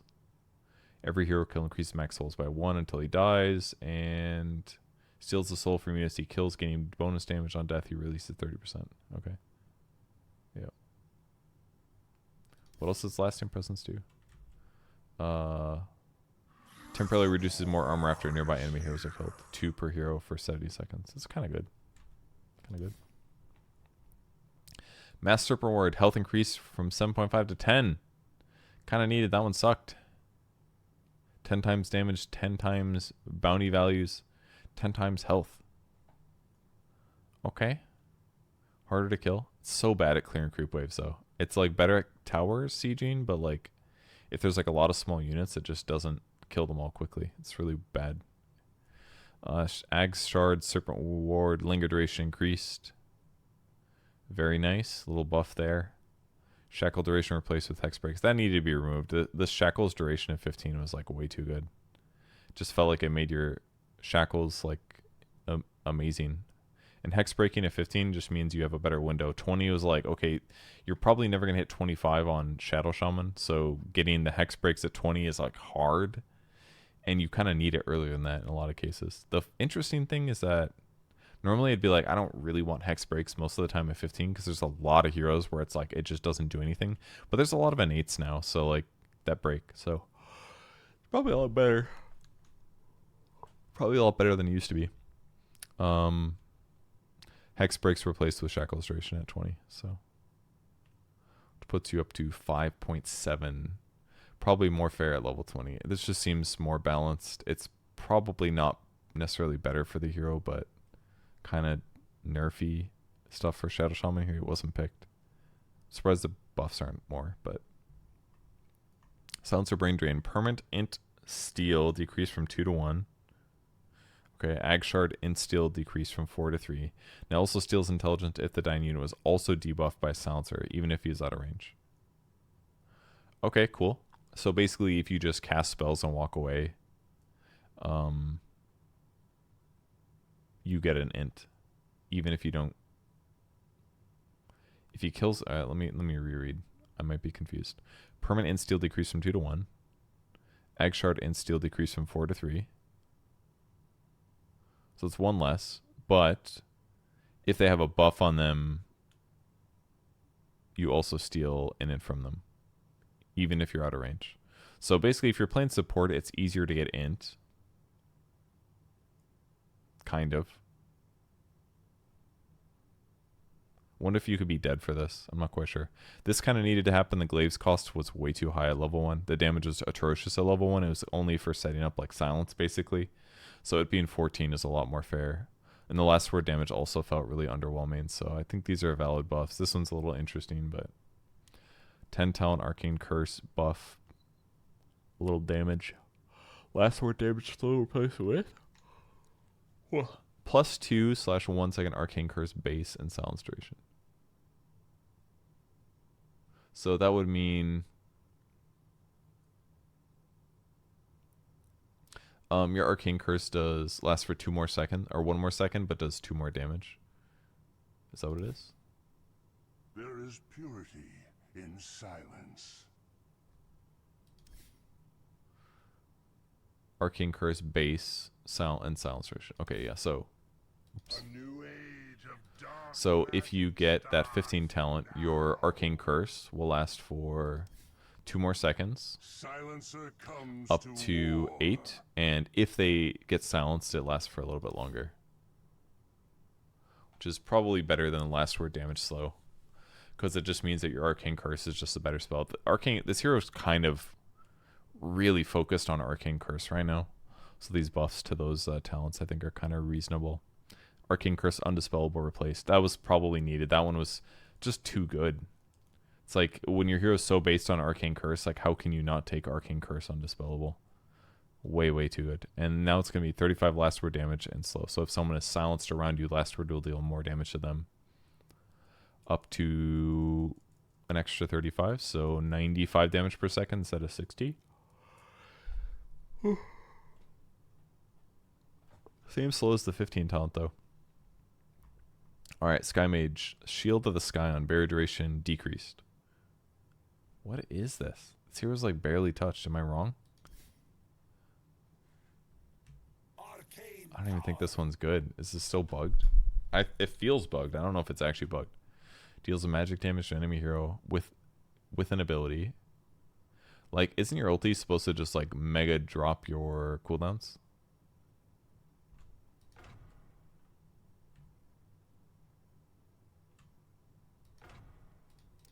Like, if I go Staff of the Scion and I use my first 3 skills and then I use my ulti, shouldn't it just like drop? Thy will be done. Prepare for battle. I fly then. Quicker than my wing. Okay, it is working. I saw it. I will comply. It just was less.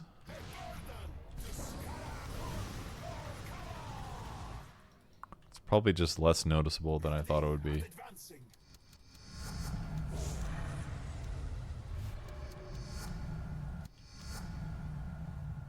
It is so. Arcane affliction. God, it seems so mediocre. I gotta say, it looks so mediocre. Because, like, it just doesn't feel like it does that much at all. Maybe if I have an Ags, it feels better.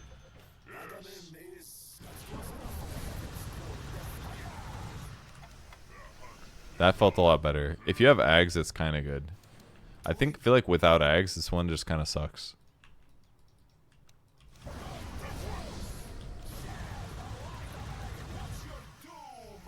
Because then you're actually getting these abilities off cooldown much faster.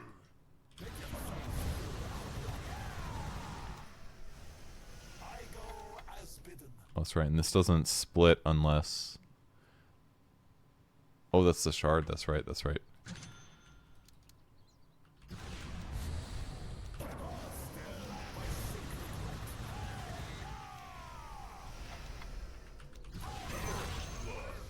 Alright, it's much better with Ags. You kind of need Ags, though.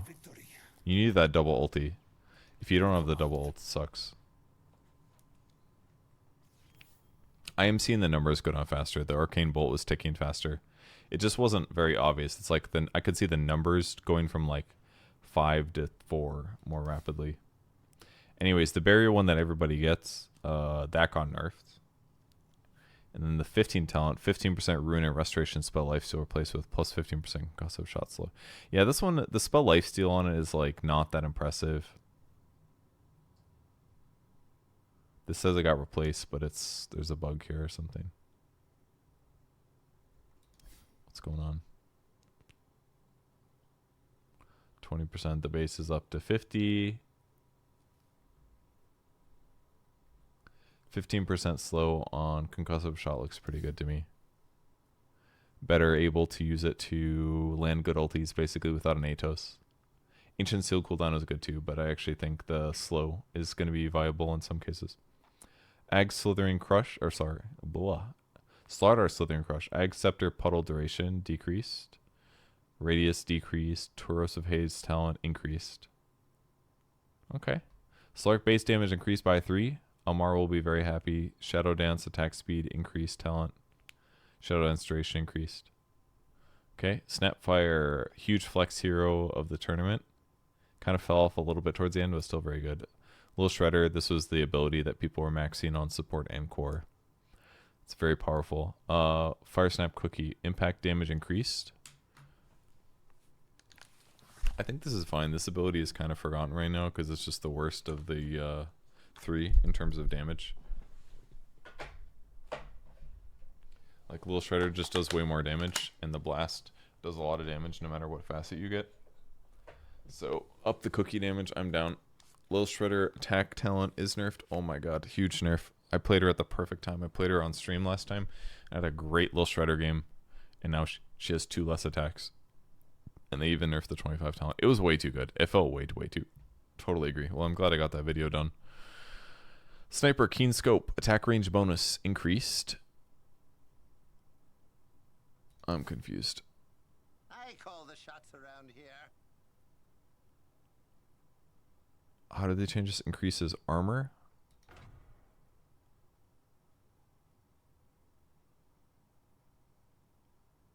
The hell, this gives you armor now? I missed this. Oh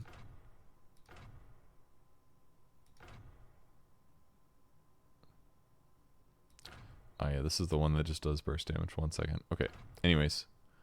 Bonus attack range. Don't reveal him in Fog of War. Gives him armor. Yeah. And slows you. Similar as before. 20 armor. Dang. Innate gives attack range, probably based on your ulti, I'm guessing. Yeah, levels with Assassinate. Okay. I did not know this. I forgot. Attack range replaced with plus 30 shrapnel damage.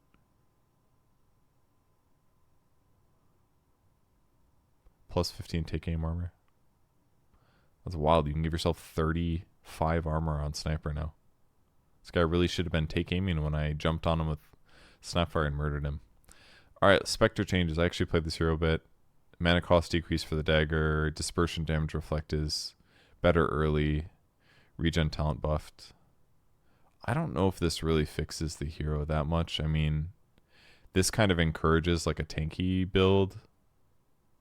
And it also makes like going like a max dagger 1 dispersion build better with Forsaken, because you can actually farm decently fast with like max Desolate. But your stackings are just really garbage. So it feels kind of mediocre, I think, is the problem. There might be a decent way to make it work better. But I go right-click stuff and I steal some kills, and that's kind of what you have to do, just keep stealing kills. I don't know, maybe it's just better to go the Twist the Knife build and be tanky and reflect damage type thing. I didn't play with Shard very well, or at all when I last played her, and it's actually better now because you're just reflecting 50% by 50%, and its base value is of its base value is 5. Yeah, the Shard is probably way better than it used to be. Okay, Spirit Breaker, Bull Rush, right? It's absorbing it. Am I crazy? I just want to refresh my mind. Increase the amount absorbed and reflected by 50% of its base values.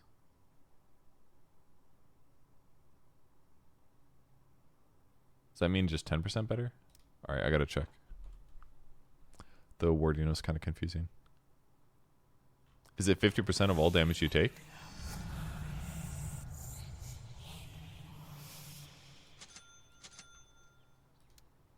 Prepare for battle. An honor. That's how you do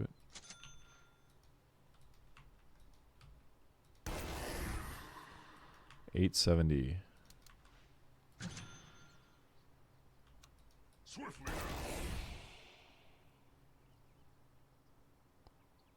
It was not that much.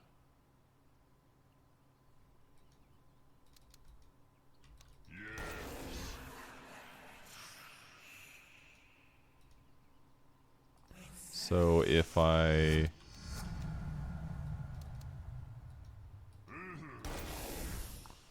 $11.86. Oops.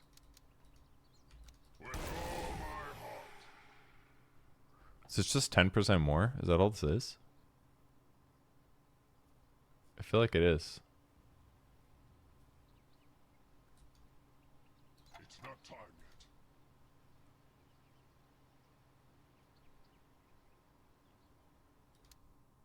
It's only 50% more. That's pretty bad.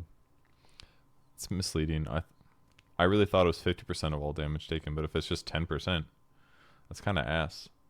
You turn this on for just 10% more? Like, what? Why? Why spend 1400 on just 10? I feel like I could buy some item that does something. That doesn't seem very valuable to me. I really thought it was better than that. I guess it's better once you hit 25, because then you have 25%, then you're getting like 12.5. That'd be better, I guess, once you hit 25. But earlier than that, 10% difference, like who cares? I mean, you're blocking 10 and you're reflecting 10, but like, genuinely rather have a blade mail or something. Alright, Spirit Breaker, Bull Rush, Charge of Darkness, Lingering bonus move speed, determined by his current bonus speed instead of always the max.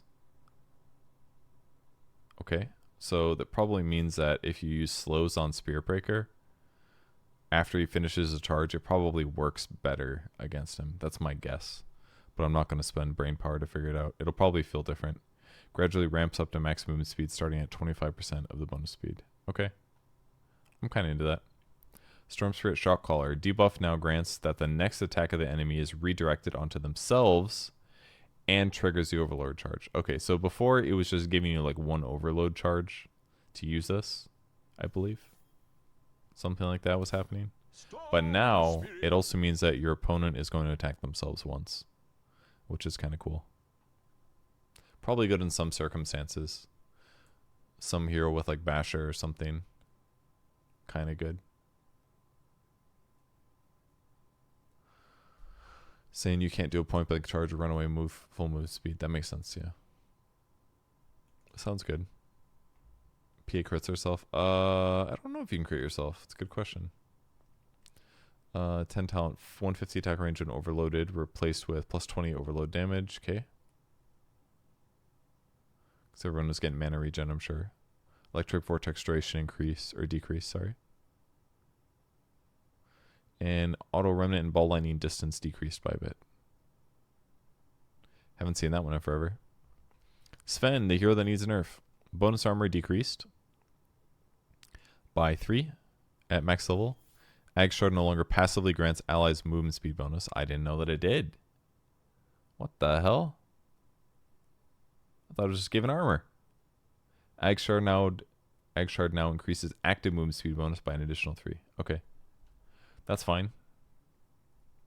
Still very good for supports, I would say. I mean, they're losing 3 armor. Movement speed bonus. That's crazy. Still a very good support shard.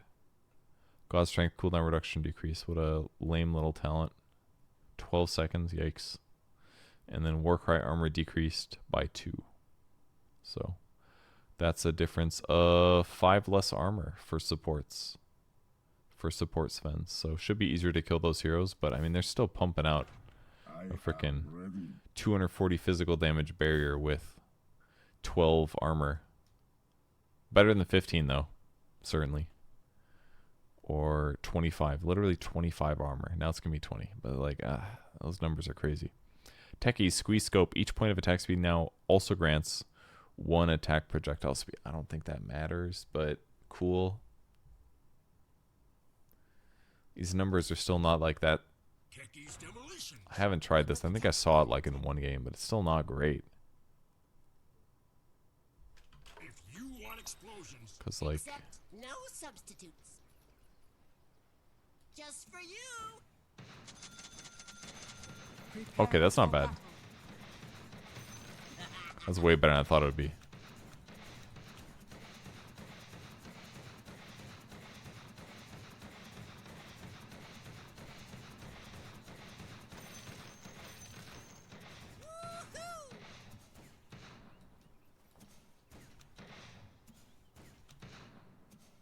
sure? I mean, you're not going to have that much, but just a moon shard alone kind of does a lot. And if you slap in some, like, We got it. with 63 damage. I'm brilliant. You are? But yeah, projectile speed typically is not that important, but it could matter in moments like you life stealing or something. If you do something like this. Monkey King Bar, you're shooting bananas, it makes sense thematically. Off we go! But it's not good. I mean, Techies definitely wins at 25, the damage talent. If you buy attack speed then get 25, all of a sudden you're like actually do something. Pirate Hat would be good too. Attack speed disjointed by blank. That's true. There's like little edge cases where the projectile speed matters. I mean, it's a fine buff. I don't think it's still like a meme build. I don't think anyone's gonna really be serious about it. Maybe there's some kind of 4 build you could do, but I just like feel like the other two are more viable. Certainly, TA was pretty popular at EWC. Void Blades, faster rework meld.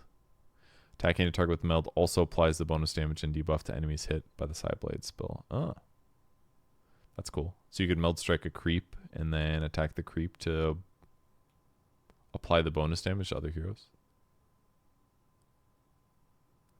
Oh, that's while you meld. So if you're meld striking like a creep, it can splash, basically. So you could be more committed to doing the meld damage if you wanted. It's kind of cool. New innate. Templar Assassin and her teammates can see Roshan's respawn timer. Oh. That seems really good for a hero that likes Roshin. Alright, how are you getting nerfed? Armor reduction duration. Decrease from 12 to 6. That's it, huh? Damn. That's a big deal. Bonus damage and reductions are now applied when denying allies or traps. Bonus damage and reductions. No. Okay. So when you deny allies or traps, you could still...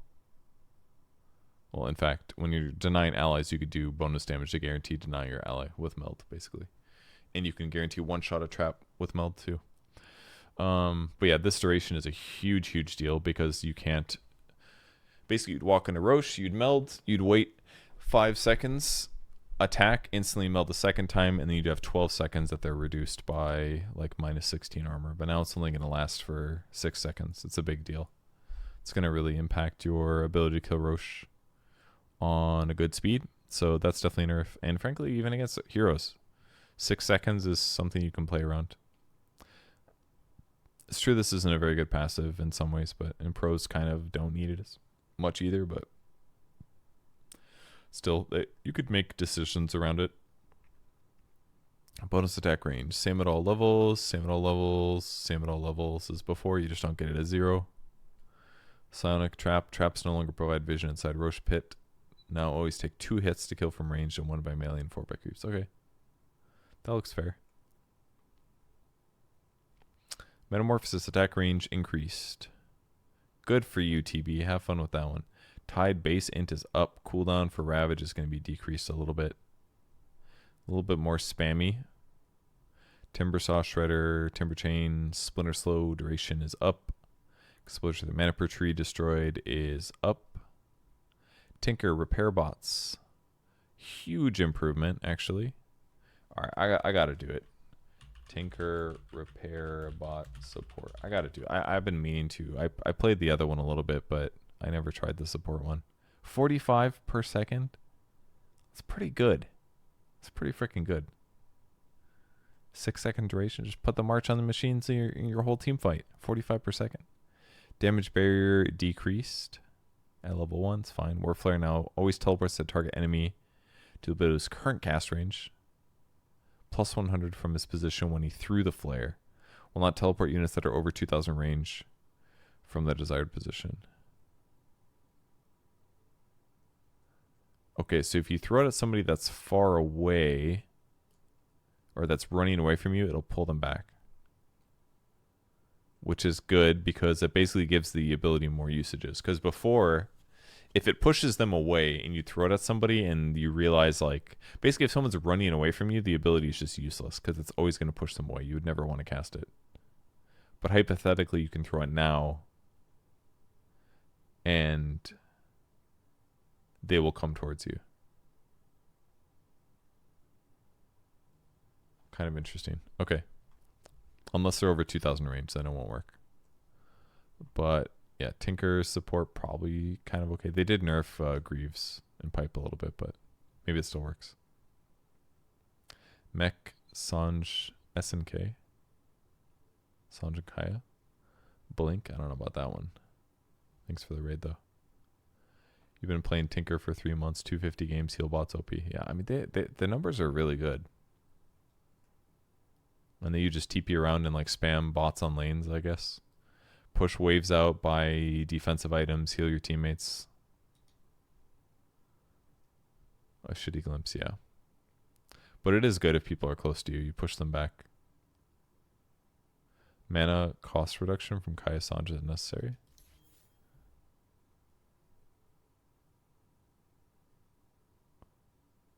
Oh yeah.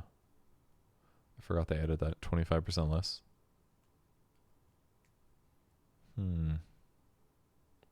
I guess so. What's the mana? 150. Yeah, it's kind of a lot. Because I guess if you're trying to spam it. Alright, I'll keep that in mind. I'll write down your item build. Mech, Sanj, and Kaya. Blink. I was wondering about Greaves, to be honest, but yeah, maybe it's too expensive for... You don't really need boots that badly, I suppose. You probably still want to get boots, I'm guessing, but anyways. Crash Landing, the most broken facet in the game, probably. Radius decreased. Damage is decreased 20. Not a lot, actually. I really expected a bigger nerf. Damage no longer pierces magic resistance granted by debuff immunity. Needed. Toss bonus damage decreased. Okay, here's the nerfs. He loses a percentage here, and he loses a number here. So 50 less damage from Grow, then 75 less, and 100 less damage. It's a big deal. Alright, good. 50 and 5%, and the radius is smaller. Harder to one-shot entire creep waves. Avalanche damage talent decreased a little bit. Alright, good. Needed to be nerfed. Tree Nature's Guy's Ag Shard total damage changed from 200 to 100 plus 75% of his base stack damage. Ooh, even better for the plus damage tree build. This just seems nice. It's just like a nice way to scale. Because as the game continues, it's going to be higher. If he's doing 200 base damage, then it's becoming a 250 attack. Just seems cool. Tree Core baby is coming. Alright, Troll popular carry. Battle stance, innate ability, toggleable, can't be leveled up. Allows Troll to swap between melee attacks. The 1.4, okay. This is new battle stance, innate. Wasn't this already as innate?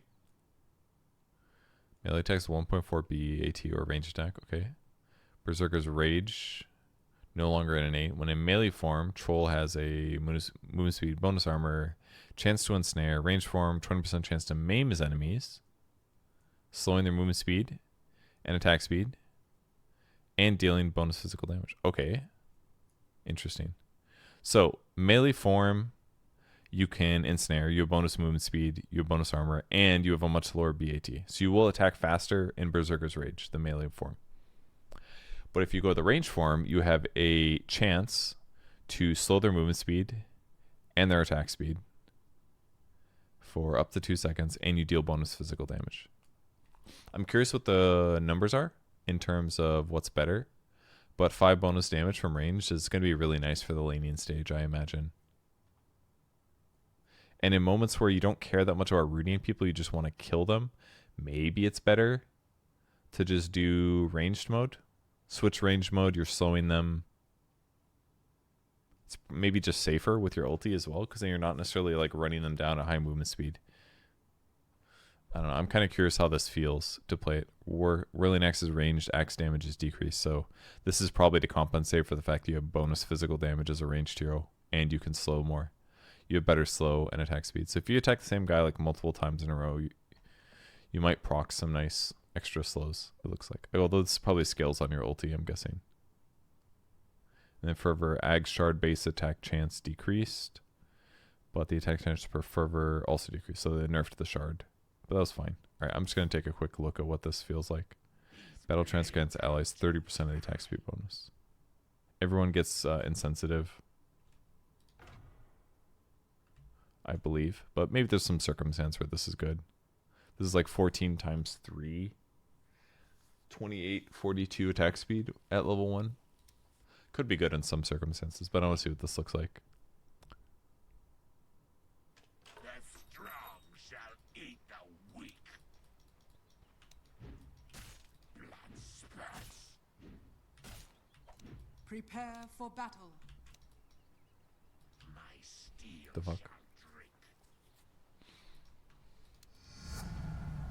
More like it. What's going on? Okay, so this is switchable. Here's our Whirling Axis, same hotkeys. This is just a passive now? Okay, so this just switches range and melee. You don't even get the bonuses from the passive unless you skill this. So this means... Which kind of makes sense. Why did they spread this out? Why wouldn't this just be here? So that you could still get the benefit without skilling it? I guess. So level 2...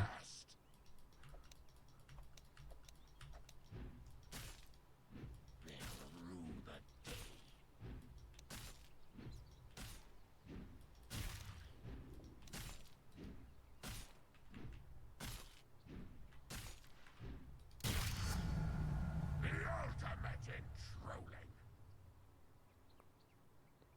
Yes. The scaling of this is not that great. It's kind of mediocre.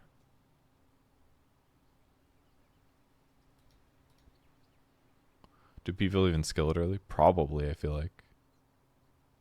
Oh, the maim damage is only 5. So that's if you maim, you do 5 damage. I don't know if that seems very good. It sounds very painful.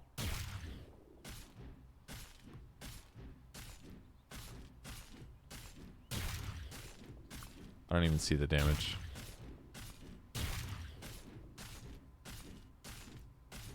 I'm like not seeing a maim damage. I'm hearing it. It might be bugged in this version. I'm not sure. You don't understand the change either. Yeah, neither do I. I don't really know why they separated these. I guess to give you an option to level them faster. But like it still buffs the melee. I mean, it basically has a range component to it now. Whereas it didn't before. But why couldn't they just add it into Battle Trance? What was your innate in the last patch? I don't remember. Do you guys remember? Ow, fuck.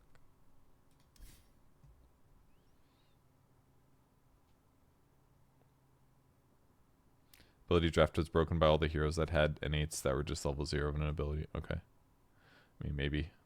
Maybe that's why. The innate was the melee range swap. So... is that exactly what it is now? I'm confused. Drinking buddies can now be put on alt cast, only pull Tusk towards this target ally. Okay, that makes sense, because you probably grief sometimes, pulling your ally towards you. When it's just you wanting to go to them.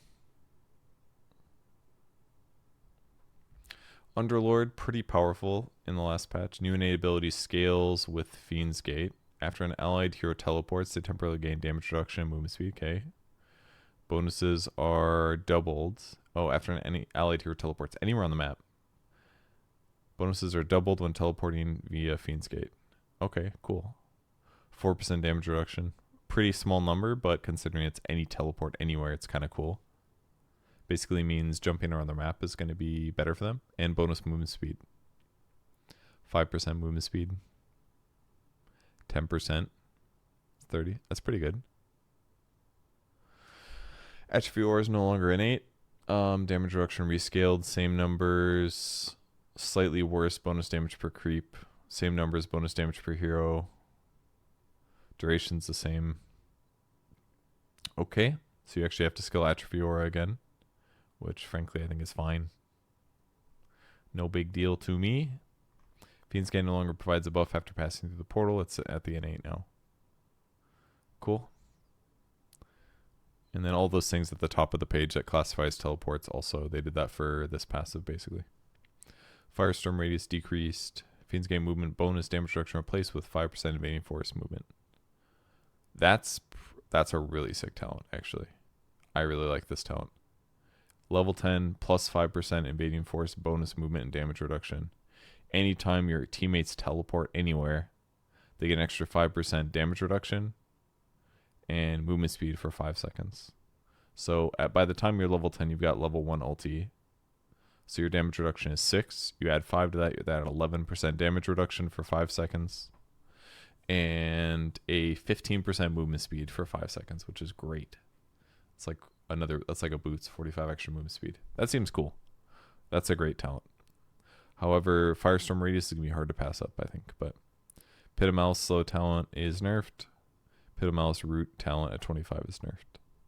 Ceaseless Dirge can no longer be refreshed. Good to know. Tombstone cooldown rescaled down to 80 seconds at all levels. Okay. And slow from your ulti decreased by 5 at all levels. 25 talent. Flesh Golem strength bonus decreased a little bit. It was too powerful. Okay.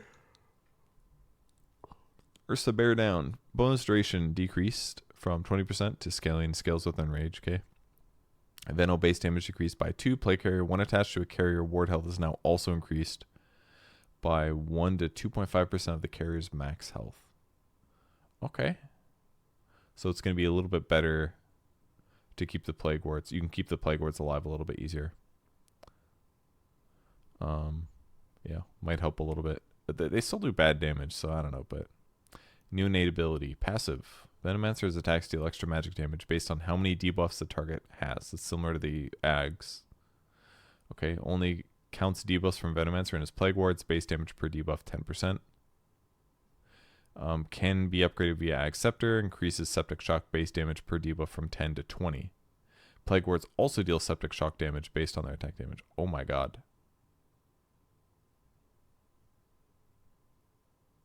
Isn't this just like broken now? Because the Ags before I thought didn't work from your plague wards. It was just from your hero. Doesn't this just make like Veno Giga broken? You don't have Poison Sting anymore. Ag Scepter upgrade removed. Duration rescaled. Damage per second rescaled. A little bit better damage. Slow rescaled. Definitely better at level 1 once you skill it. And then Plague Ward. Isn't this just like broken? The Ags? I'd been kind of meaning to play it as a core. Like as a carry. The venomous one.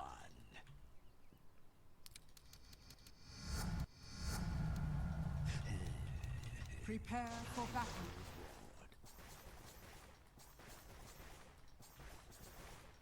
Yes.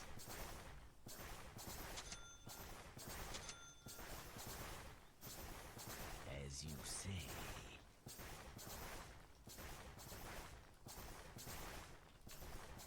Yes.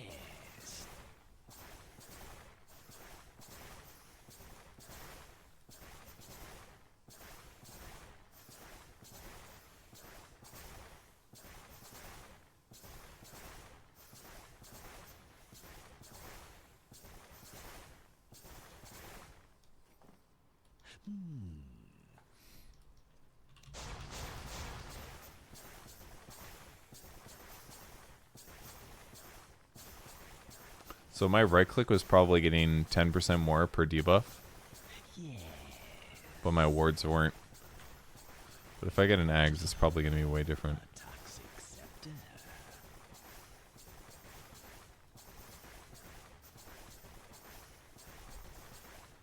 I mean, kind of underwhelming. Going. Yeah, it's actually not bad.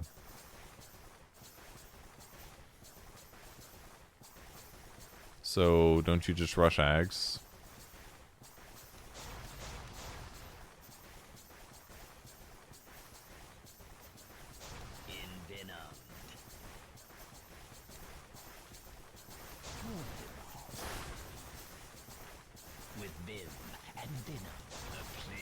Didn't they just overbuff this hero?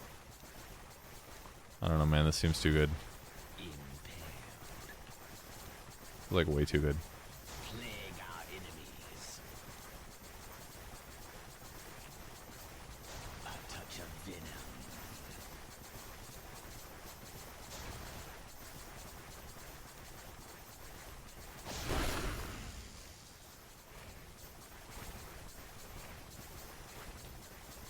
I don't know. I think they overbuff this. There's a couple neutral items that work well too that apply debuffs. If you get some like Grove Bow, God forbid, if you get the Dragon Scale, Orb of Destruction is good. Lance of Pursuit is really good. Most of the tier 1s don't do that much. Nemesis Curse. Ceremonial Robe would work because it's a debuff that applies to them always, pretty much. So there's a couple things that work stupidly good. You could go like Scotty, Shiva's, Avail. Those would apply debuffs to them as well. But the most obvious are like Orb of Corrosion, Blightstone, Orb of Venom. So the dog's bed is green. So I don't know. This seems really good. It basically makes Plague Courier viable against heroes. It's very good at farming creep waves. But the fact that they have more HP now, and they automatically do damage based on how many debuffs are on your target, and if you buy Ags now, these also get included. Plague Wards also deal Septic Shock damage based on the attack damage. So this seems like an easy way to increase the ward damage against heroes. So I don't know. So now, before the problem was like, okay, you farm really fast on Veno, but you never really do that much damage to heroes. But you have a lot of items. But now it's like, okay, now you can buy Ags to do a lot of damage to everything and to heroes with your Plague Carrier thing that before wasn't even that good. I don't know. It applies when the Veno attacks, not the ward. I don't think that's the case anymore. It says right here. Can be upgraded with Ag Scepter. Increases Septic Shock base damage per debuff from 10% to 20%, so it's better. Plague Wards also deal Septic Shock damage based on their attack damage. Right?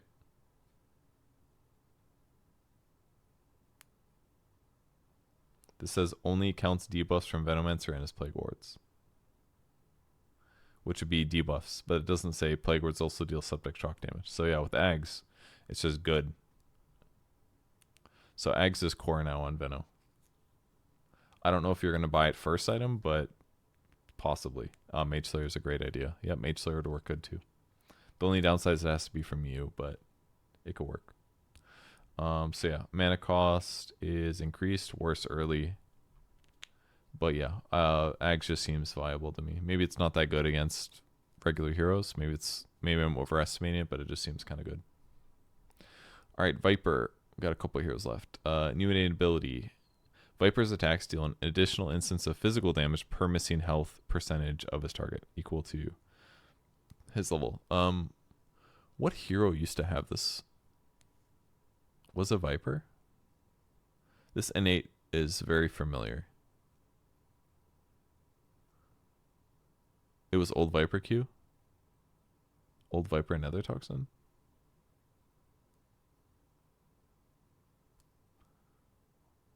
What was his doubler? You think it was his old poison attack? Is that what it was?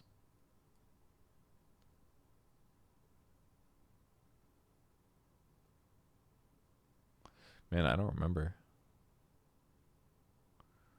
It just was like, this sounds familiar. Viper used to have 2 passives. Oh, that's right. It was a passive. You're right. It was his W. It was his Nether Toxin. It was his W passive. It did more physical damage when they were low HP. You're right. And it was just like a raw damage number. You're totally right. That was what it was. Okay. So this is kind of cool because it allows you to utilize spells to get their HP low, but then you can utilize physical damage to finish them off. It makes his 25 talent, the one that makes him universal, better. It means that attack speed items are going to scale a little bit better because right now they're only kind of good because you get your stacks up quicker. But once the stacks are maxed out, you're kind of just waiting to refresh your charges. But now like you're just doing more physical damage So I think this is good for Viper right click. Per missing health percentage of his target equal to 0.25 plus 0.05. So 10 would be 0.5 per Viper's level 10. So it's 0.5, 0.75 per missing health. Only works on heroes. I gotta test it out, I think. No longer innate. Attack slow rescaled. Better at level 1. Magic resistance is the same at level 1, and the damage per second is better at level 1. So once you skill it, it's just better. I will have vengeance. I don't think this is that bad, actually, the Poison Burst. Kind of depends on the heroes, but... I spread my wings. Okay, let's get an enemy. Yes. With malicious intent. Prepare for battle. Gliding in.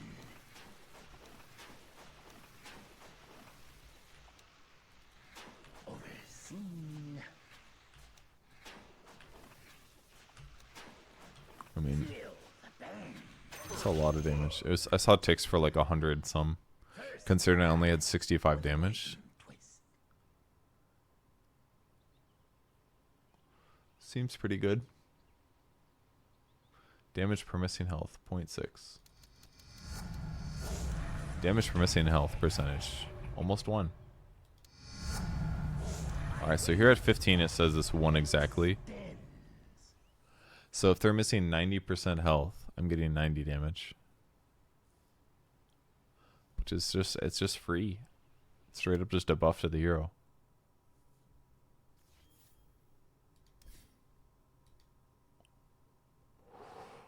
Only works on heroes, totally fine. Yeah, just straight up buff to the hero. You don't have corrosive skin at level 0 anymore, but who cares? It's 5% magic resistance, 3 damage per second. Like, don't care. I'll skill it. It's a good skill. Visage, new facet, Soul Assumption. Soul Assumption kills give plus 35 gold per soul charge. Up to 210 gold. 15% gold from creeps. Enemy heroes killed within 3 seconds of being affected by Soul Assumption also give gold. Within 3 seconds. Oh. This is cool. Very different. I am the unyielding face of death. What did I just do? Your prayer answered. Grave Chill AoE slow is kind of cool against creep waves. I just assumed that was automatic. The recall familiars thing, I use it a couple times per game. It's okay. But this just looks better because I do get Soul Assumption kills typically. And you're getting 35 gold per soul charge, up to 100 to 210 gold. You're just turning gold into consumable items that you use to kill heroes, and then you're getting more gold. Reduce gold from creeps. Ugh. Creep gold is 15%. So, I don't know. Like, the Soul Assumption hits 3 targets talent on the left at 15. Just kind of makes you throw these nukes out. You're just going to get a lot of gold on this hero now, I feel like. New innate. Visage's ability cooldown durations are reduced as long as he's not taking damage. Grants a stack every 2 seconds if Visage does not take damage. Each stack grants 2% cooldown speed with a max of 10 stacks. Stacks fade after 2 seconds upon taking any damage. Okay. So you just can Grave Chill more often, I guess. Things like that. No longer innate. Damage rescaled. Numbers are the same. Numbers are the same. Yeah.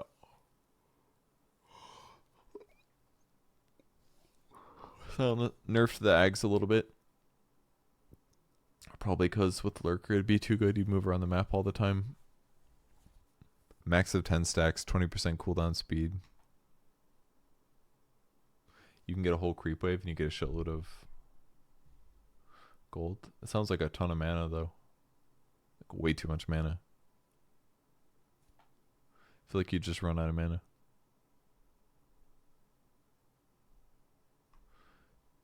Well, that's true, and you need to take hero damage to be able to nuke the wave. Good point.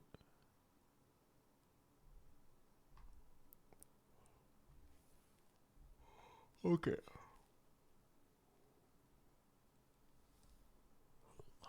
It makes sense they remove symmetry. It was basically like, it was the same as Sanctuary, but like all damage instead of just Resonant Pulse. So, but it was like so much worse that it was like only going to be good late game. So I think removing it was probably fine. New facet, Dissimulate, Call of the Void. Upon exiting Assimilate, Aether Remnants are created at the 3 portals furthest from Void Spirit that lasts 4 seconds. No effect if reassembling from the center portal. Remnants face towards the center portal and have reduced pull duration and damage. Okay, so if you are running away from your opponents, they're more likely to snag the person that is chasing you. But if you go in the center portal, they don't come up. And Aether Remnant watch distance endpoint is always fixed, meaning that increased watch distance will spawn the remnants further away from the center portal. Okay. So it's consistent where they come out, even if you are increasing the range or whatever. Before me, the map of all of time unfolds. Prepare for battle. Paths known only to me. Swiftly now. Do I choose this path, with all doors open to me? Yes. The natural core I prefer. With all my heart. So, yep, melee. Yes, there. Ether step. It's cool. No longer hidden. Seems like a fun facet. Out of step.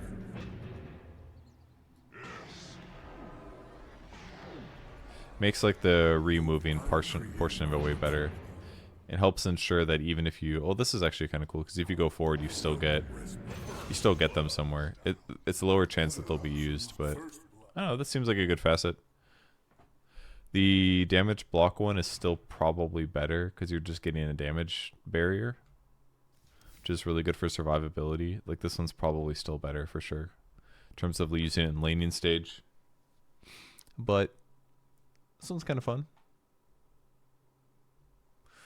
Now grants physical damage barrier. Oh. What is this? This is always. Now grants physical damage barrier, base damage barrier, barrier amount per hit. So is this just like a better version of it? Is that what it is?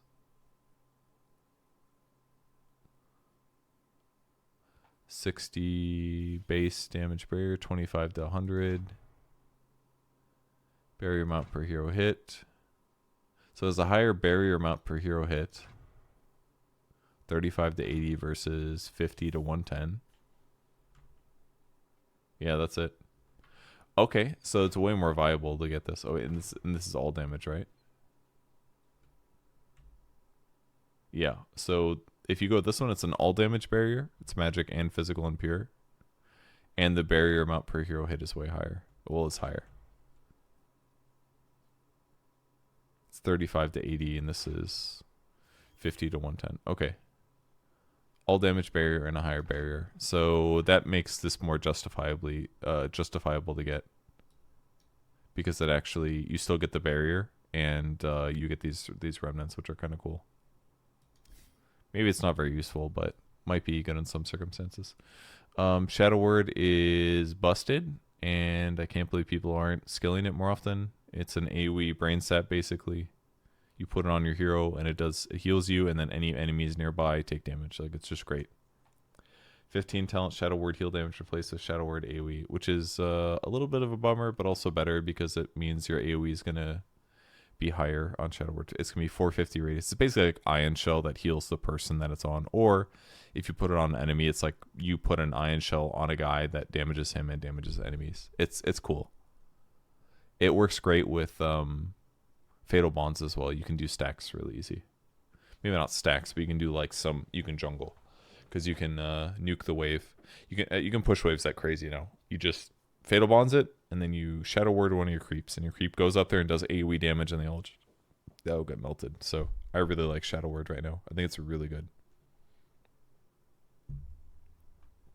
Weaver Rewoven, new and 8. So no more Geminate level 1, which is way too good, especially for supports. You just get in there and you like one-shot couriers. Every time Weaver casts an ability, he gains 50 attack range for 7 seconds, okay?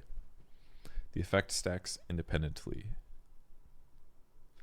meaning that you can cast multiple abilities and get more attack range, okay? No longer innate, cooldown rescaled, back down to 9 seconds to level 1. And then the attack damage is 20. So yeah, this is going to hurt Weaver support big time, because before he just got Geminate for free. So at level 1, he just has Sakuchi and Geminate, which is just way too good, because you could basically attack somebody 3 times and then Sakuchi through them and then continue attacking them. It was just like a nice little, and you didn't have to like keep chasing. You could like attack them 3 times within a second period while your opponents attack you once, maybe twice, and then use Sakuchi through them, deal the damage, and then escape. Reset, rinse, repeat. So it was too good. Gemini attack damage talent nerfed a little bit because the hero was just still too good at the previous patch. Wind Ranger, Focus Fire, renamed from Tailwind. They did the same thing instead of making it confusing. Wind Ranger no longer grants additional bonus movement speed to Wind Ranger and nearby allies. Sure, it's fine. And then the other one,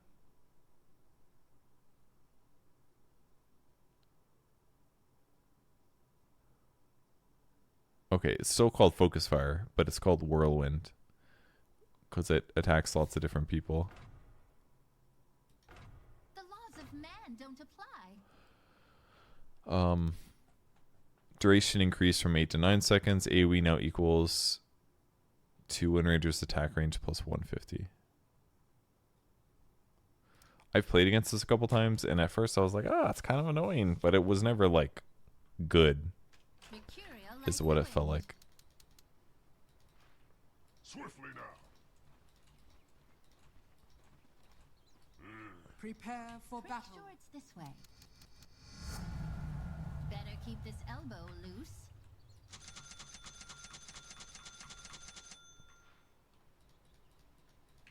Leaves in my wake. Here comes the good part. I'm way ahead. So here's the problem. No longer requires a target. Channel the wind to gain 0 additional attack speed against single enemy unit or structure. Reduction of attack damage. Doing 7 attacks per second. Fixed number of attacks per second and can only hit the same hero every 4 shots. So if this is just one hero,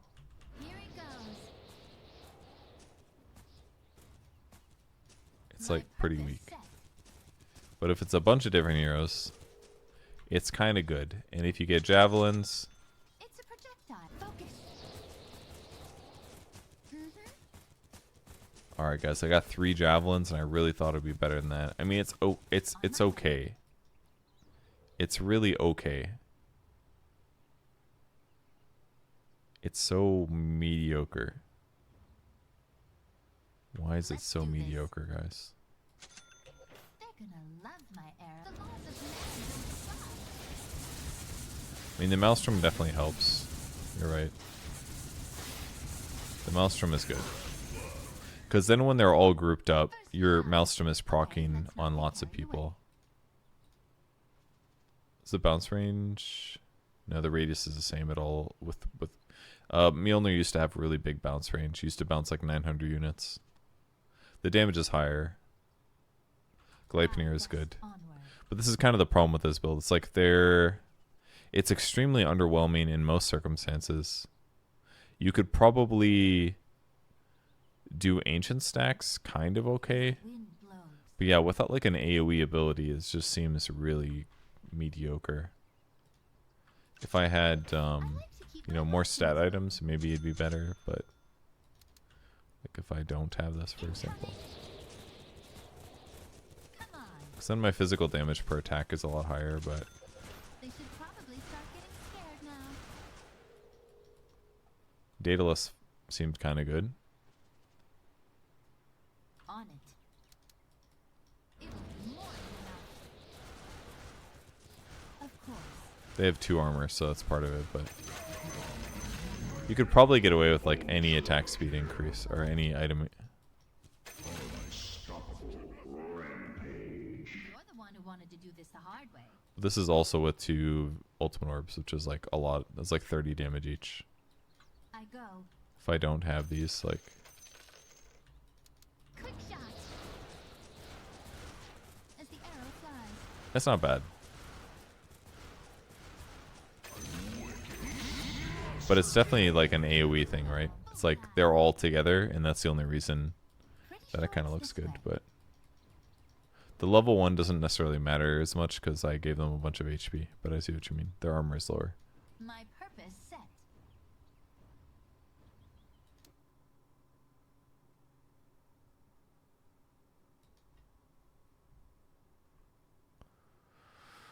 But yeah, this is probably still garbage. Unless everyone's together and you have an opportunity to attack for like 7 to 10 seconds. But you're just probably not going to, I feel like.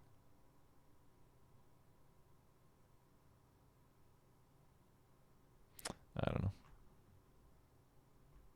Witch Doctor Voodoo Festoration. Self-heal increased. They buffed it because it was too much of a nerf. It used to be 50. They nerfed it down to 25. And then it became ass. Let it scale up. I don't give a shit. Is it going to scale based on the ulti?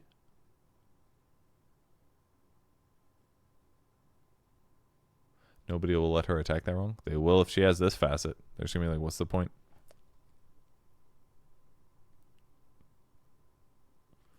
So what does this even do? A That's it? wind of change Just is focus blowing. fire?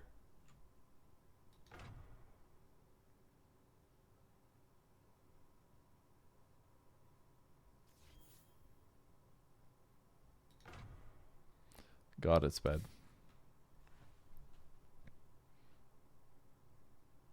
I don't know how to make this good. It's like any item that you think of is just going to be more effective on with focus fire. It's like you're doing more damage overall, but it's like, what's the point if I'm not getting kills? You know? Maybe like Diffusal Blade or something. I think Diffusal Blade would be good, actually. This is one item that could work. Because you need to be annoying. You're not going to kill them with damage. But if you use like Diffusal Blade and an AoE, and you're hitting 4 attacks per second on some guy, you're draining 200 mana. I think Diffusal Blade actually could work as a way to make that build decent. Like, actually. If you're support Wind Ranger with Diffusal, I could see that being a possibility. Just drain mana. I don't know if I'd go Scotty with it. That's kind of redundant. I mean, I guess you're applying it in an AoE, which is kind of cool, but maybe it's alright in some circumstances. But Mage Slayer, Diffusal Mage Slayer or something. Just apply debuffs constantly to everyone in the fight. It's, but in the same vein, you're like, why wouldn't I just pick like Ember Spirit though? But it could work. Like Mage Slayer, Diffusal. I think that's debuffs. Wind Ranger support with Diffusal. Maybe pause 3.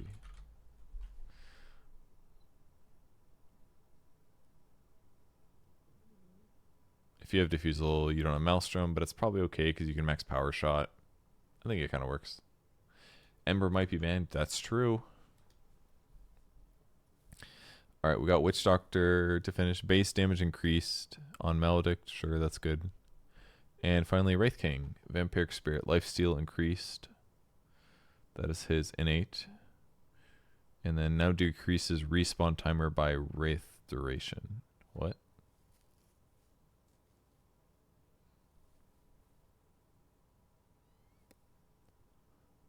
By Wraith duration? Like your ulti? Egg Scepter no longer reduces respawn time. What does this mean? What is the scale based on?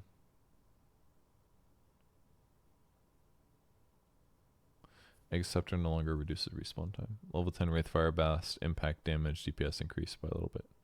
It's fine.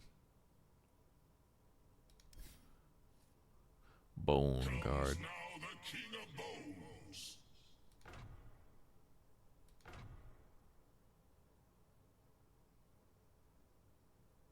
Just your respawn timer starts when you initially die instead of after a wraith.